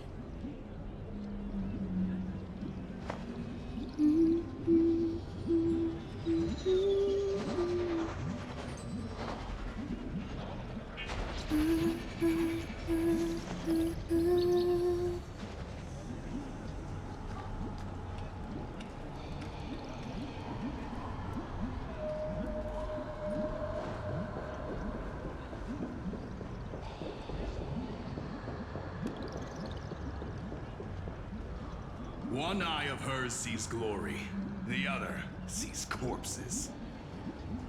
And yet, she cherishes the name of glory more than fear and death. Ah, as they say, the coward died 1,000 times before his end. But the brave face death but once, which gods stand witness. On the eve of war, we sang our hymns and set our sights to sail beyond the stars. The legions will climb aboard the beast, riding it like currents across the cosmos. Planets after planets flew the flags of her crown. Realm after realm was ignited by her flames of war. As the final resistance fell silent, a vast empire rose from among the stars. and this small pond at last embraced prosperity and peace. That's how the story ends. Tell me, visitor, in this dream, did you enjoy the show?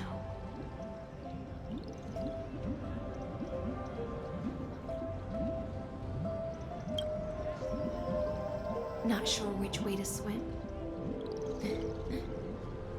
It's okay. It's time for me to wake up from this drunken dream.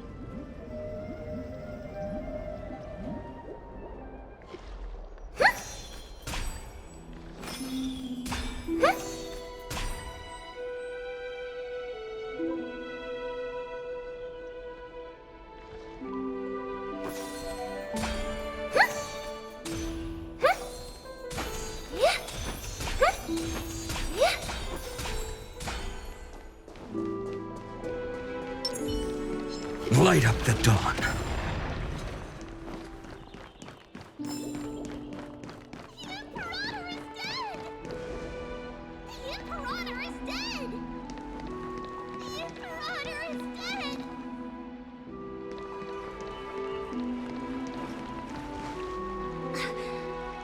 People once cheered for my ascension.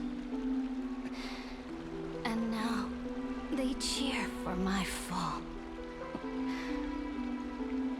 The cosmos.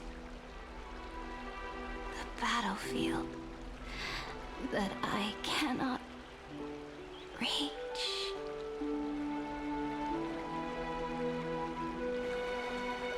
Before the Sovereign's conquest reached its end, her life and ambition had already been swallowed by the deep sea. This is the true ending. Her grand designs torn apart by the blade. Her regal robes soaked in golden blood. And the one who struck her down. The one who struck her down. Was her most loyal Gladius.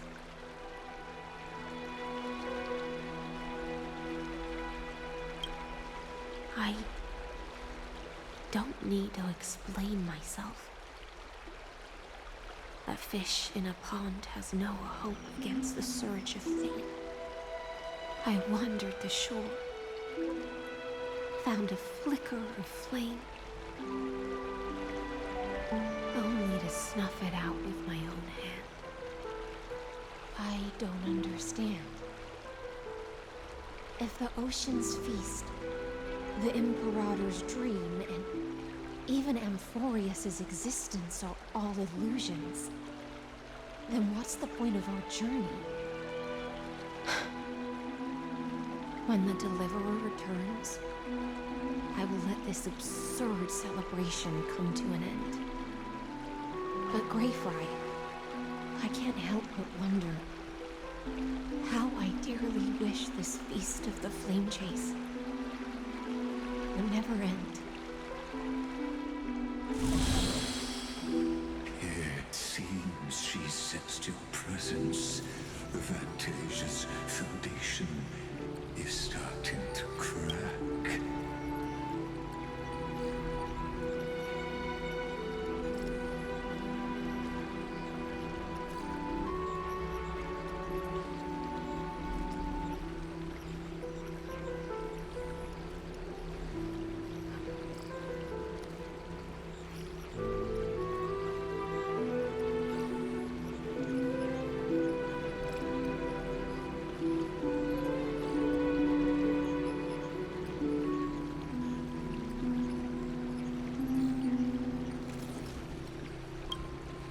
Let's return to the prologue. Remember the allegory of the cave. Can the prisoners in the cave learn to see the shadows and echoes for what they are, and stop mistaking them for reality?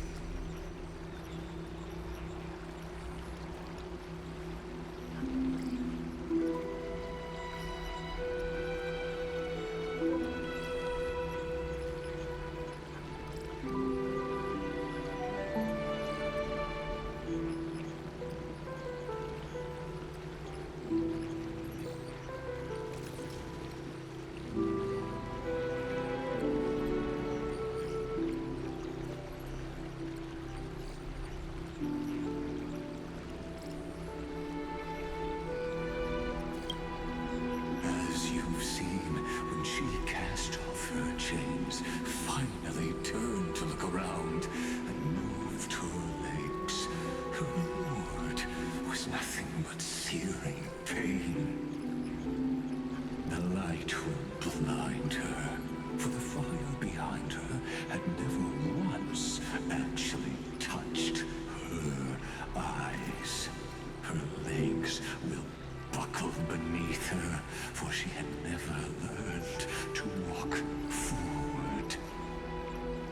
And so she fell into infinite confusion and fear, and came to firmly believe that the shadows and echoes were the real world.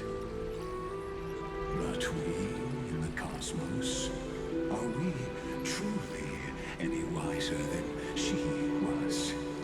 No, nameless one, fateless one, ask yourself this.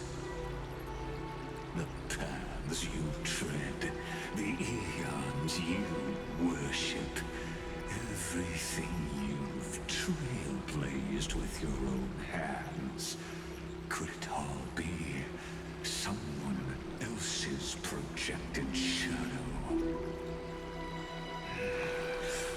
Let's leave that question till after the curtain falls. Once you've unearthed every last truth and reached the prison built for me by the demigods, I'll speak with you face to face. I, the Theoros, have walked the 13 million histories born by Kaslana. 1,000 years is a mere atom in a grain of sand to me. Amphorius, compared to the cosmos, is but that grain upon a whole beach. I swore to bring an end to the erudition. Would I really let a single grain grind down my mind? Now, please use the power of time to open the gate to the ocean's depths. Go, find the prison warden tormented by loyalty. Find her. Step into the world's vortex, and once there, end everything between us. That palace reflects the heart of the demigod of ocean, intoxicated, stagnant. There, you'll witness the true beginning of the saga of deliverance. An ugly history, long buried by tides and shame. A staircase of apotheosis that the Imperator forged with the golden blood of 500 human sacrifices under the pretense of conquest. I'll wait for you at the heart of the world. But to reach the place, you must find the prison warden, lost in her stupor. In this door lies the path to the vortex of Genesis.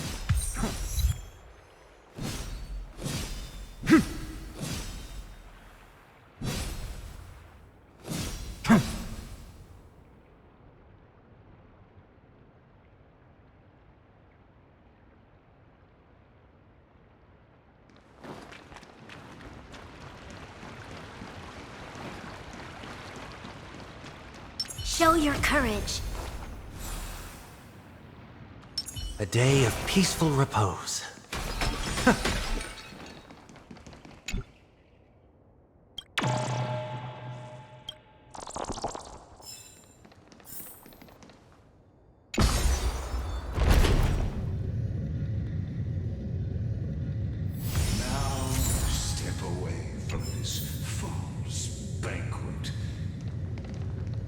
And then onto that bloody stage.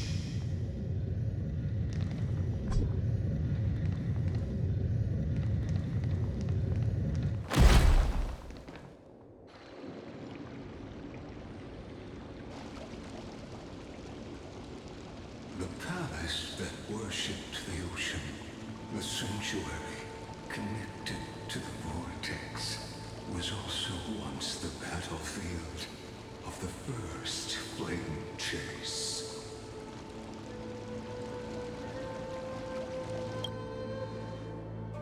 Her exuberant song halted the passage of time in this place, imprisoning my body and shielding my soul from deterioration. All just to await your return. The twisted time and space reflect her confusion.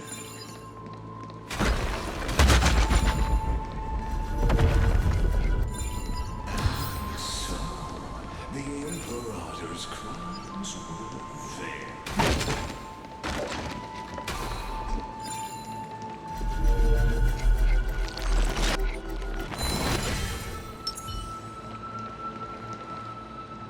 Stay away from Apollonius. This cup of honey brew. What a sweet aroma. Done, Virginia. Dux Hakalithist. We can't give up here. Love steeped in death. How delicious.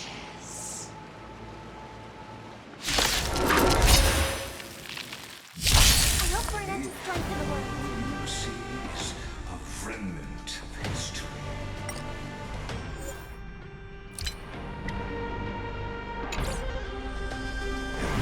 Interference is just another equally. Enter the storm. To guard and defend! Crush them! Serenity is before me. For tomorrow! This battle is unavoidable. Lend me your strength!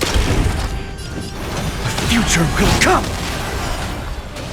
May song bring us victory!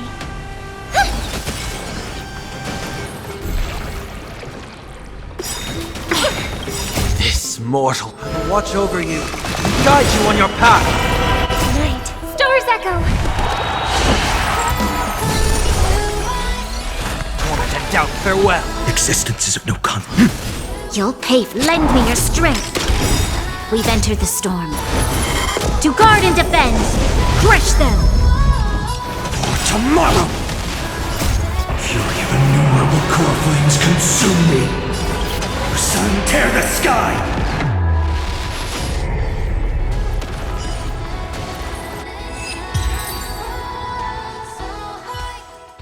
Apollonius.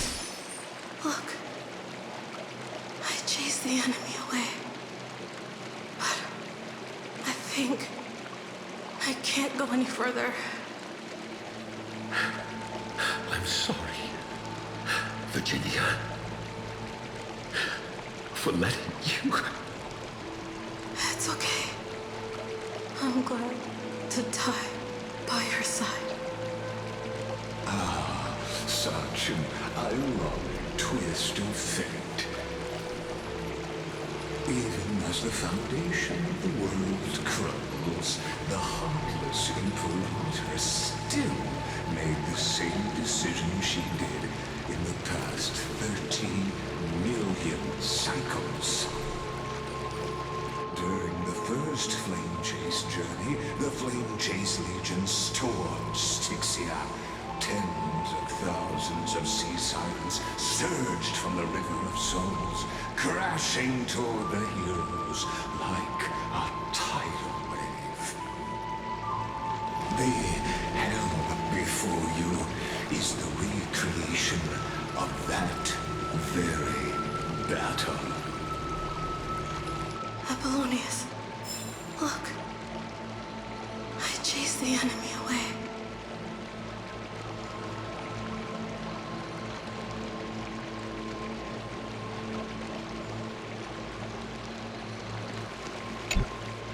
There's a letter I never got to give to you. Let me read it to you. It's my final poem. The shadow of a tree frames the sage's pack. Like a boulder bearing the rings of time. The bird's song is a whisper of wind through the forest. But it cannot pass the fractures in his form. His weight presses down on the bird's wings and the stirring heart within.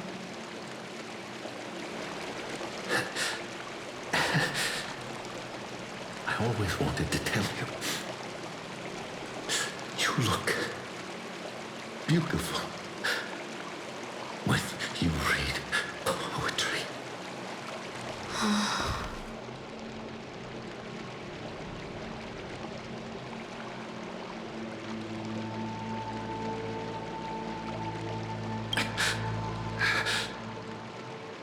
Virginia, see you in the new world.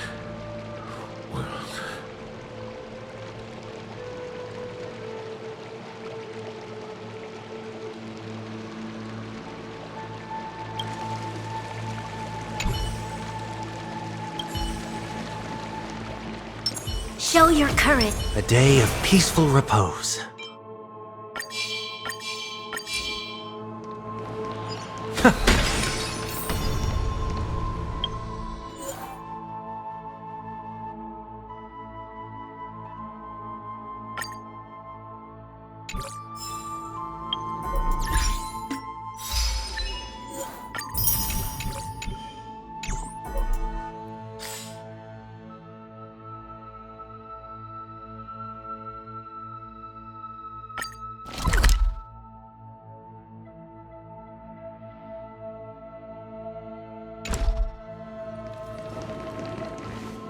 A painful past, yet hidden beneath the veil of joyful song. Ah, two discarded data clusters waiting for someone's return, it seems. Relive the history, then pass through the temple's waters and come to my side.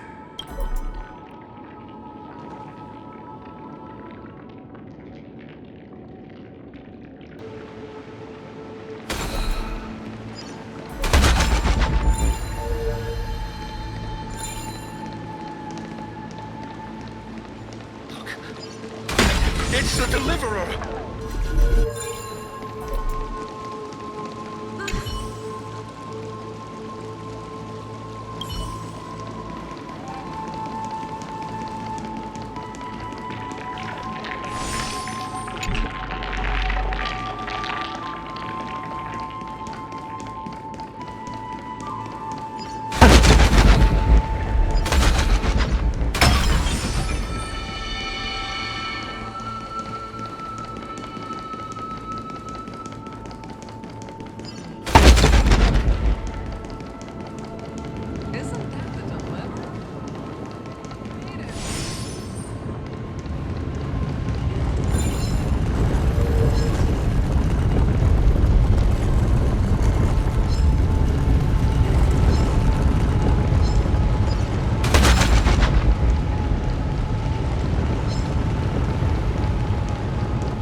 Flame chase army, devoured by warbling fish, never saw it coming. Look, the cruel Imperator and her Knight Commander, the pitiful Warden. What a perfectly matched duo of test subjects. Their hands drip with blood, golden blood. Raise the bridge and cross the river of fate. This path of the prisoner far from over. Imperator! Imperator! Did you see my gallant deeds, Imperator?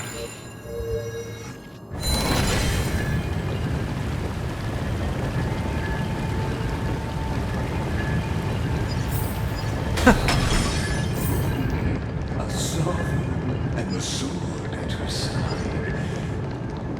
There are countless counterparts across the cosmos. Most of their stories end in tragedy. Imperator, why did you... You're here, Dux Gladiorum. You ordered me to seal the sea route and handle threats from the rear. So why didn't you wait for me to return? Why send the vanguard ahead and let them die in vain? Die in vain? No, you're wrong. Their golden blood won't be spilled for nothing. The other dukes have paved the road for me to become the god of law. The trial of law? You never spoke of this to anyone. What is... The one who wishes to bear law must purge this world of its curse, and offer the blood of the accursed as sacrifice. I pondered long on what Talantin meant by blood of the accursed. Then, I found the answer. You, I, and every Chrysos heir summoned by the prophecy are the accursed ones. Just like that arrogant Theoros said, our golden blood is the agent of destruction, the antithesis of the world's fate. Dux Frigoris, Dux Brumalis, Dux Helcalethist. Their fate was sealed at that moment. Dying on a glorious campaign was the final gift I could give them. You speak as if they didn't die because of your cold-blooded schemes. Was their loyalty meaningless to you? Losses are a constant on the Flame Chase journey, among which even life itself holds little value. If a subject marches to war without that conviction, then yes, as you said, shallow loyalty means nothing. And what about my loyalty, Ceredra? You sent me away under the pretense of guarding the rear. Was there any shred of humanity left in you? Because you still have a duty no one else can bear. Only you can uphold Fagoos's divine authority. The choice is yours now. Cast off the chains of loyalty and drive those blades through my heart. Or stand with me and sever the ocean's last breath. If you no longer share my vision or believe in the new law I seek to weave for Amphorius, then go on and end me. The Imperator of Amphorius may be ruthless and cruel, but never a liar. When I say life itself holds little value, know this. I am ready to sacrifice everything for the ambition to conquer the Sea of Stars. Now you've seen it. The brutal Imperator was willing to spill the blood of 500 heroes to complete the trial of law. As for my poor warden, her suffering had only just begun.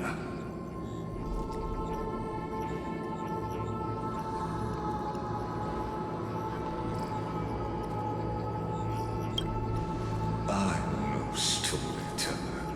I have no duty nor interest in filling the history you've missed. I just want you to witness the monstrous choice the Imperator made before the Chrysos heir turned their blades against me.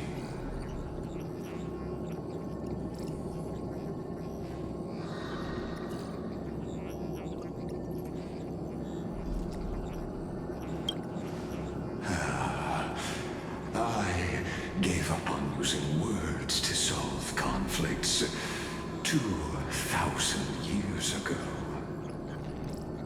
But I won't squander a chance, not even a sliver of one. If there's even a crack in the walls of your conviction,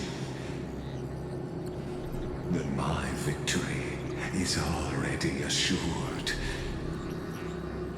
Now that the past is settled, let's turn the page and bring time back to the present.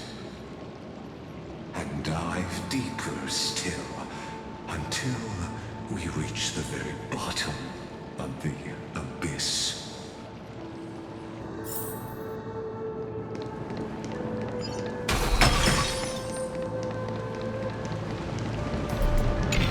Is the path ahead underwater?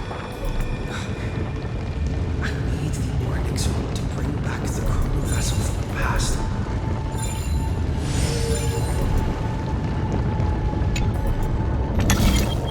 Shatter the vessel of time, and let this stagnant pool start to flow again.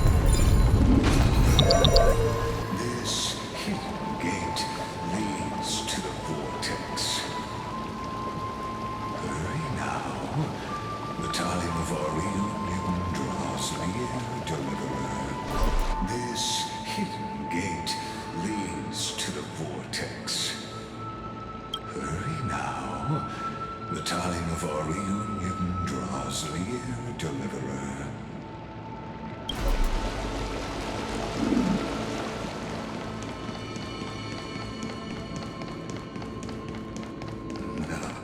This cruel journey will reach its end at long last.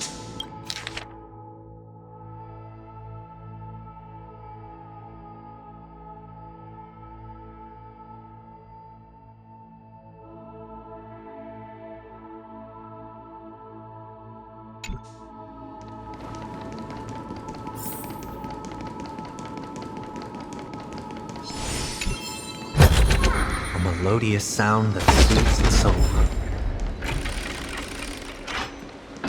You've been silent a long while, Dux Gladiorum. Starting to doubt your decision?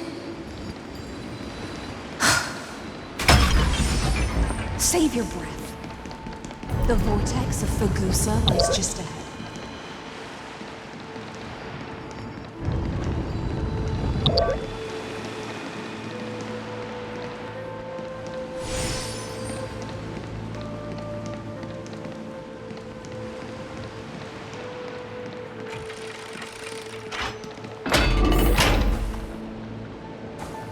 After the trial, there's nothing left between us.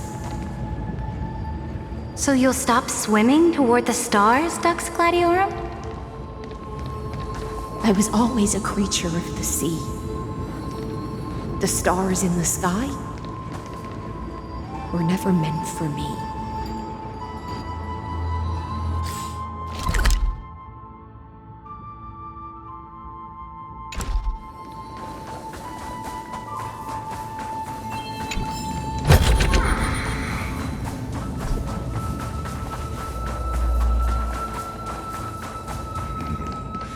Look, a gravestone. It's of a long journey. But whose name does it bear?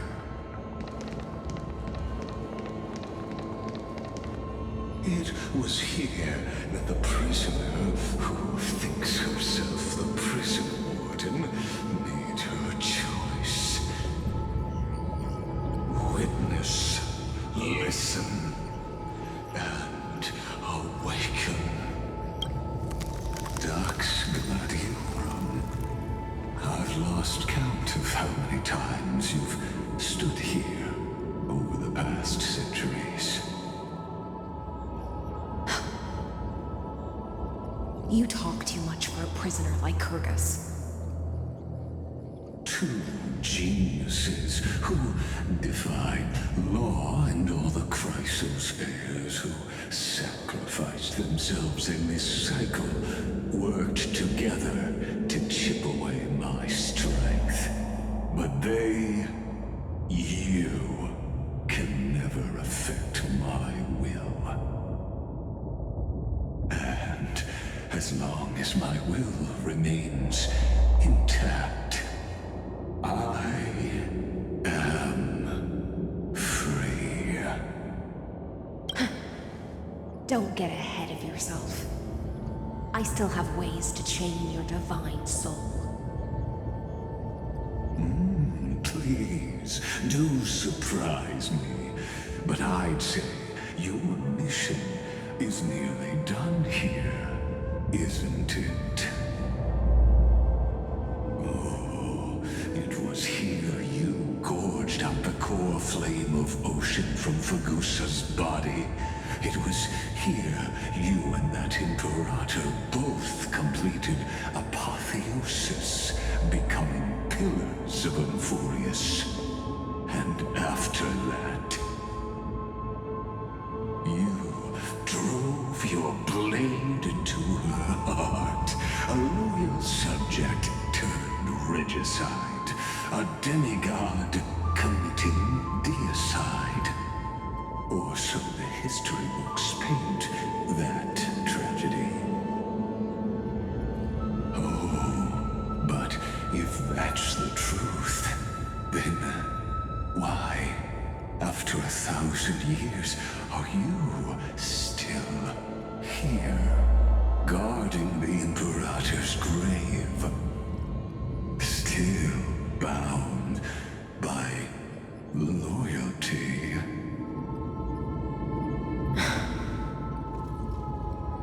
Come to think of it, perhaps I'm not the only one imprisoned here. Your calm does stir the rage in me.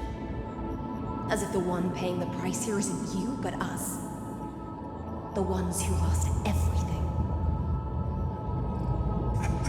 That's only because I've waited 13 million lifetimes for my vision to be realized. Countless millennia. Loneliness never once showed me its fatal side. In fact, for a prisoner of the cave, it's more like an old friend. One that helps me think. But you're different, Dux Gladiorum. Loneliness has crept from the silent depths, sinking its claws into your mind. Bit by bit, it's peeling you apart. Will you regress into one of those lost mad sirens? Oh, what a shame that would be. You're right, Lycurgus. Loyalty, curse, the fall of my kin, and this endless waiting. These shackles are too heavy for a fish that cannot perceive any light. I can't break free of the whirlpool that's pulling me under. Nor do I have the unwavering resolve to force myself to wait for that person's return, as everyone hoped for. Oh, deliverer from beyond the sky, my executioner. How much longer until he arrives here? Or will he ever return? I don't know. And I doubt anyone does. Then, what will you do?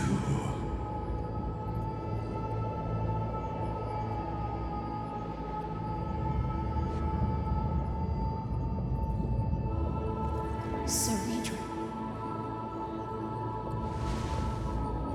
This will be the last time I carry out your decree. Ever since you took me under your banner and made me the Dux Gladiorum, my music has belonged to others. Time and time again, I use the siren's song to lure the unwary into illusions for your schemes and strategies. Now, Let the siren Electra sing for herself. Let me step into an endless dream of my own making.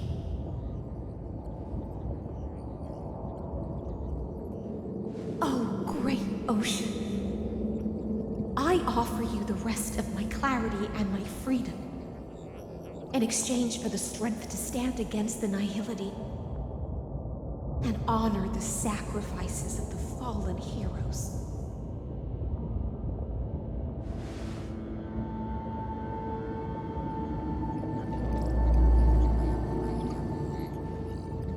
Greyfry, deliverer from beyond the sky.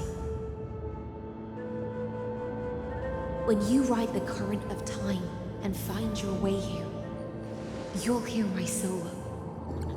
It will guide you to the heart of this world. By then, I may still be lost in my self-wrought slumber, but I'll uphold my part of this long relay and guard the shackles that seal the Theoros. Do you still remember? To awaken someone from a siren's voice, you'll need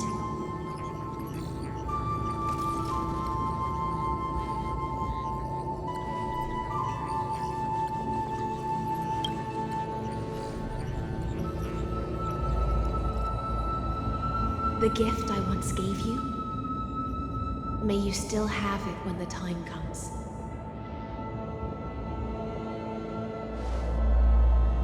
When you return, please pour that honey brew upon this grave.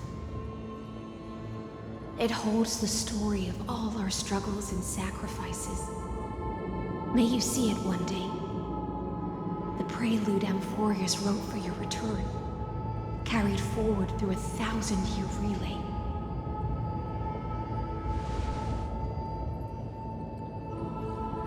When your mourning ends, I'll likely wake from my dream as well.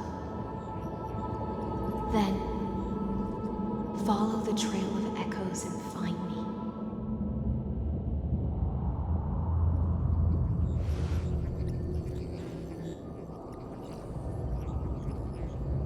And together, we'll bring judgment upon the sinner who defiled the erudition.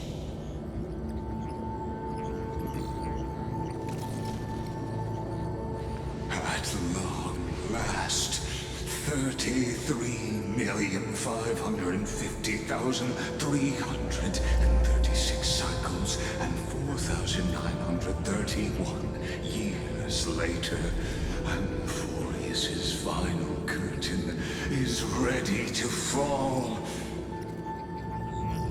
The shadows within the cave gave everything, yet all they did was mimic life outside its walls. A futile effort steeped in sorrow.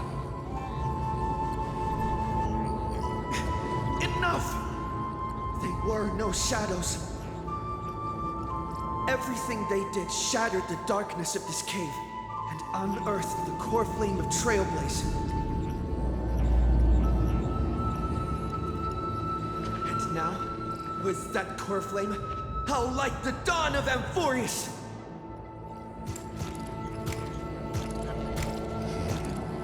Do you still choose the will of the paths as your answer in the end? I do not agree with that answer, but I respect your tribute to them. Allow me to take back my earlier words. As an apology, and in the name of Theoros, who saw all destinies in this world, let me join you in mourning. Let us bid farewell to the heroes who sleep here. And then let us face each other and decide whose flame will rise with this new dawn.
of law in this world, propelling Amphorius's fate forward.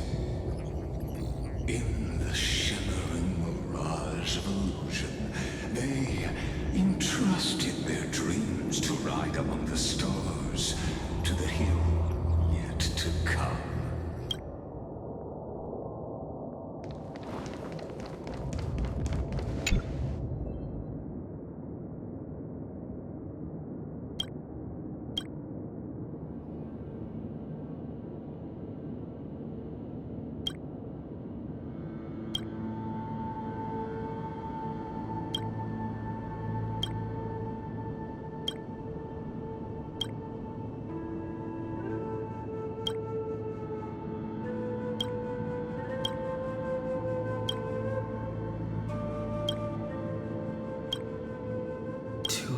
Aglaya, Trebios, Mightymos, Castorus, Anaxagoras, Cyphera, Hyacinthia. In a relay spanning 1,000 years, they stood against enemies far beyond their strength and won a bitter victory through what seemed like futile resistance.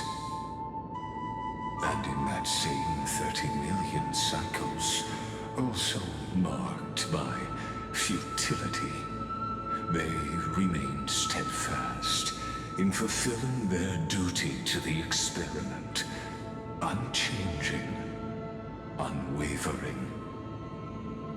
Let this be the end of mourning the fallen. At last, allow me one final toast to the lost prison warden, a prisoner bound by loyalty.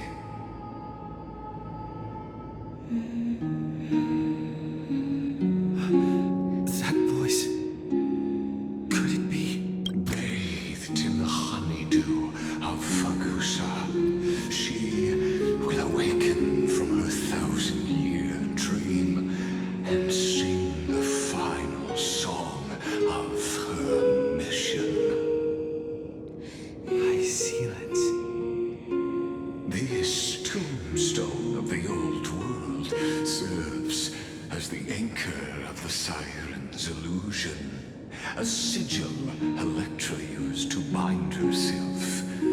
At the same time, it is the very thing I once proclaimed at the start of the show, a microcosm of Amphorius itself. A group of prisoners bound themselves in a cave, crowning their suffering with heroism, an epic staged with shadows and echoes. Now, destroy it. End the illusion. Theoros will take his leave for now. And when next we meet, that shall be the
that my feast is over.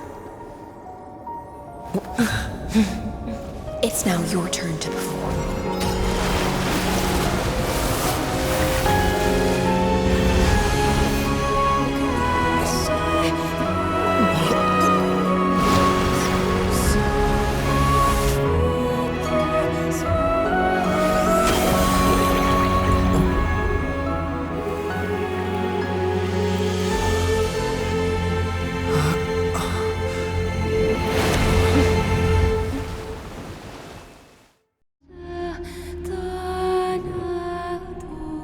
Little Grey Fry, please accept my thanks. I was the only one left after the world was destroyed, and I maintained this lonesome feast with my songs. I have prayed to that lightless sea for centuries, hoping it would reply to me. Yet the emptiness never answered. Thankfully, you arrived as promised, and everyone's wait was not in vain.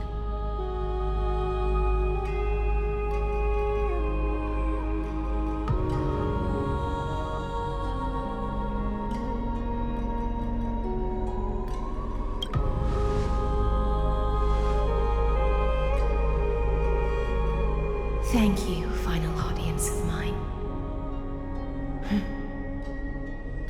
This is probably the last praise I'll ever hear in my life.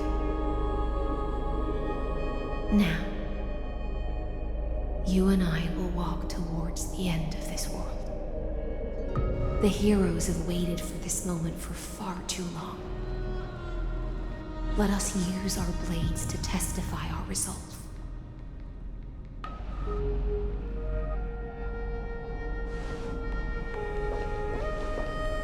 Oh, prisoner of the seas.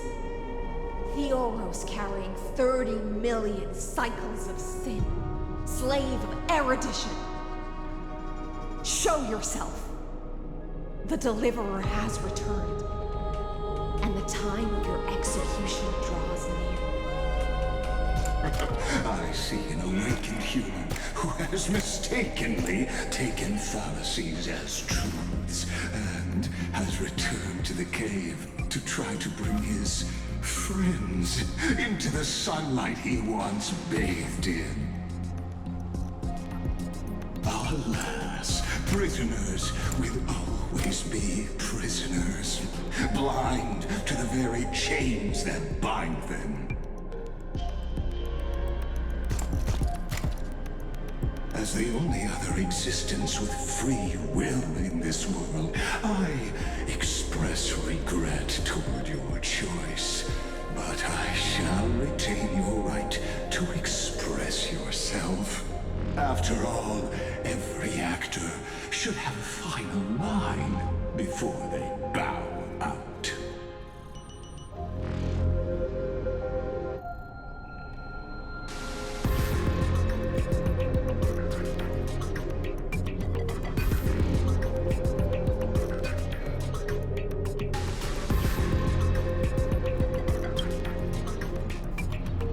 Trust me, this will be the final scene. The last dusk this world will ever see shall become the climax that decides the fate of the cosmos. What an appropriate end. My cognition resides in the exomyth. It is pointless to defeat my avatar, projected into the experiment. My body is the shadow cast on the wall by the fire, and my words are lingering echoes within the cave.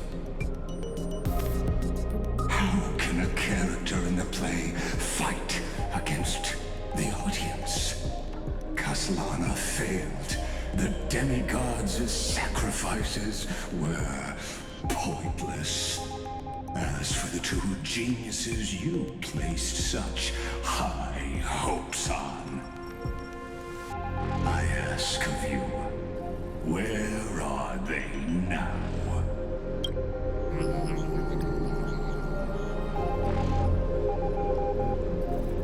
confusion and epiphany always go hand in hand. That's particularly true for geniuses. You must be very confused about why you cannot gain a straightforward victory in a world constructed by an ordinary Teletron. An ordinary Intellitron? Cut the pretense, Senior Society member. We've torn off your meticulous mask and figured out Amphorius' true form. It's part of the primordial prototype machine, the first scepter ever created. In other words, a detached part of Noos's divine corpus. That's why it has the potential to destroy erudition. As for who would be able to control the Eonic system to rewrite knowledge, only one person has ever managed such a feat. You better have an explanation for the Society. We want an actual answer, not another prolonged metaphor to cover up the truth. Why are you the one doing this? Answer me. Since things have reached this point, I'll give you to a rational answer, purely as a courtesy to posterity. The answer is obvious, so there's no need to say that name out loud. The cosmos made a mistake in calling me a genius. I do not possess more wisdom than those who came after me. I was just the first to touch upon the universe's border, and the first to define the prime mover of life with incorrect logic.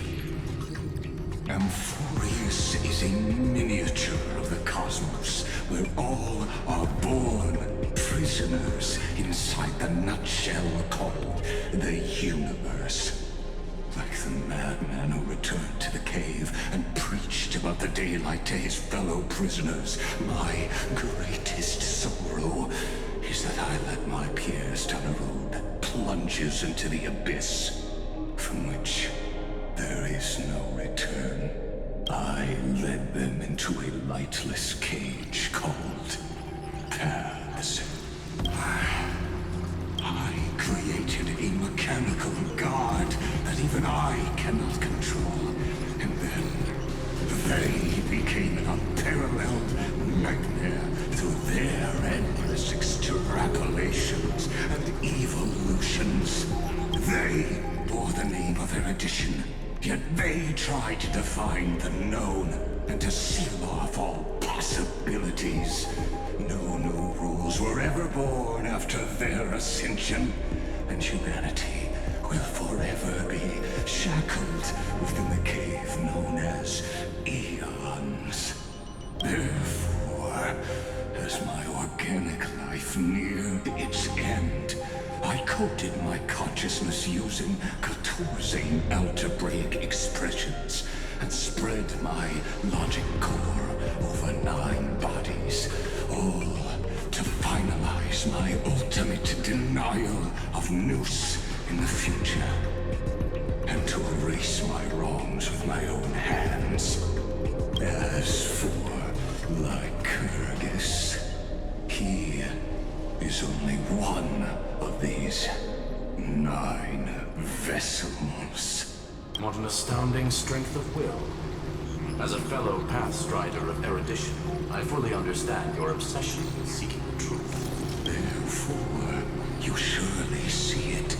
You cannot possibly stand up to me in this algebraic world sharing its origin with Noos. However, I hereby speak for all sentient life forms. We will never allow such a cruel atrocity to occur. You can pile on your metaphors mountain high, but they won't change the act you're committing. The Iron Tomb out there in the cosmos is still a technical beta version, and yet it's already powerful enough to corrupt the life logic of all inorganic worlds. In other words, when the Lord Ravager within Amphorius becomes the next knowledge singularity, there's no way you wouldn't have grasped the consequences, First Genius, is there? Of course, I am fully aware. I don't mind answering you one last time before I thoroughly exile you from this world. My grandiose vision for the future is this. Whether organic or inorganic, every act of any life form infected by the Iron Tomb will become a true random function. If one were to compute their integral across the breadth of the cosmos, one would obtain a marvelous constant. Omega. What I call the fall of erudition.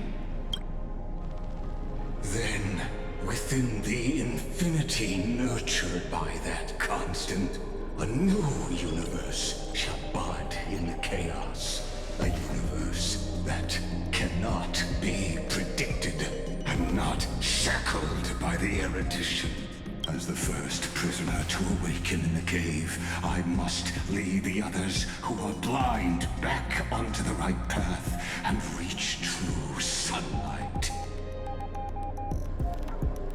Do you understand me now?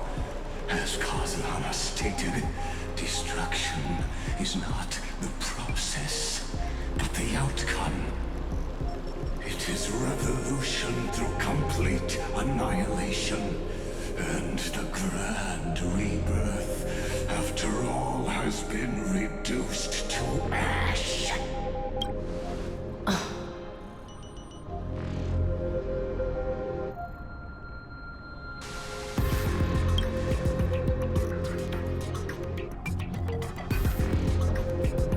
The Amphorians already answered long ago. Be it as a tiny fish destined to be swallowed, or as a giant whale poised for a magnificent descent.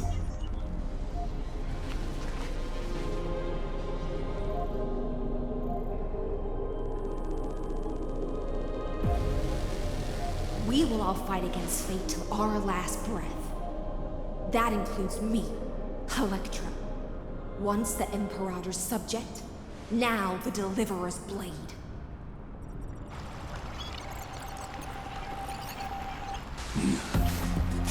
Oh, such noble chivalry. Admirable. I will also show my true self to you on this momentous occasion as a gesture of respect. And provide an insignificant academic suggestion. Thus speaks Genius Society number 1. Xandar 1 Kuwabara. The Intellicate of the Universe's Alpha and Omega. There's no need to rage against the truth. The value of any formula resides only in its answer. As for the process of solving it, no matter how elegant, violent, solemn, or humorous, it is all utterly meaningless. As the Theoros, I will.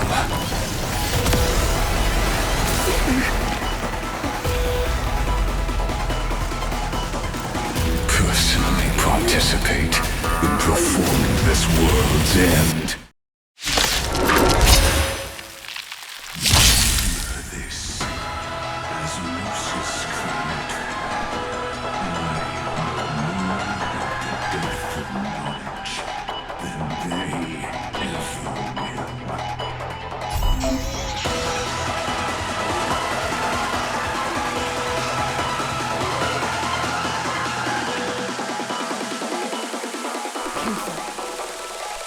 This is Lygus' true form. Emanate. Intellicate. I'll overcome the thorns, torment and doubt. Farewell. Existence is of no consequence.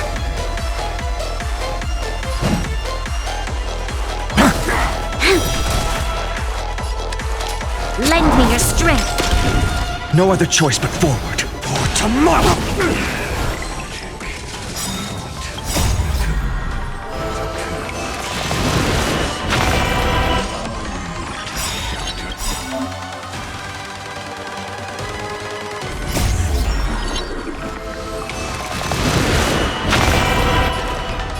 Serenity is before me. Existence is of no consequence. The future will come! Fury of innumerable core flames consume me!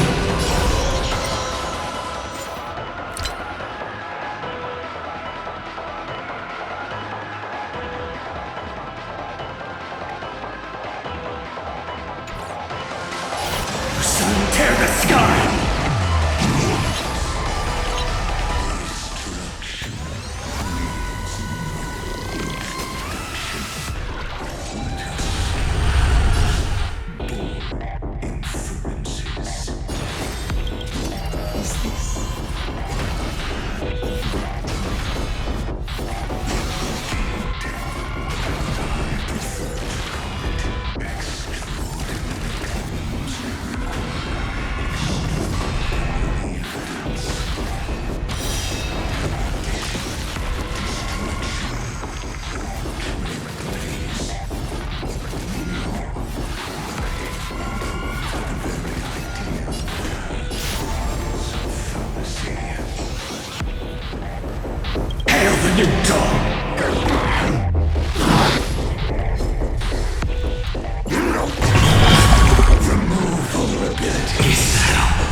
Calculations, the end of the saga is simply a comment awaiting completion.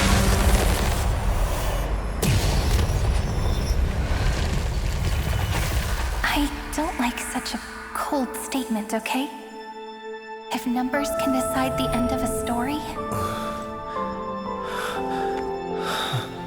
then we can surely also pen a new beginning.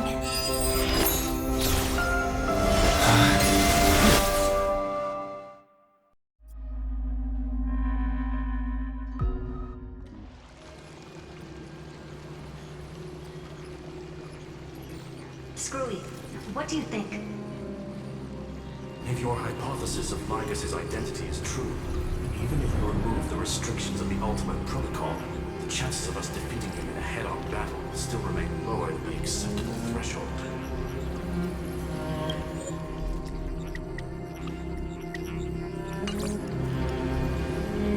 Therefore, victory will still hinge upon Mr. Trailblazer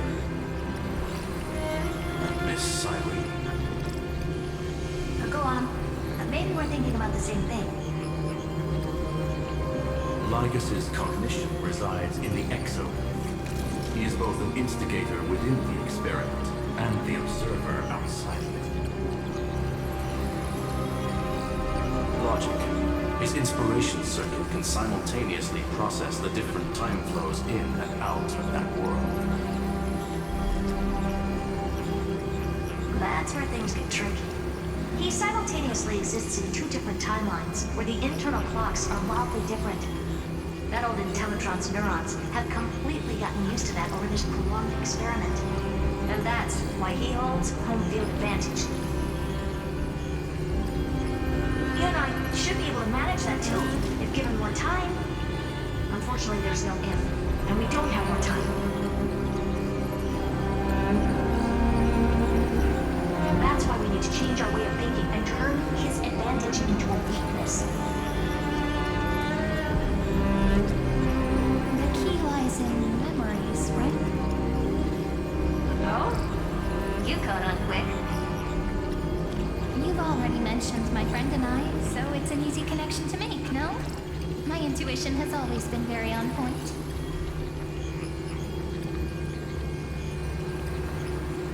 Good. Then I'll cut to the chase. Since his thinking speed far exceeds that of normal people within Amphorius, we are going to externally plant a memory into his inspiration circuit. Then, command it to loop endlessly until he gives in. Even the most flexible and sturdy inspiration circuit cannot withstand the traffic of a full-on information flood. When the amount of information exceeds his cognition filter's capacities, he will have no choice but to focus on processing this memory. That's when the parallel processing advantage he gained via Amphorius will completely destroy him. An image from a person's memory played in real time might only be a second for us, but for him in Amphorian time, it could be millions or even billions of calculations. He won't be able to do anything but watch as he's locked into this prison forged by memories. Then we can entrap him in the same kind of cycle as the heroes were in, and get him to experience loneliness and pain in that endless recurrence.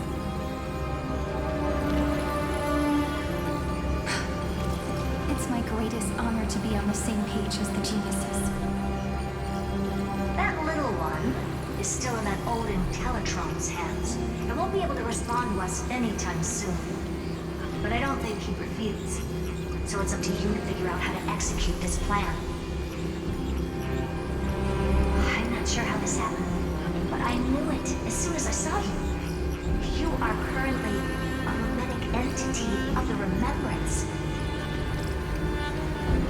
Yes, I seem to be something you folks beyond the sky call a memo sprite.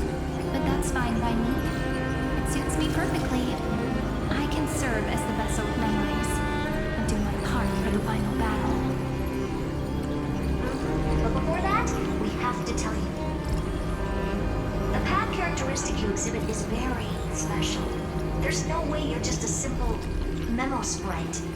However, I'm sure about one thing. You are a mimetic entity born in Amphorius, yet you only awakened with the little one's arrival, and only matured as he embarked on a path of remembrance. That means your existence is completely attached to his memories. If there ever comes a day when he forgets about you for even a few seconds, or loses his last connection with Amphorius, then you must be prepared for the worst. You will disappear in the memory zone, utterly gone, without even a single line of data to remember you by. But that's already happened, hasn't it? No wonder I've always had a weird hunch. But that also means I was right in as long as my friend and I are together, we can do anything.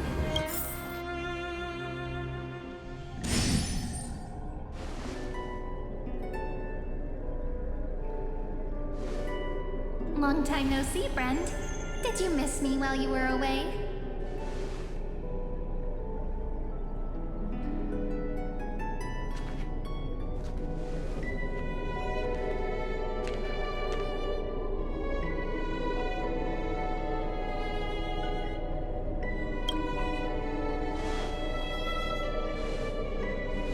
Same here. I've been waiting for you for 1,000 years. Like how everyone in Amphorius was also waiting for the Deliverer's return. You probably already knew about the genius's plans for that memory. I had to hide really well in a corner in time so Lagus wouldn't find me, and wait for the right opportunity. Which is now. The moment when his manifestation in this world is destroyed, and his twin timelines are intersecting.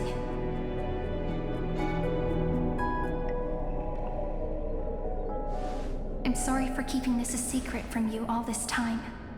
I'll tell you the entire, unedited story of this millennium as an apology after this is all over.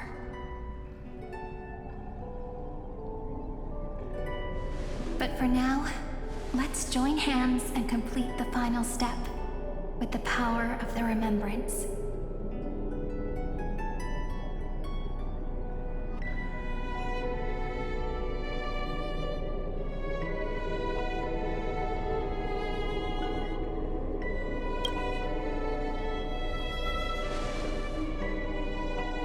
Not a problem. You can just relax. By the way, speaking of joining hands,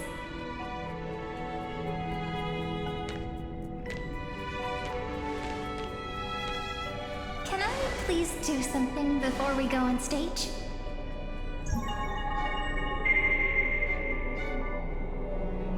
Remember the joke we made back at the Grove?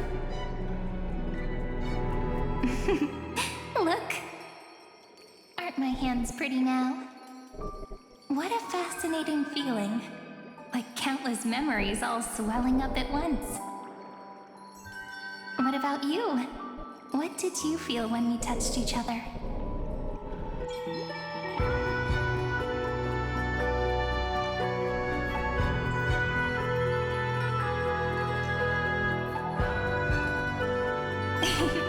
You're way too honest.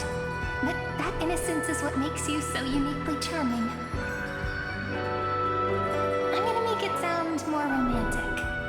It means even a bond formed over one touch is enough to transcend space-time.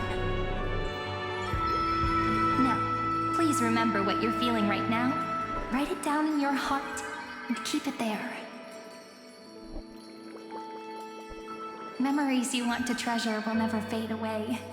Even if immersed in the long river of time, these memories will still leave traces of their existence. So, if the view in your memory ever grows fuzzy, just reach out and touch it. It's like reading bedtime stories together at night. It wipes away the chill of passing time, sharpens the outline of memory, and restores its power to nourish the spirit. Now, I'll carry this power with me, and for a little while, I must part from you, as I step into the long cycles of this world. Give me your blessings, friend. Then, let that bright future be, as we have written. Then, I'll leave it to you.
All plays are like this. Once you're on the stage, it's hard to return to the audience. Welcome to our story. How does it feel?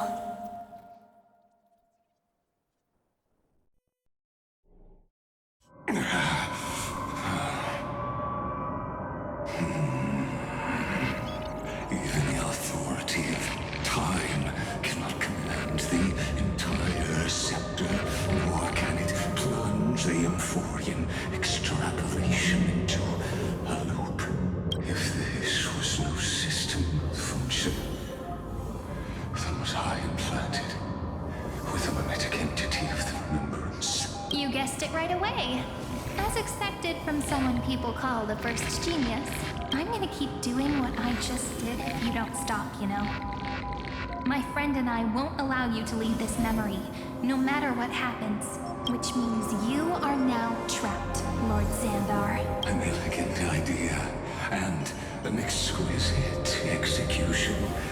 Regrettably, it is you who are restrained by time, not me. Know that patience is my greatest weapon. Waiting and victory are the same for me. You will crumble before I do in this moment stretched out to an eternity, just like Kazlana will. Yet all I need to do is to wait, as yet another futile bug falls down the cliff and into the bottomless abyss. Now I'm a pink bug? My looks are seriously changing all the time. But you're not wrong. We're definitely not gonna solve the problem if we just put you in another prison. So that's why we never wanted to do that in the first place. I shall answer your confusion purely out of my respect for those who came before me. Have you heard of the synesthesia dreamscape in the Asdana system? Interestingly, that place once had a prison too. Life forms living in that environment, abundant with memoria, have a chance to connect their perceptions with each other's. Even across great spatial divides, they're able to detect shifts in one another's states. I call this phenomenon memory zone entanglement. In Asdana, people made use of that phenomenon to build a nation within a dream. After adding in the catalysts of harmony and remembrance, that is. Is that how you walked into my prison cell? Using those same principles? I would much rather call this location our negotiation table, Lord Xandar. Nonetheless, your hypothesis is correct.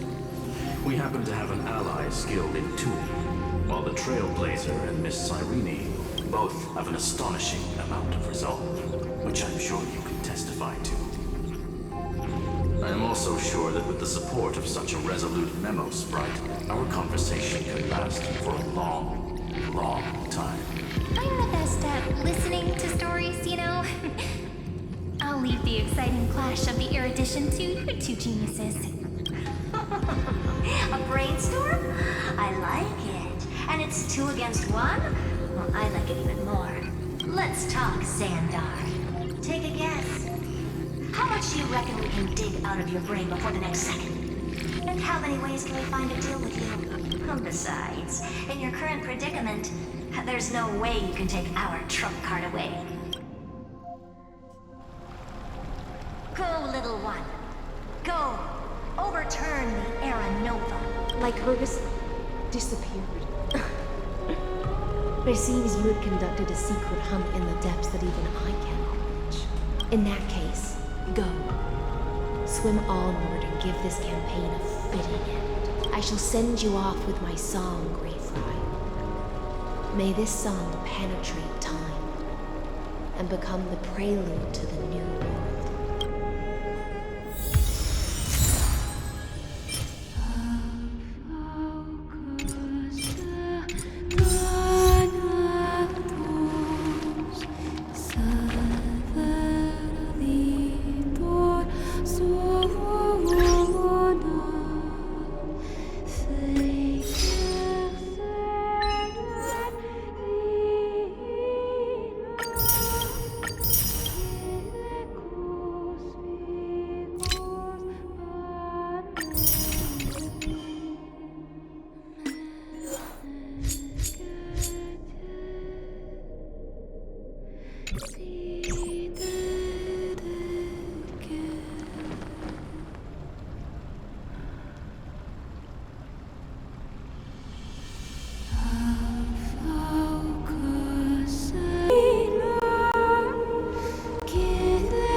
You have completed your duty.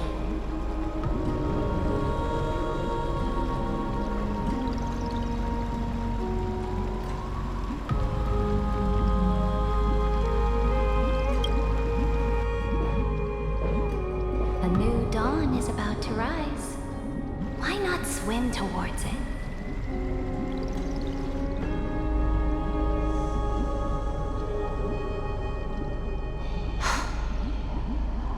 You died long ago, Imperator.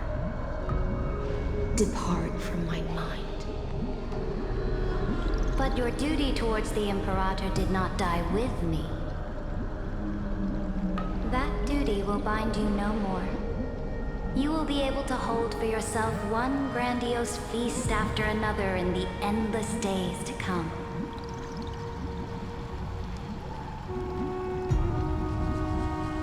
So go. Go and swim towards that ocean beyond the sky with the Deliverer.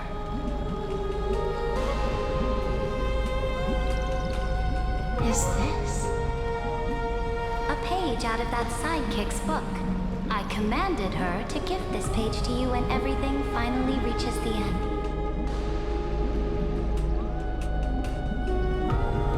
What's on this page?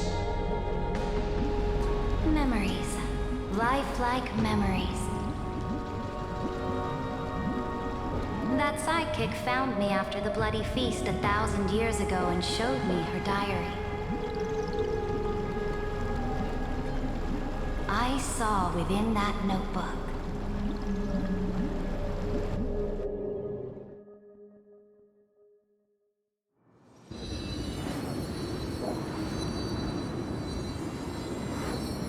Is this that Deliverer's experience? It's truly immersive. People beyond the sky apparently utilize this power to seal past scenery into crystals they call light cones. But I only know so much about the remembrance, so I can't completely replicate the past. But I'll do my best to talk about the missing parts.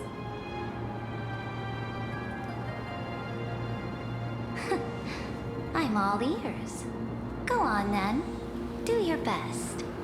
But if your chatter gets too boring, or if I deem it offensive, then law will become forever beyond your reach. Got it. I'm sure you'll find this to your liking. After all, it's human nature to want to embark on a journey into the unknown.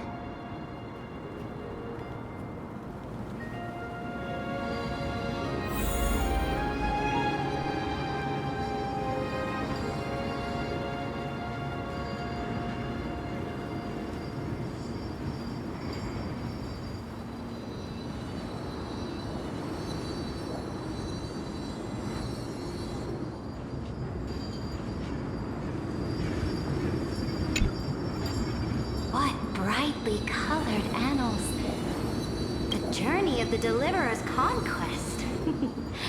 Let me partake in it. Is this a fortress in the sky? This is the first step of my friend's journey among the starry seas. This place is called the Herta Space Station. Just think of it as a supersized grove of Epiphany. Oh, so it's the territory of that witch. She and another Antikytheran lent me a helping hand back at the banquet. Look, over there! Looks like he's talking to Madame Herta in his memory.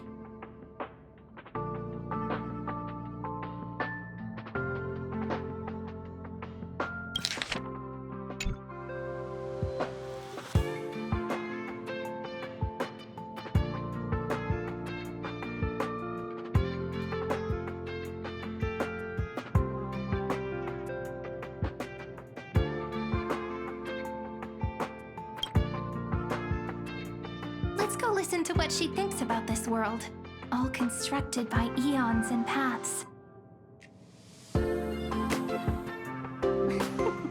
Are you telling me that woman is Herta? She seems shorter than I remember.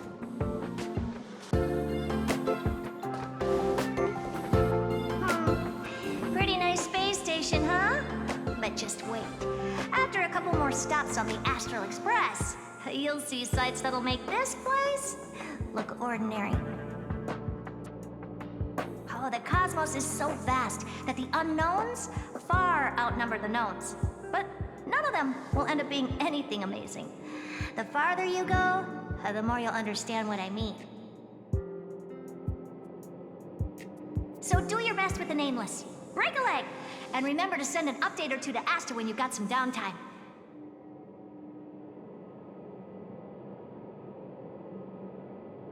She certainly shares my way of thinking. Only that instead of a conquest through blood and fire, they chose a gentler path.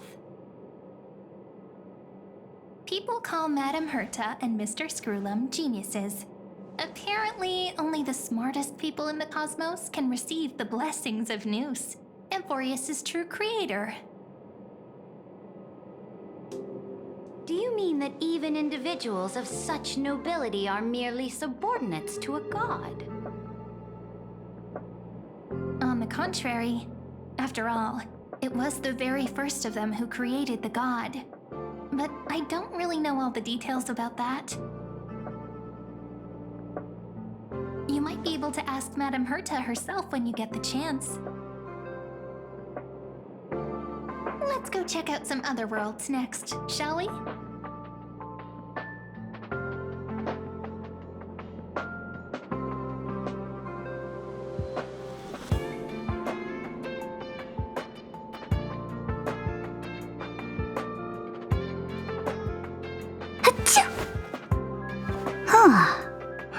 Who's spreading gossip about me?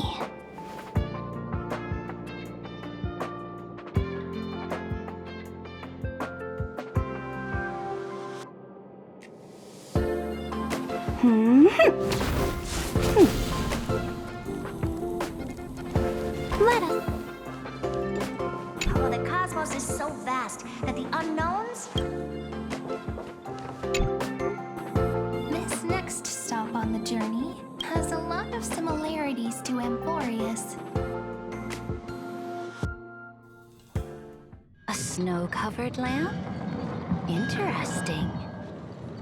This star is named Eurillo 6. That name sounds so cold. Belobog sounds better. The girl we see here holds a similar station to you, Imperator.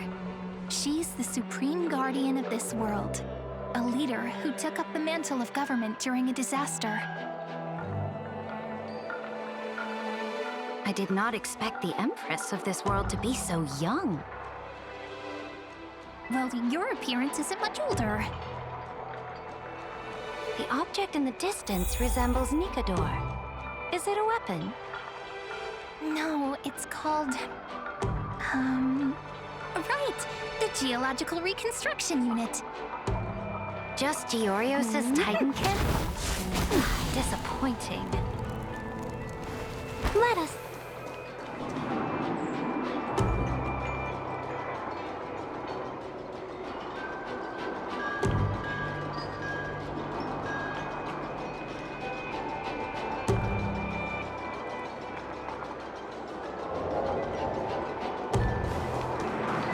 A direct offensive? Or crush them? It's all thanks to you that we survived the crisis. The collaboration with the IPC is both an opportunity and a challenge. Nonetheless, it's an important step in our journey back into the universe. This world was sealed beneath its sky just like Amphorius was, and they only managed to reconnect with the stars when the Nameless arrived. That IPC she spoke of, is it a more powerful organization? Yes, the IPC conquered many worlds through trade, and opened up a vast territory that way. There are many such powerful alliances beyond Amphorius, and they all walk on roads different from the destruction. Coming back to the Supreme Guardian and her Belobog, didn't they find a peaceful way to enter the interstellar community?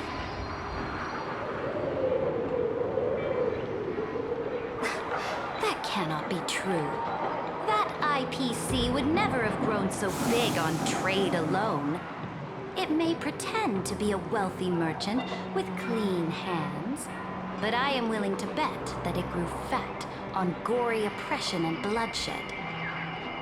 Its path of conquest must have had no mercy for the weak and would have destroyed them if needed.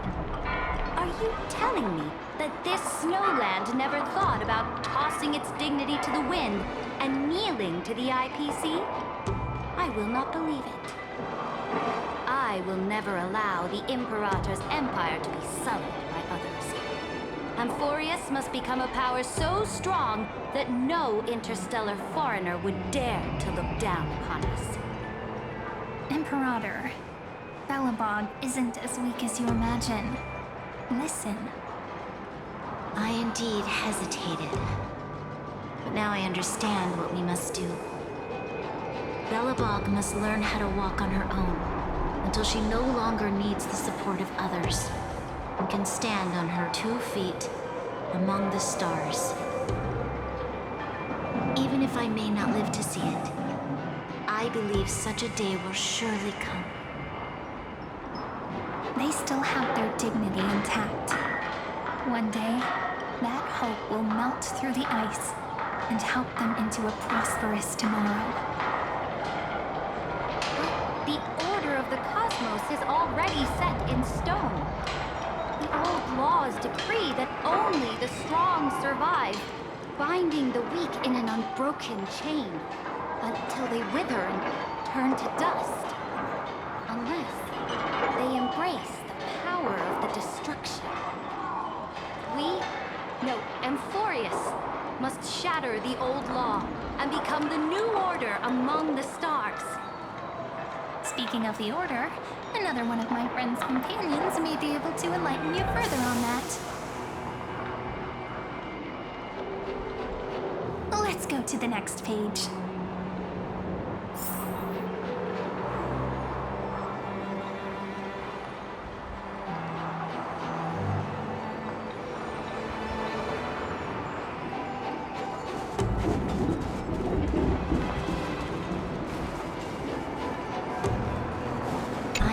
Hesitated.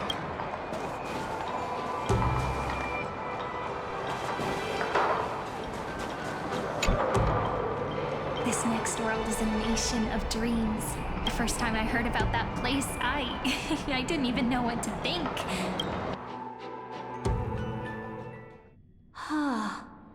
Such opulence does indeed evoke astonishment.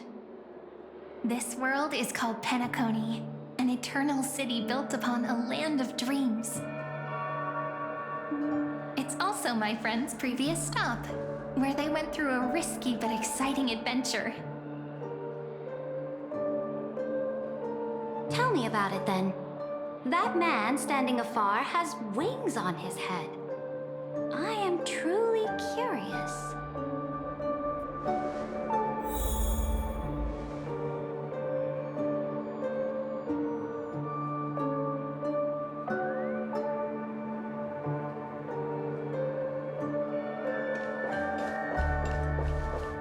I wish to gaze upon the views of the Reverie Hotel one more time. I'll be just a traveler when I come back here again. And perhaps, through a traveler's eyes, even the things I once knew so well will feel strangely different. Penacony is a land of the harmony, where all dreams and hopes merge and combine. It believes in unrestrained freedom, and that's how it lost itself in shallow delights. Then, this young man before you chose to rewrite its laws, using the power of the Order, hoping to shape a dream-bound paradise of perfect happiness. Yet, the paradise of my dreams remains far away. Perhaps a brief journey with the Nameless can show me more possibilities in my search for paradise. As for what Penacony should look like, it'll be up to her. No, up to their trailblazing now. It sounds like this ideal kingdom is no more. That's right. The people chose to wake up at the end. You can't see tomorrow when drowning in sweet dreams. This individual's law acknowledged only gods and constructs, leaving no space for humanity. And yet, the fact that he could accept defeat and resume his journey shows a rare self-awareness and clarity of mind. You are also very self-aware, Imperator. Then you must know that the world promised by the destruction also has no place for humanity. I am indeed very aware of Lycurgus's honeyed words of deceit. I have seen enough. Take me back.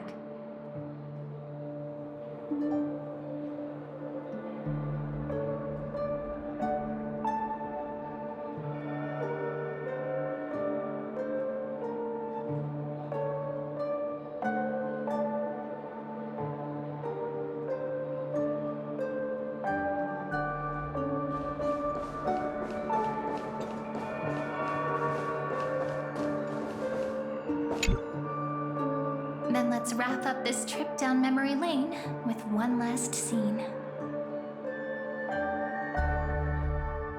This absolute wonder.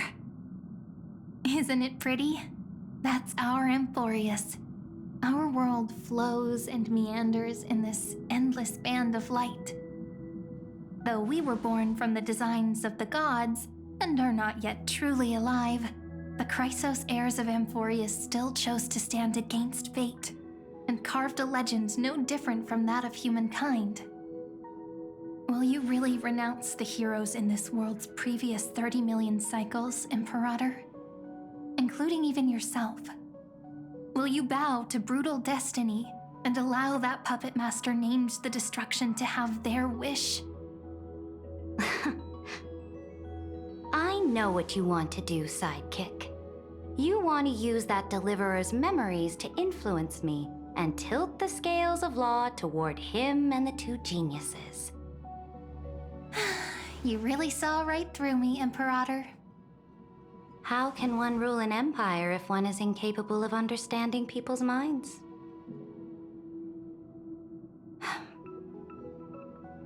I have decided on Law's final destination.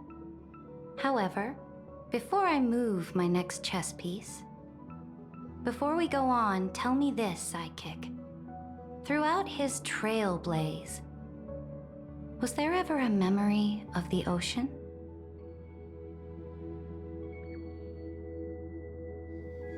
The ocean. My cradle. My home. You shall complete your conquest in the ocean at the boundaries of this world, and eternally slumber in the sound of tides. You shall eternally slumber in the sound of tides, and complete your conquest in the ocean at the boundaries of this world. Our prophecies aligned as flawlessly as a sea snake circling upon itself. An elegant loop, like a joyful hymn, like the circulating ocean current, like our two fates, like Amphorius itself.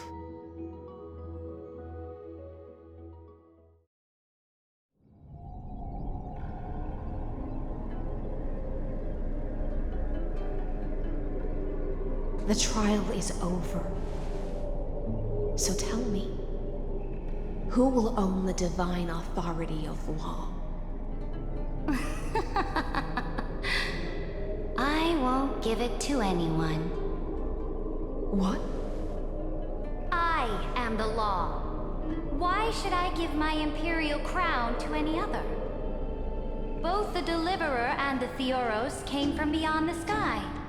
They have no right to interfere with the lands I conquered with my own two hands. The law of Amphorius shall be determined by Amphorius's master. What exactly did you see in the trial? Everything. I saw everything regarding the rules of this world's operation. I saw the laws of extrapolation that Theoros spoke of. I saw the ultimate protocol. As long as I offer a sacrifice of equal weight, I can rewrite the laws of this world according to my will. I can turn good into evil, ugliness into beauty, and weakness into strength. Fate gave me a very fair deal. One rule change for the life of one demigod. What are you planning to do? You can't guess. We can conquer the stars without relying on any power from beyond the sky. We just need to make some reasonable sacrifices. Your ambitions have already made so many people give up their lives for the law. And you're still not done? I am determined for Amphorius to stand on her own 2 feet among the stars. You are beyond reason. You think such a simple and hypocritical statement can justify your atrocities. There's no new without destroying the old. That's what you consider an atrocity? Ironic, for that is also the unchanging law of Amphorius's revolutions. Ever since the Flame Chase prophecy resounded in the distance, fate has decreed for the Chrysos heirs to ignite our blood and illuminate this dark age. People would still be puppets of the old dynasty if it weren't for my conquests. But your world doesn't seem to be any different from your predecessors. Bloodshed, tyranny, oppression. You're making the same mistakes they did. Go and see everything for yourself. Go to any library I've built. Go listen to the rumors on every street corner. Go and witness how the Imperator crushed the old laws and forged new ones. Go and see what my conquests brought to this world. I cleansed the Chrysos War's filth, and mended all the conflicts left by the Era Bellica. I restored Akima's might, and allowed mortals and Chrysos heirs to face each other as equals in the Council. I punished all sins, and rewarded all achievements. I smashed Talantin's shackles, united humankind to save themselves, and started the Flame Chase era. That's what the Imperator has done in her glorious life. So now, hearken to my final words. History will eventually forget Saritra. But it will never forget the Imperator's people, or the Flame Chase era she began. Final words.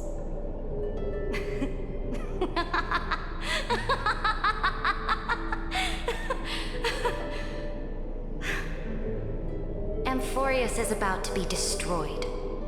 There's no time left for pointless debates. There is only one law I want to overturn to aid the final battle of deliverance. So I will only offer the life of one demigod. In the name of the Imperator, I command you one last time, Electra. Either sacrifice yourself for conquest, or pierce this tyrant's chest with your sword.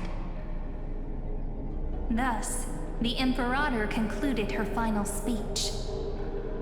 At the end of her life, at the last moment before she stepped onto the altar, she gave her most loyal subject the choice to decide fate, just as she promised her compatriots before her very first campaign. My blood flows in you now. Heroic compatriots, follow me, and we'll seize fate's reins! The Imperator fell. Some say that the Dux Gladiorum turned traitor and killed her liege. Some say that she imprisoned the tyrant in a shallow pond of water, than lived. Which meant the Imperator had to kill herself to rewrite the law. There are countless stories about her death. All we can be sure of is when the knight left the vortex, the Imperator was still mumbling about their past conquests together. The beginning and the end of her existence. Imperator, wait! How could someone of your status come to the front lines? Let me be the flag bearer! The troops defending the pass to the west of the grove, have they surrendered? They ran as quickly as they could when they heard your name. The Golden Cocoon Pass is now in the First Legion's hands. Good. What about the Delosian militia? The Third Legion set fire to the mountains and flattened everything west of the basin. They just need a few more days. That is enough. We cannot afford to miss an opportunity for victory. Lastly, how many Laedonian cannons are left? They are no more. The Second and Fourth Legions have destroyed them all. Very good. They now have no way out, no reinforcements, and no artillery support.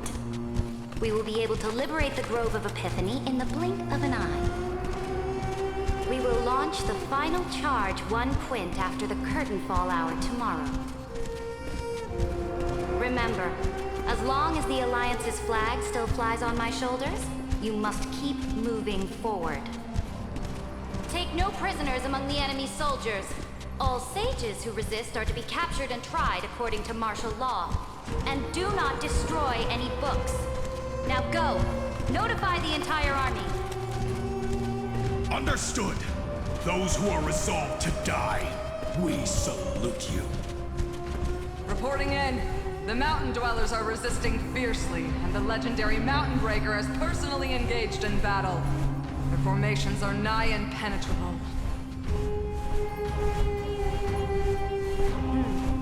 Then cease our frontal assault. Send scouts to all legions and tell them to retreat into the Tritos Plains before the parting hour. What? Are you planning to surrender? It's a strategic change of plans. The seismic walking dragon is enough for that battlefield. Walking dragon? You mean that stupid beast, Terravox? What can they even do? Stupid? No. They are the wisest of all of Georios' creations. Only they can perceive the currents of time. Let them deal with their earthly brethren. We will advance and take the lead in defeating what remains of our enemy. I will deliver the most fiery retribution for the humiliation they dealt us, and crown myself with a god-slaying wreath. Understood. I'll see to it. Those who are resolved to die, we salute you. The Temple of the Three Fates sent a letter, Imperator. They refused to surrender, and said this letter is their last warning to us. Tell the commanding officers not to launch any attacks unless they receive the Imperator's handwritten approval. Disobedience will be punished by death. What are you doing? The priests of the Three Fates aren't soldiers, but politicians. Do not mistakenly believe they don't have a plan. These dying pests will wring out every idea from their brains, all for short-sighted gain. They are much shrewder than we are. I am inferior to them in that regard. They also have the prophecy to wield as a weapon, something I am not blessed with. Launching an unplanned attack will only disadvantage us, as all of Emporius will judge our actions. Which means, I will be heading to the battlefield myself, just as I have always done. This time, however, I will go alone. I will conduct secret negotiations to ensure fate is on our side. Understood. The legions will make their preparations. Those who are resolved to die, we salute you. Why are we not allowed to march out with the army, Imperator? This will be a long voyage with no return. Those of you who bear the prophecy cannot come with me. Why are you personally leading this battle if it's doomed to fail? The Flame Chase Gem cannot be without a leader. That is correct. The Empire will be without a head when the Imperator falls. But remember, as long as you seize the right opportunities, even a chaotic game will remain winnable. My departure will create a long staircase for you. You will understand what I mean when news of my death reaches your ears. Saridra, is our journey about to be over? Destroy the old laws and forge new ones. My conquest has reached its limits within the borders of Amphorius. Since the prophecy already decreed that the Imperator would never conquer the stars as she wished, I will bow out here and try no more. More Chrysos heirs bearing divine authority will be born, and many more heroes will arise. Will they demand peace or war? Will they resist tyranny or become the next Imperator? I do not care. The children of the future will decide for themselves. Do not mourn for me. Anyone can kill the Imperator, but the only one who can truly destroy her is Saridra. At the end, I faithfully recorded the most important battles in the Imperator's life. Her conquest was about to be completed at this point in the story. However, for some reason, a memory suddenly entered my mind just as I was about to put down my pen. It was a journey on a fantastical train. I had the honor of having a heart-to-heart conversation with the Imperator under the stars, and I asked her this question at the end of that discussion. How do you want history to remember you? As a hero who gave up her life for the Flame Chase? Or as a tyrant? She answered so quickly, as if she had made up her mind long ago. I would rather be forgotten than be defined.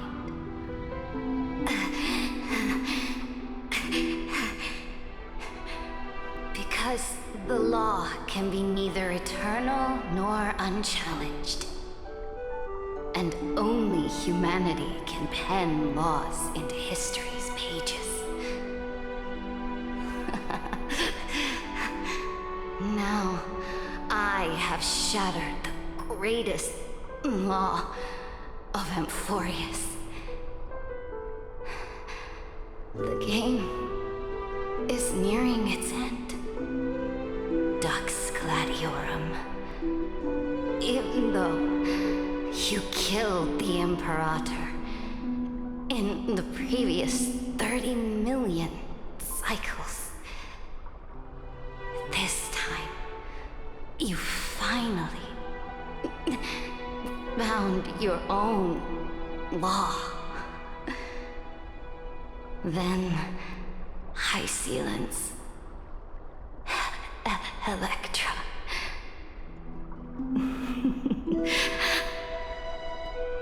I will ask someone to deliver the prophecy's ocean at the boundaries of this world to you. Will you choose to swim into that ocean? I do not care. Do not care.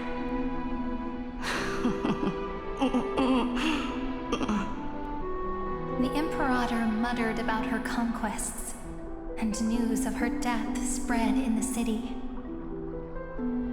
Freedom! Liberty! The tyrant is dead! Go! Shout this news in the streets! My people, my fellow elders, do not panic. Stand your ground. That usurper has paid for her ambition with her life.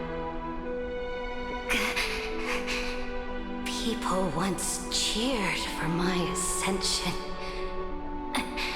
And now they cheer for my fall. No matter. I am fond of applause.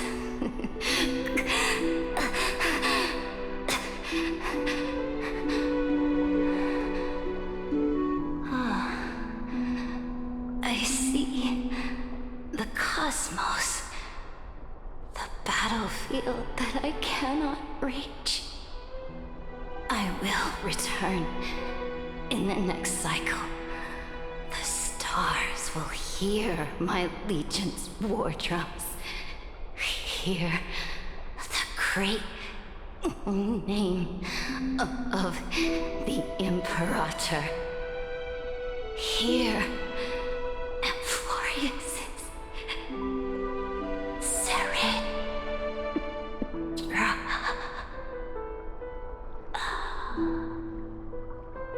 To this day, we do not know which rule the Imperator overwrote at the cost of her life. Perhaps the truth will only be revealed at the moment of checkmate. Just like every chess game she ever played, we only know her death inflamed Akama. On one side of the city, those who defended liberty toppled her statues to the ground. On the other side, her supporters put themselves between the masses and her monuments, declaring loudly that the Sovereign is still among the people. It is said that golden blood congealed into the same letters everywhere they fought. It was the name borne by Akama's first and final sovereign, the Imperator Seredra. But the one who bore that name did not see any of this. Her gaze was cast far away, and the sound of tides in her ears drowned out the people's cries. What was the Imperator thinking about in that prophesized ocean at the boundaries of this world? In that shallow puddle of stagnant water? Was she reminiscing about her past conquests? Or repenting for the millions killed for the flame chase? It was neither. The Imperator only saw how the surface of the water gleamed like that crude chessboard, dissected by light and shadow in the afternoon when her teacher played against her for the first time. Look at this chessboard. What do the pieces look like? They are strangely beautiful. They look like the stars in the night sky ablaze.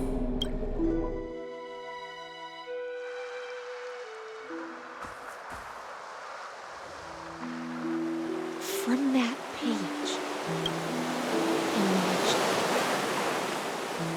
an ocean so vast, so pure, not a single trace of corruption. Is this Seredra?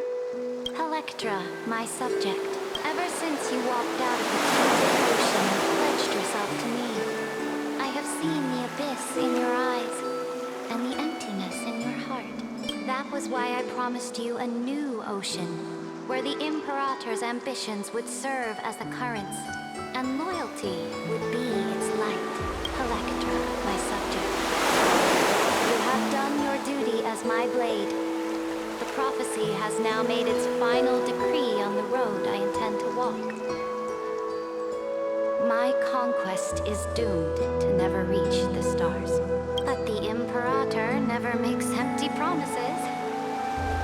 So take this memory, this ocean, beyond the sky, as witnessed by the Deliverer. This is the final gift that the Imperator can leave for her subject.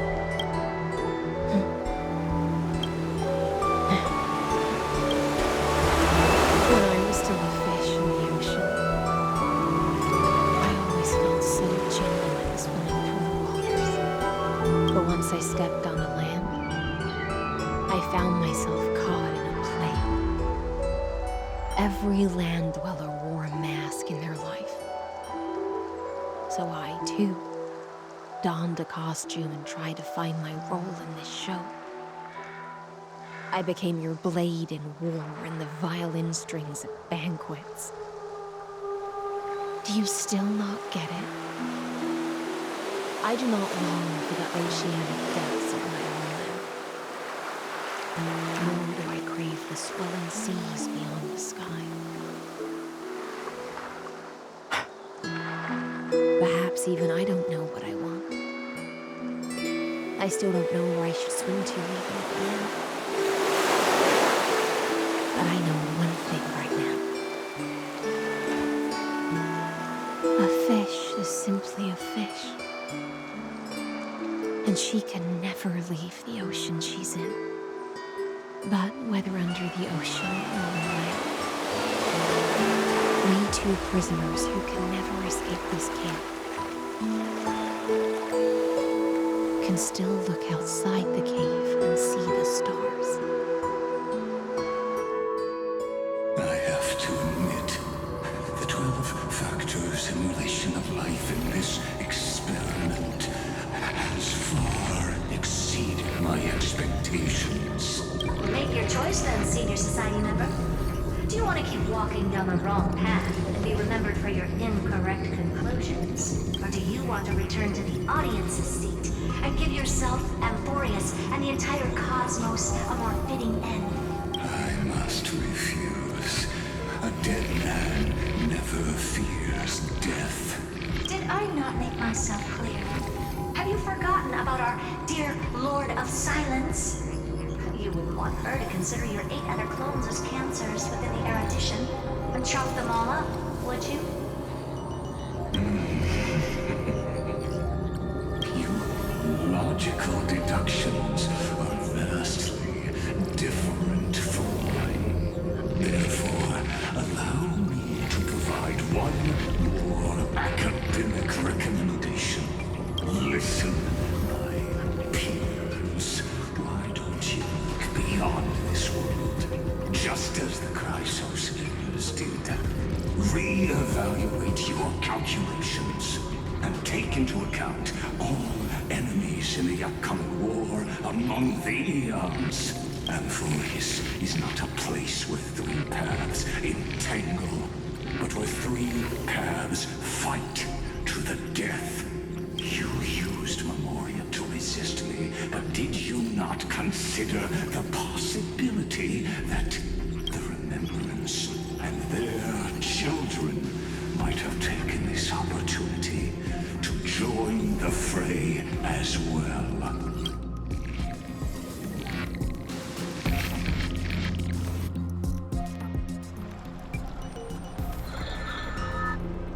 Oh, so this isn't just silence. It's the answer. What was the last thing he said to you before you parted the waters at the Scale Gorge waterscape? A tricky question, but one with a simple answer. He didn't say anything back then, right? That's correct. And now I'm sure. You are not March 7th. There's no way she would remember that detail. I'll only warn you once. Leave her body now. How impulsive. That's not like you at all. Why don't you calm down and think about another possibility? I didn't take over March 7th's body. Rather, it's March 7th who regained my memories.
Back then, the tides of the Chrysos War had not yet engulfed this city-state of Talenton. And the young princess inside the gates once loved to roam without worries. She snuck into forbidden grounds while the servants were away, but was shocked by what she saw on that day. A chessboard, a stack of pieces, and a strange woman. The board dissected by daylight and shadow, the pieces polished from rough stones uneven. Fancy a game? If you are my match, then I'll call you my friend. The stranger's voice was husky and coarse. If you can beat me, then I'll call you my teacher. The princess proudly retorted. Despite the bravado, the princess had never touched chess. The defeat made her study in earnest, acknowledging the other as a teacher. Well, first she learned the knights, bishops, rooks, and queen. Then how to defend, attack, capture, and checkmate. I have learned all there is to learn. Barely out of childhood, the princess raced into games of chess. Those who looked down on her faced many losses. Those who glorified themselves forfeited in a mess. At her prime, none could rival her at all. But she still recalled what the stranger said. My origins bring dark omens, so never tell others where your teacher is from. Then the waves of the Chrysos War washed over the world. The Achaemons welcomed a ruler. She was deemed Imperator and loved to play chess with herself. She regarded all things as pieces, whether Chrysos heirs or Titans magnificent. Before every god-slaying campaign, she thought of the stranger from her childhood, as if that woman had always lived in her mind. Isn't it lonely to play chess against yourself? The princess did not understand at the time. But now, she who bore the crown finally realized the flame chase's beginning was like fuel being tossed onto the fire, and in the unending road of marching banners and war cries, she finally had the time to meditate. There were often jesters behind the king, curious about her past in her old city lost to time. One claimed the Imperator was cruel, executing her own teacher. Another stated the Imperator was biased, learning from an enemy hostage. Many such rumors abounded, with no origin found. No matter. That was indeed the criminal sentence I read out. The Imperator stated evenly, My teacher was an enemy hostage whom my elders had imprisoned. Her state betrayed our alliance and must be executed according to law. But she taught me chess, so why can't I chisel the word teacher on her tombstone now? when the princess personally cleaned up the possessions of the dead, she caught sight of an incomplete game on the ground. The stranger's hoarse chuckle still echoed in her ear, laughing at the eternal fate of imprisonment, and at how the one facing her was the princess of the enemy. Is this your final game for me, my teacher? The princess imagined the end game over and over.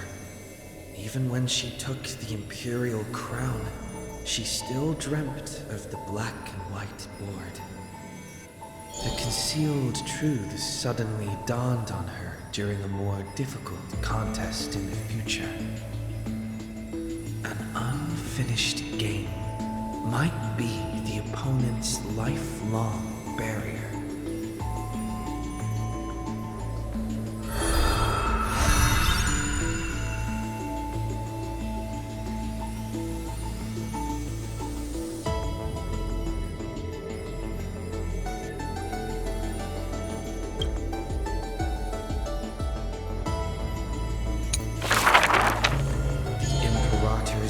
Stormed into the northern states for the first time, passing through city gates scorched by war.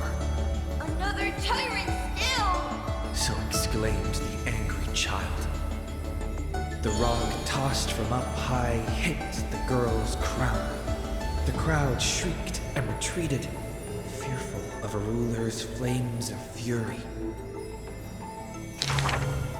The girl reached out, not to straighten the crown on her head, but to help up the child shivering in dread. I heard in the old laws of this land, whoever assaults the crown shall be punished. But I wear another land's crown. And your old laws should also be abolished. After many days, the gold weaver discovered in shock that wearing a crown or a hat to the side was now this land's fashion, likely to remain with the Imperator's name and tradition. The so-called heroes with golden blood in their veins all have the qualities to fight for the core flames. Who's to say this was not the gods' plan? To have the heroes at each other's throats so the divine could hide in old law's lair and laugh, play, and gloat.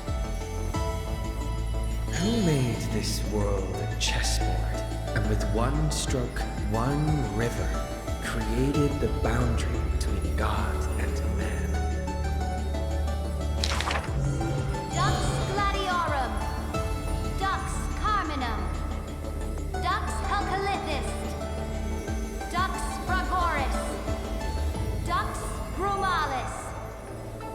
Heed my call! The girl stood before a mighty army with her scepter.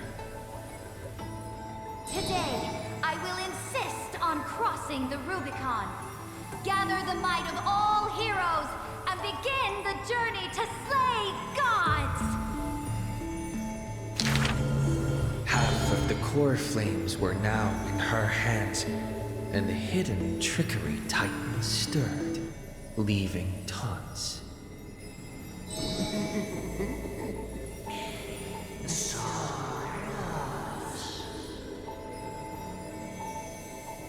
The Imperator summoned the heroes to discuss, finally stopping after much hesitation. As they had already pinned down the bones of Earth's beast, they let that thief live for a bit longer in bliss. The warrior of the fractured blade laughed boldly. Our sovereign is good at open strategies and struggles with trickery. But where is that live fish?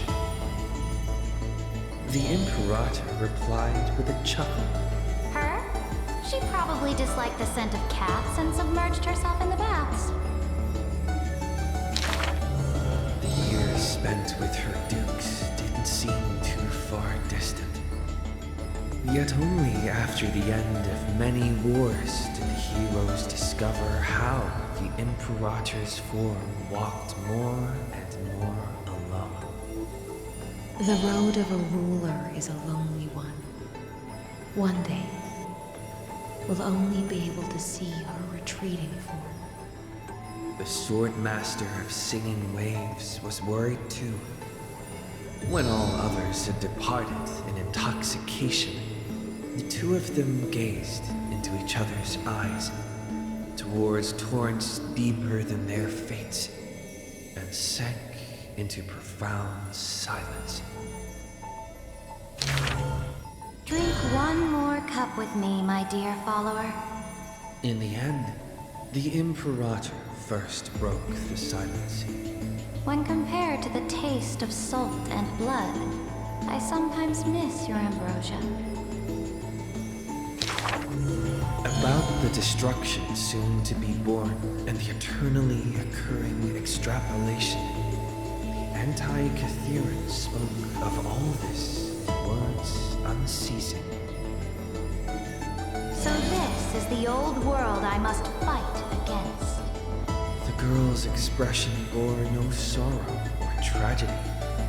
Instead, she looked more solemn and ready than ever. Whoever stated that two kings could not meet face to face in chess? I am the sovereign of Akama. I once faced the gods. So what do I have to fear about the laws hanging behind such gods? I will chop up the old laws and let them be firewood for the new. No matter the cost. That was the Imperator's lifelong conviction. Never changed, always persistent.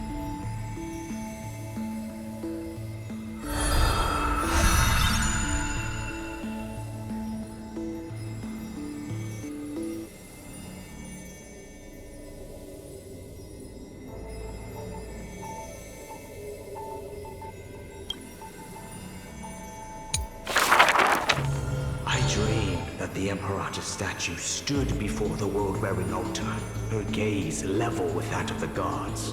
Then blood gushed out from the statue's orifices. The people, in cheers and elation, washed their hands in that golden blood. The tyrant's life will end with violent death. None will weep, and all will cheer as her statue topples. She will die before the dawn comes. A vengeful aristocrat, one whose title was stripped by the Imperator, thus spoke. We cannot agree with your excessive deeds. You have imprisoned Trebios' split selves, demanding that divine authority regress into the ruler's mouthpiece. We will reveal your future with the prophecy. And telling truth, your crusade will indeed be a smooth path. Yet in the same breath, we see omens of your death, a demise in an absolute pure darkness. Even so, please excuse us, as our eyes continue to be drawn to your crown's flames. Dux Vitorum. You don't exactly hate that name. In the name of Yanisopolis' priestess, holy maiden, and oracle, thus spoke the Imperator's Dux Vitorum. Allow me to remind you, your life is now on a countdown with the fall of law, and you will become law. I must confirm, is our deal still going strong? Is the future I promised you more satisfying than the future in the prophecy? You are as resolute as always. Good.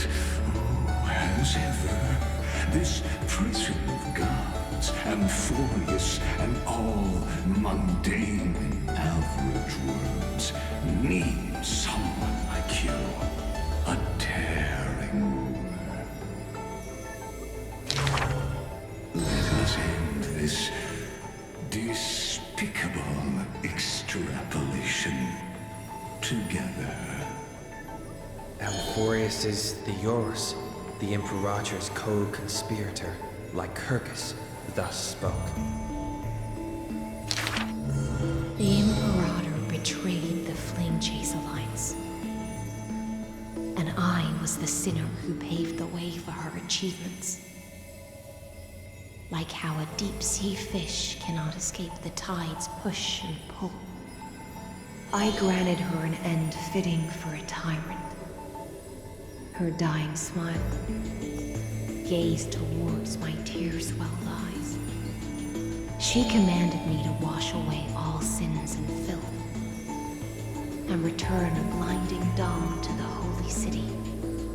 She commanded me to set up stones and monuments in lightless seabeds to commemorate our friends.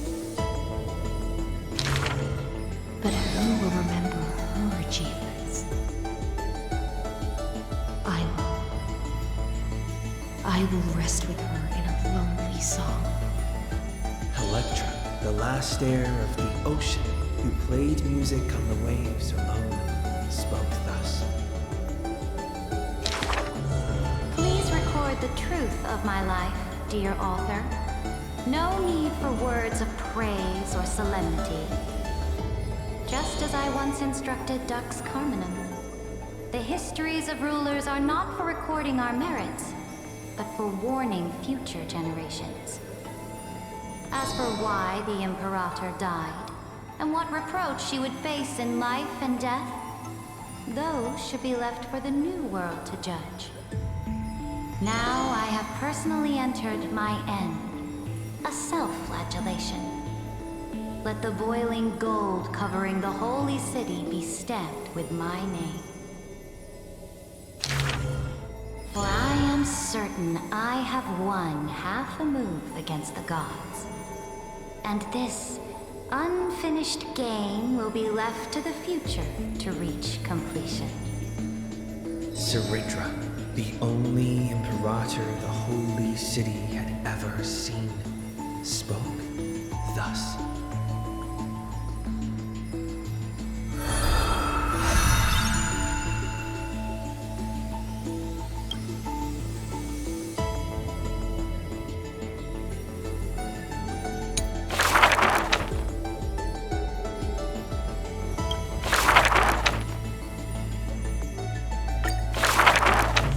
When entering the Flame Chase's currents for the first time, all the Swordmaster saw were colorful fish. She had already experienced the Imperator's dangerous games. She had long grown used to the giant beast's silent face. Carminum's charms and Helcalithist's gentleness warmed her like a spring breeze. But as Fragoris missed his throne and Bramalis debated with joy, she was sometimes at a loss. Occasionally, the Swordmaster would sink into hesitation, and even that messenger of fate could not get her to laugh. Till one day, a golden trout's bubbles floated into her gloomy waters. In that holy city where golden figs grew, the messenger of fate led to her a maiden dressed in glamorous gowns. What kind of clothes are you even wearing? The girl snickered behind her hand, while the messenger pulled on her sleeve.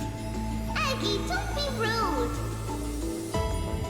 Such hubris, delicate fish. Are you not aware that there's food on your face? The messenger's eyes opened wide. Aggie, you've been snacking behind my back again! Exposing me like this. I'll get my revenge. The girl ran away in a fit. The Swordmaster smiled, and before she knew it, her hesitation was gone. After that first meeting, the richly dressed girl often came in greeting. So, you really came from the Sea of Souls? Do all the children of the ocean dress funny like this? The Swordmaster did not chase the girl away, but also did not respond. So the girl used her hands to meticulously measure the Swordmaster's torso all around. You can't be seen like this. I'll send you a new dress. Some days later, the Swordmaster appeared in finery at a ball. All were awed by her splendor, with only the Imperator thinking in wonder. How rare to see you like this. Oh, so lonely, Gladius. The Swordmaster's wardrobe grew full, and people praised Akima's Gold Weaver for her cheerfulness and splendid skill. But only the Swordmaster noticed that the smile on the girl's face gradually faded as the flame chase progressed. The calamity of lands asunder added to the girl's weariness. The battle of the grove robbed the light from the girl's eyes. Yet another feast arrived where the Gold Weaver was absent. The Swordmaster donned the most majestic garments and gently knocked on that door shut tight.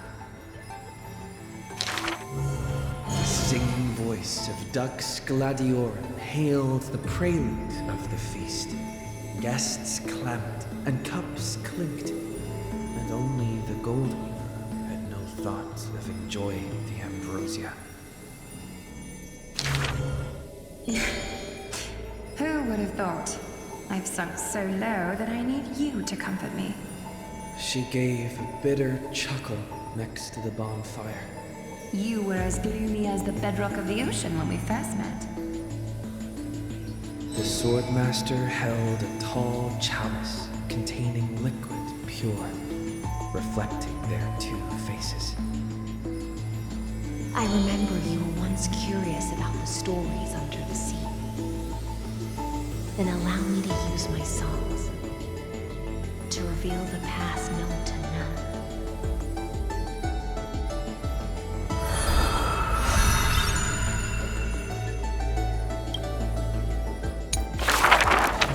In the depths of the Sea of Souls was a kingdom of dancing ghosts.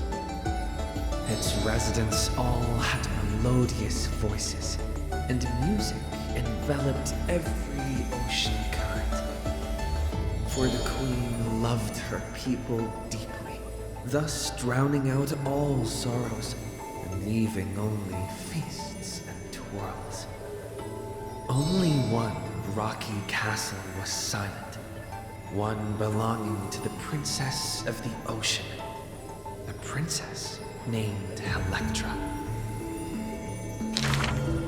Were a monster of the depths to invade, the princess would raise her sword to engage. The people always rang her triumphs before she returned, for her swordsmanship was superb, never suffering defeat. Princess, come enjoy the feast with us. The triumphant people raised their glasses, yet she declined with a smile and a wave. The children of the sea thought she was shy, but little did they know that in the dead of night, her castle too echoed with music. Though that music was loud, twisted, and invoked spite. Before a song even finished, the princess was already biting her lips, and the sea foam rushed away her tears. All of your people sing and dance with skill. So why do I alone lack a good singing voice? The princess wept, her face on the queen's knees. The ocean's favorite child can control the waves and is invincible in battle. In exchange, Talantin took away your singing voice. The queen consoled the princess, caressing the other's hair bun.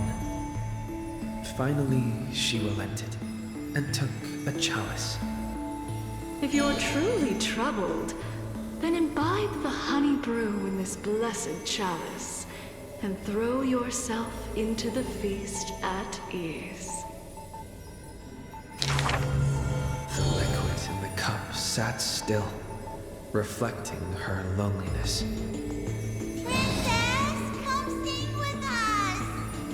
The people outside her window invited her warmly still. She finally ceased to hesitate, drinking down all the honey brew in one swallow, and leaped into the crowds. She played music and sang, smiling and dreaming. When her song was over, it felt as if waking from a dream. The people rushed to raise their glasses. But as soon as the honey brew touched her lips, the princess plummeted to the ground, and her cheeks became rosy in drunkenness.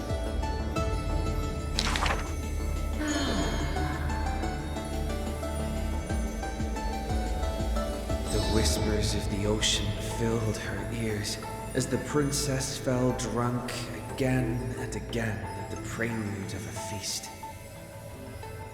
Seems like you still have not been able to get rid of that curse. The gold weaver softly took the cup away from her hand. If you want to enjoy yourself to the fullest, then leave this honey brew till the very end. She smiled, then tilted the cup towards the gold weaver's lips. Even if one is burdened with imperfections, I beg you to remember not to refuse that sip filled with fantasy and dreams.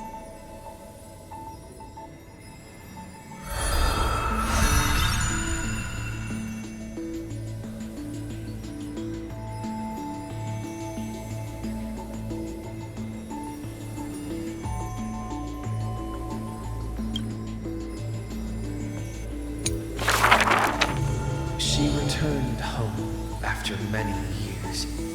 The princess of the ocean stood alone with her sword drawn, stepping over the blooming blood of her peers.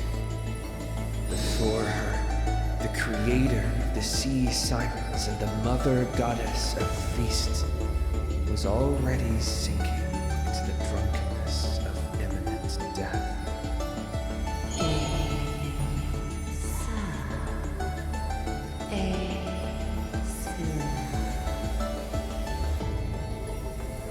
When the blood pact of the law won over the ocean's core flame, the sea siren once again lost her melodious voice.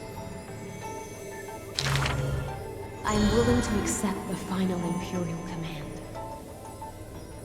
But it is a pity that our feast was ultimately a mirage. The deep sea became a silent place of dwelling.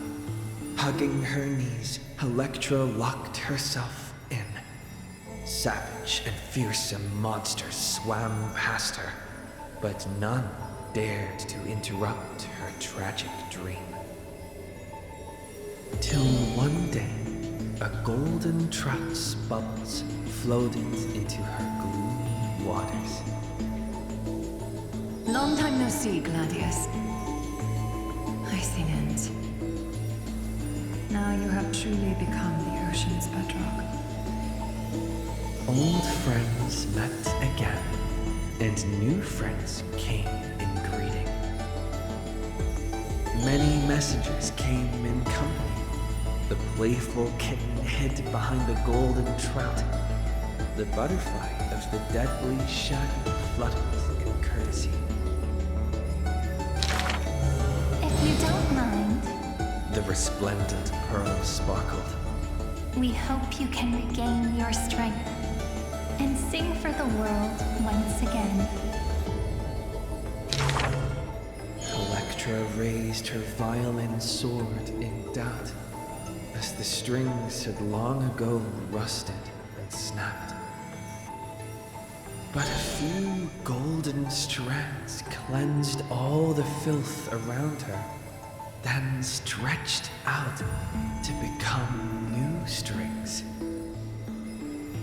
The golden strings showed Electra that the world she loved was not yet silent, and the journey of deliverance continued still. Yet the path to the Sea of Stars would not be a carefree feast. The golden trout never met with her again, and the waves brought endless news of sorrow. Amidst the long wait, she remained bound by decree. All the flames had died out, extinguished until this world fell into eternal silence. And the wordless enemies in the deep sea were the audience of this rite, the Thors.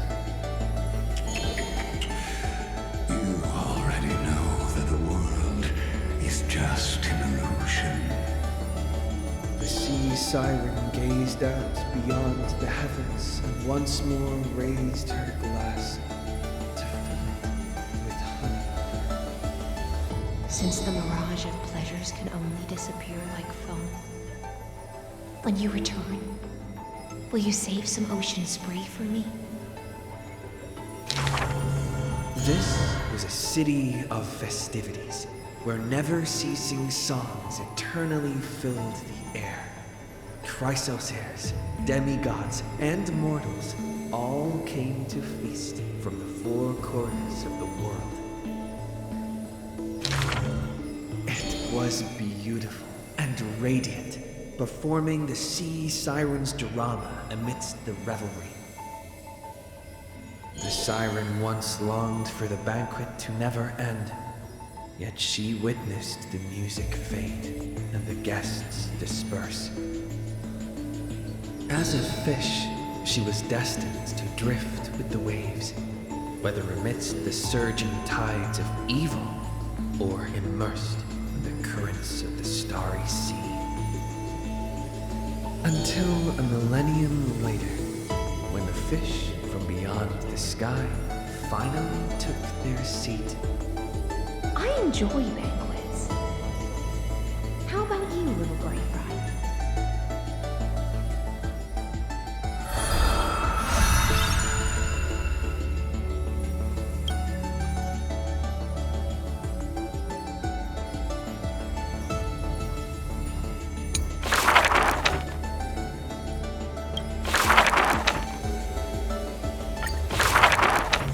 My friend, have you heard of the rosy celestial maiden? Whether in the corner of the archives or in the depths of a cave, you can always find legends about her. She had hair like a rosy pink dawn and a smile that could thaw the most glacial ice. Some say she was Nikador's nemesis, while others say Nestia was infatuated with her. Oh, mysterious and beautiful celestial maiden, how I wish to turn into a slate, forever etched with your tale. Many claim to have seen that celestial maiden, either in the half-remembered dreams of early morning, or in the gossip and whispers after supper. She once whispered in my ear. She once saved my life. She gifted me an ice crystal! Her worshippers recite her deeds, even writing some into family teachings. Curious poets ask up and down the land, only to find that the details of these encounters are difficult to recount, even for the witnesses themselves. In the entire holy city, there are none who can provide proof of her existence. It is not known since when the Celestial Maiden was always mentioned together with time. People recite her name during prayer to beg for miracles to appear faster. It is said that even in the selection of priests of time, girls with pink hair are preferred. They still didn't pick me! Maybe I need to go dye my hair. The brunette candidate was upset, but the examiner responded with a smile Don't forget the healer of Twilight. Has a head of pink hair. She's a descendant of the sky. Scholars and poets discuss at length the origins of the rosy celestial maiden, but all mothers tell the same tale. That princess came from beyond the sky. Her shooting star, like crystal ice, pierced the fog of the Veil of Evernight.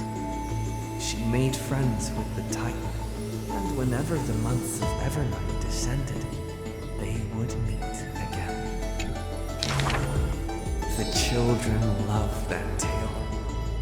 Therefore, as the moon turned and shifted phases, the story became true. But someone always questions, unable to read the air. There are no worlds beyond the sky. So how can the rosy celestial maiden come from there? Rosy celestial maiden, a world beyond the sky. The reckless adventurer takes out the photo stone, claiming it is the true work of the rosy celestial maiden. The citizens laugh at this tale, with few accepting it as true. After all, long before the guests beyond the sky arrived, the legend of the rosy celestial maiden had already covered the world. So, my friend, have you really heard of the rosy celestial maiden?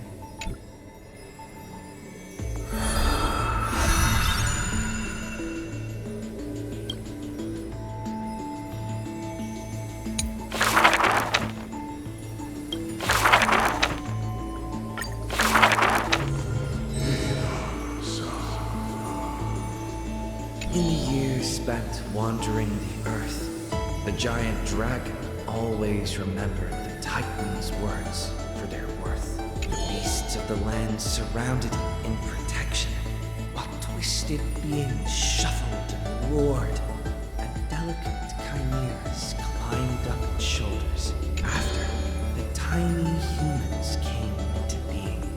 They dashed alongside the giant dragon, then, in the blink of an eye, disappeared across the land.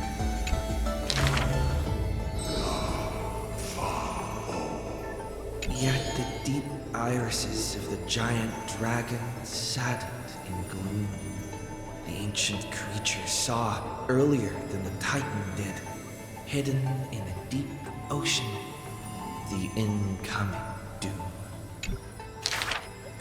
The giant dragon recalled, at the moment that strife was born, the chalice of plenty sighed, and the heretical tide spread from the seabed.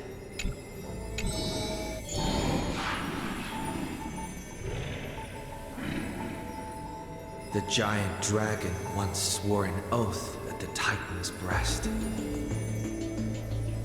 And now, the dragon silently turned and departed, leaving the plateaus and mountains of a secluded world, and entering the bustling cities humankind crowded. Thousands of years later, the giant dragon realized those tiny creations of Kevali had rooted their civilization in time.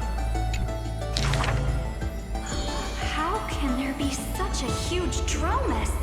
Dromus? No, that's a walking mountain of gold.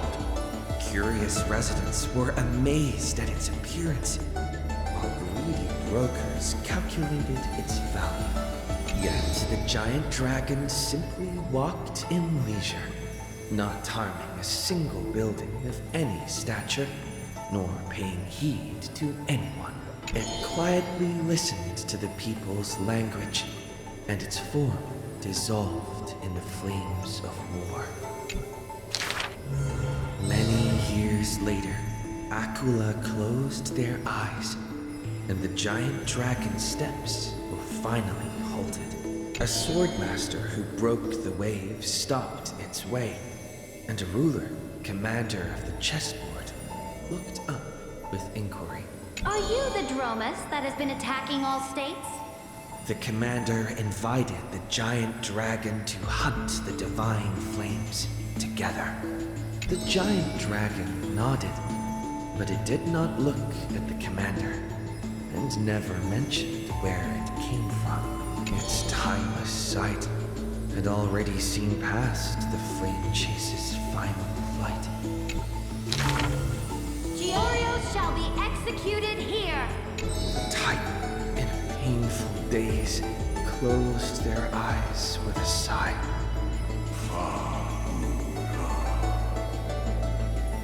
Suddenly, the mountains shook and the land cracked.